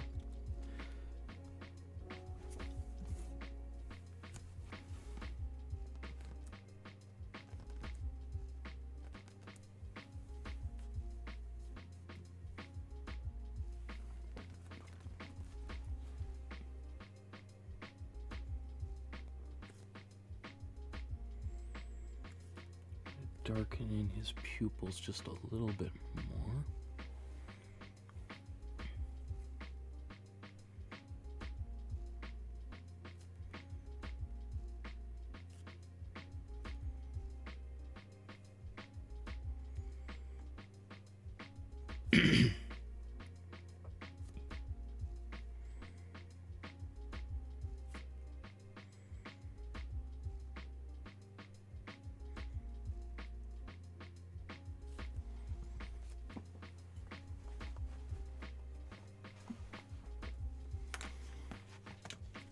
I'm also going to just glaze a little bit with my black. Let's get a bit of black on my brush.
Oops. Just there's so much red. I have boosted the red on these cameras just so that sometimes things I tend to look quite pale without them.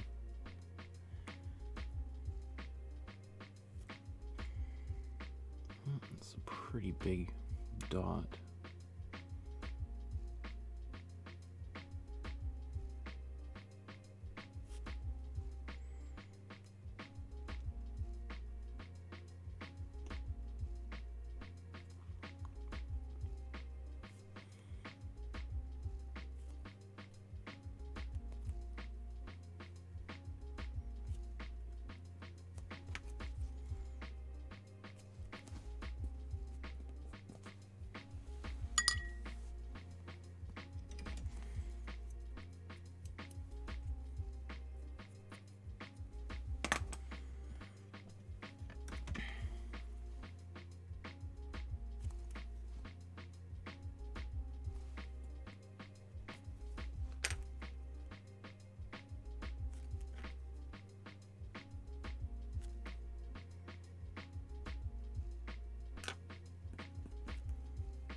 Yeah, I would say my painting in person looks almost too dark, and yet on camera it appears almost too light. The paradox of film.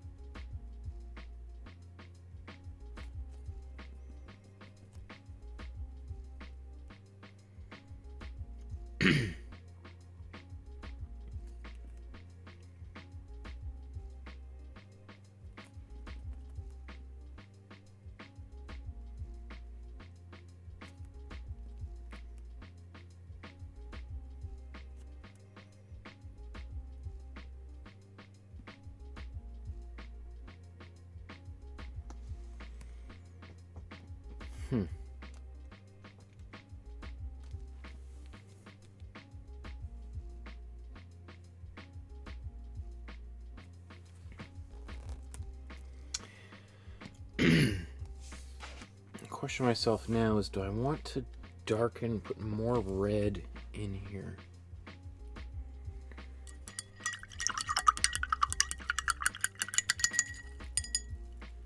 LOL. Senga says, I'm not a believer.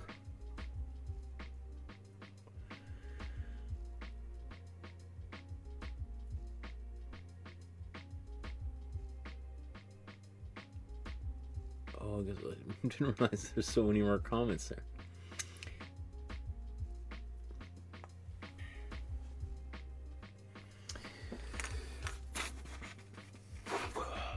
Okay. Do we want to add a little bit darker values in the background? If we take this,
Just gonna quickly blow dry this.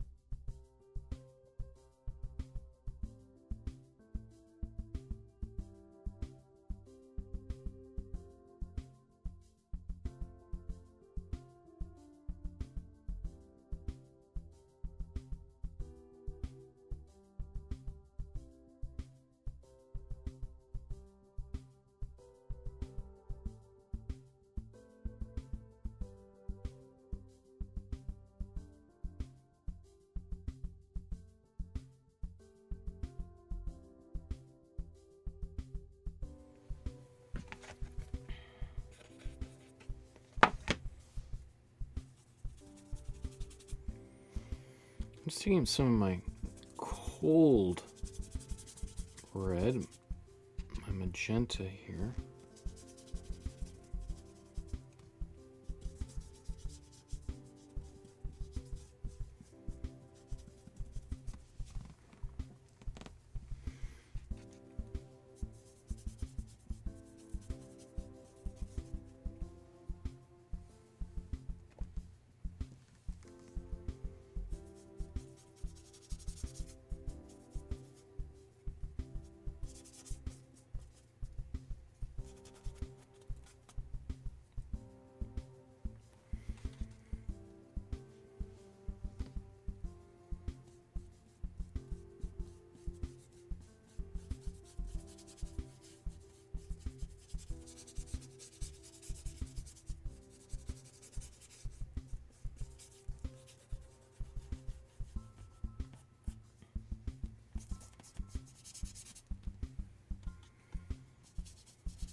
Trying to show restraint, not go over everything.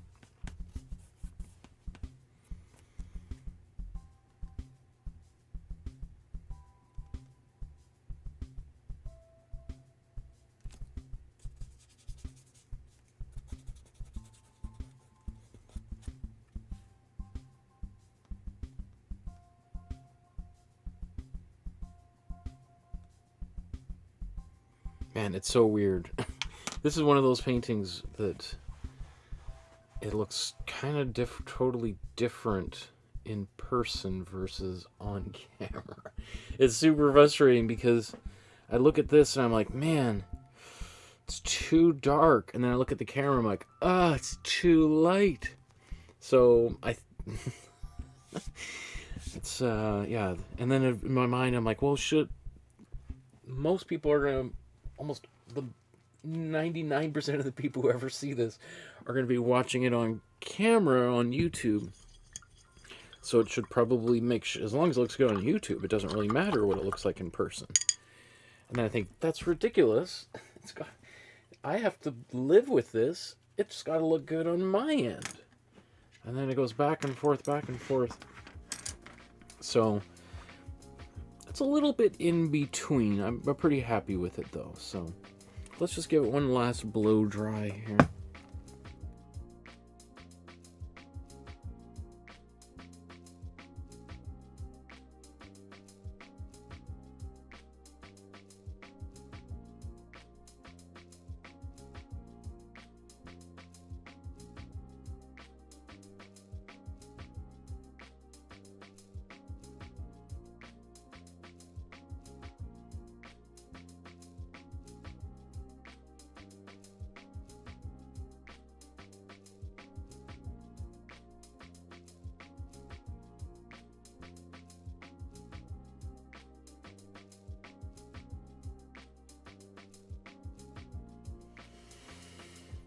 Okay.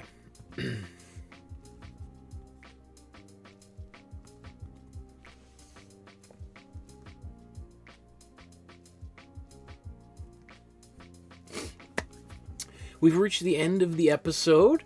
We're going to do our quick side-by-side comparison and see how things turned out. Obviously, you know, Jonathan Yeo would have worked on this for a lot longer. I painted this painting in about 3 hours because I blabbed on for about an hour and a half. So just considering the time constraints, I'm pretty satisfied with the way it turned out. You know, everything could always get better. Oh, actually, just before we do that, it's always a good reminder to like, subscribe, hit the notification bell so you know when future episodes are taking place. I don't usually paint on Wednesday mornings, but since I had family visiting for the past week, this is the first opportunity I had to kind of get down to the studio and do a little bit of do a live stream. So you know, again, all of this is free. It helps me just by hitting the subscribe button. About 70 to 80% of the people that watch my videos are not subscribers. And about 40% of the people that watch the videos don't like the videos. Even though often people will, you can see on the algorithm, people will be, or not the algorithm, the stats, people will watch for hours but not like the video. So it's really helpful if you like the video for me. And also if you want to support the channel and leave a small donation, you can use the PayPal link. You can send a transfer via email. You can send a check in the mail.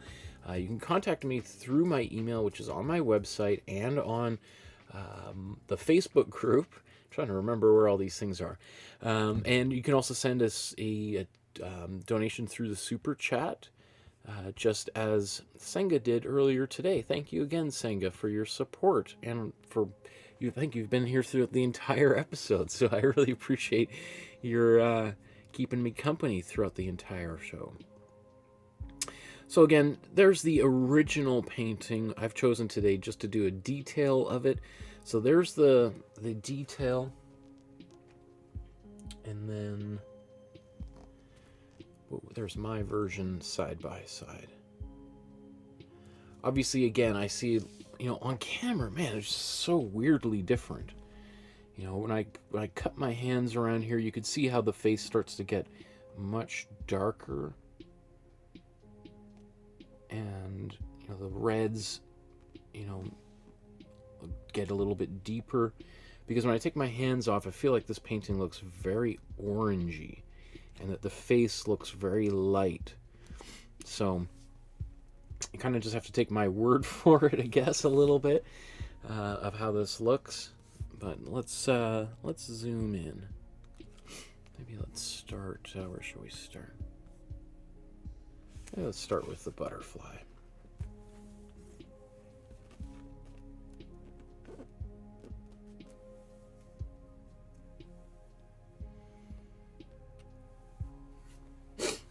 Okay. So, you know, I'm pretty satisfied with the way this turned out. Again, I mean, I could have spent a little bit more time painting the butterfly, but I think it's what was needed to be there is there. I'm just realizing it's a little more angular on the bottom of the wing there. I think good enough. As far as like the collar and everything, you could see that his is actually very brushy. Mine is pretty loose, but doesn't have quite the same level of attention and detail. Mine is a little bit more of an afterthought. You know, I'm just noticing, there's some sort of pattern on here that I didn't really capture. As we go across, it just occurred to me that there's kind of his sash is this darker area right across here. Do I dare put that in right now? Maybe I should. I think it's...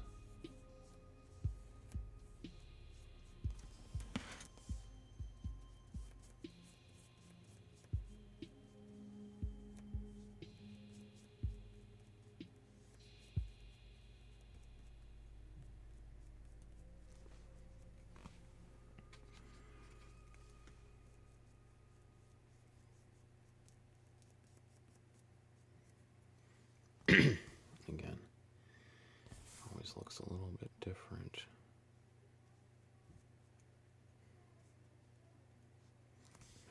In fact, well, I've just got this paintbrush a little bit dirty here. Let's go back to the collar and think about, can I...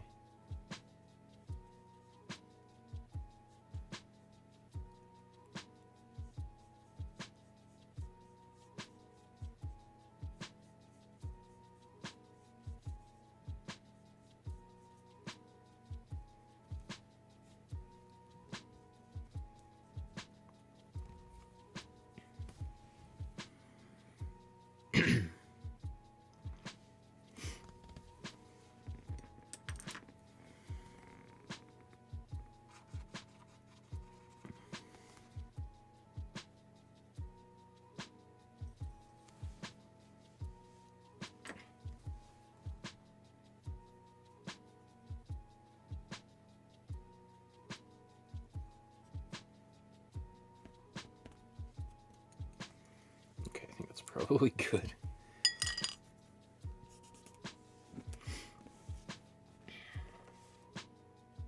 Just hinting at that really quickly. Let's scroll. Maybe let's just go along the side here real quick.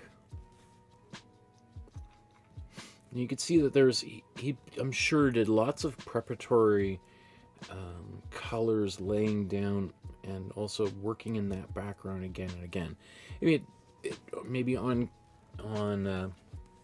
camera, if you've seen video of this painting, some of that stuff from afar might look kind of like a bit of an afterthought. I think it's really important.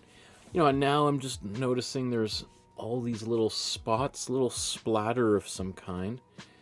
Probably what that would be is little bits of white. And then painting, when he painted back over it with the red, those little dots turn out much lighter. In fact, do I want to try to do a bit of that? Do I have a paint toothbrush around here?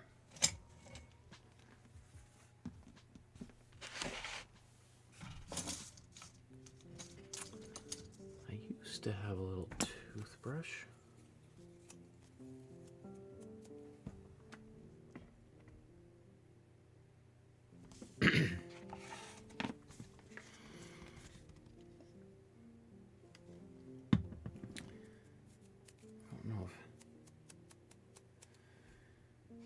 Going to be watery enough.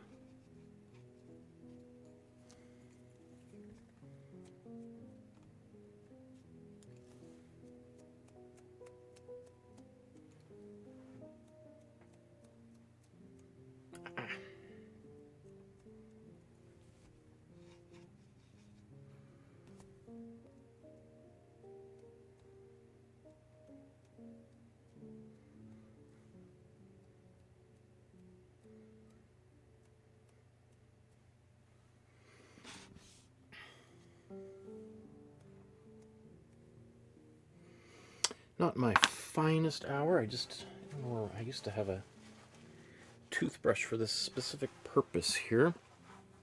Can't find it, so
let's get a bit of glazing fluid and just some cool red. Looks like I need to get a little bit thicker.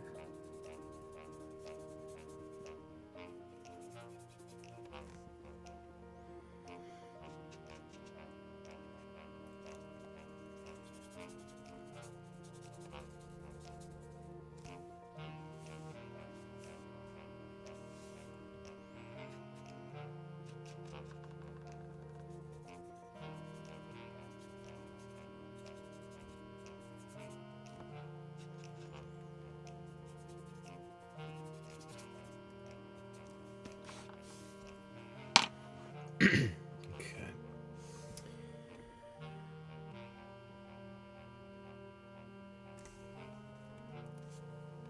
There we go.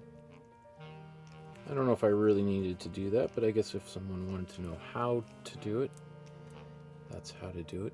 I mean, it looks like there's probably a bunch of like little washes and things, drips and stuff going on back there. And then let's go up to top of the head here.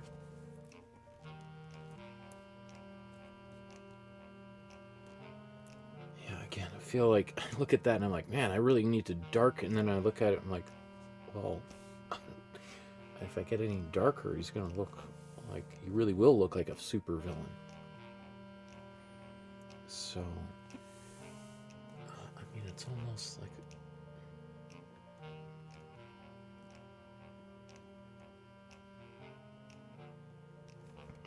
probably gets a little bit, that's much closer to the way mine looks. The skin tones feel a little bit off when I'm down there though, but so I'm just going to keep it a little bit brighter.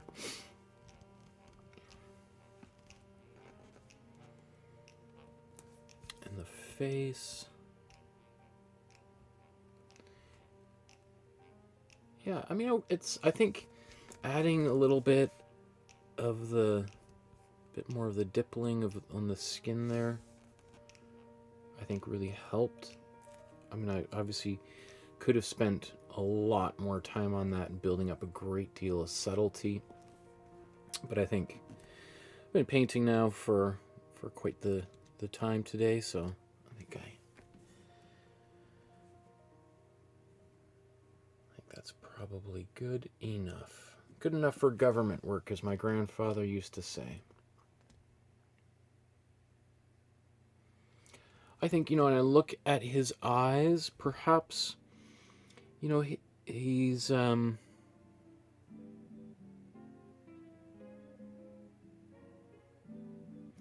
they could be, like, there's something, the look in his eyes, I would say in the original, there's like a really nice, sweet, genuine quality to them. And he's got this almost a tiny bit of a smirky kind of smile. On mine, he doesn't, I don't think, kind of quite have the same almost kind of loving grandpa kind of quality. So I think also maybe his jowls I have a little bit lower here. I think those could go up a bit higher. It's one of those things, again, as I look at this, it's like, man, I could go work on this for hours and hours and hours. And that's exactly what Jonathan Yeo did. So I think this is good enough for today. It's nice to finish a painting finally, because I think a few episodes, including my Easter episodes, still got some work to do on that. As Senga says, what are you going to do with the rest of the day? Well, I was thinking maybe I was going to work on some of those unfinished ones, but I also have a lot of catching up of other things I got to get done. So, thank you everyone for joining me, for painting along with me, for keeping me company. I'm looking forward to seeing what you've done. Join the Facebook group. Upload your artwork to the Facebook group. I know there's a bonus episode, feedback episode coming up. It must be very soon. I haven't looked at the schedule in the last week. So if you want to participate in that, I'm happy to give some free advice on how to improve your paintings and drawings. Just put it up on the Facebook group, and we'll see that in a episode coming up again very soon. So otherwise, thank you everyone for painting and joining me. We'll see you guys. It might be next Monday. I'm not sure when the next time I have free to paint is. Again, you're doing the world and me a favor by participating, by sharing art with your community, by exploring your creative interests. That inspires other people to do the same. And I think if we had a world where everybody had a creative outlet for their thoughts, feelings, emotions, fears, we would live in a way more peaceful, happy planet. And one brushstroke at a time will get us to utopia. Thank you, everyone. We'll see you again in a future episode. Have a great night. Bye-bye.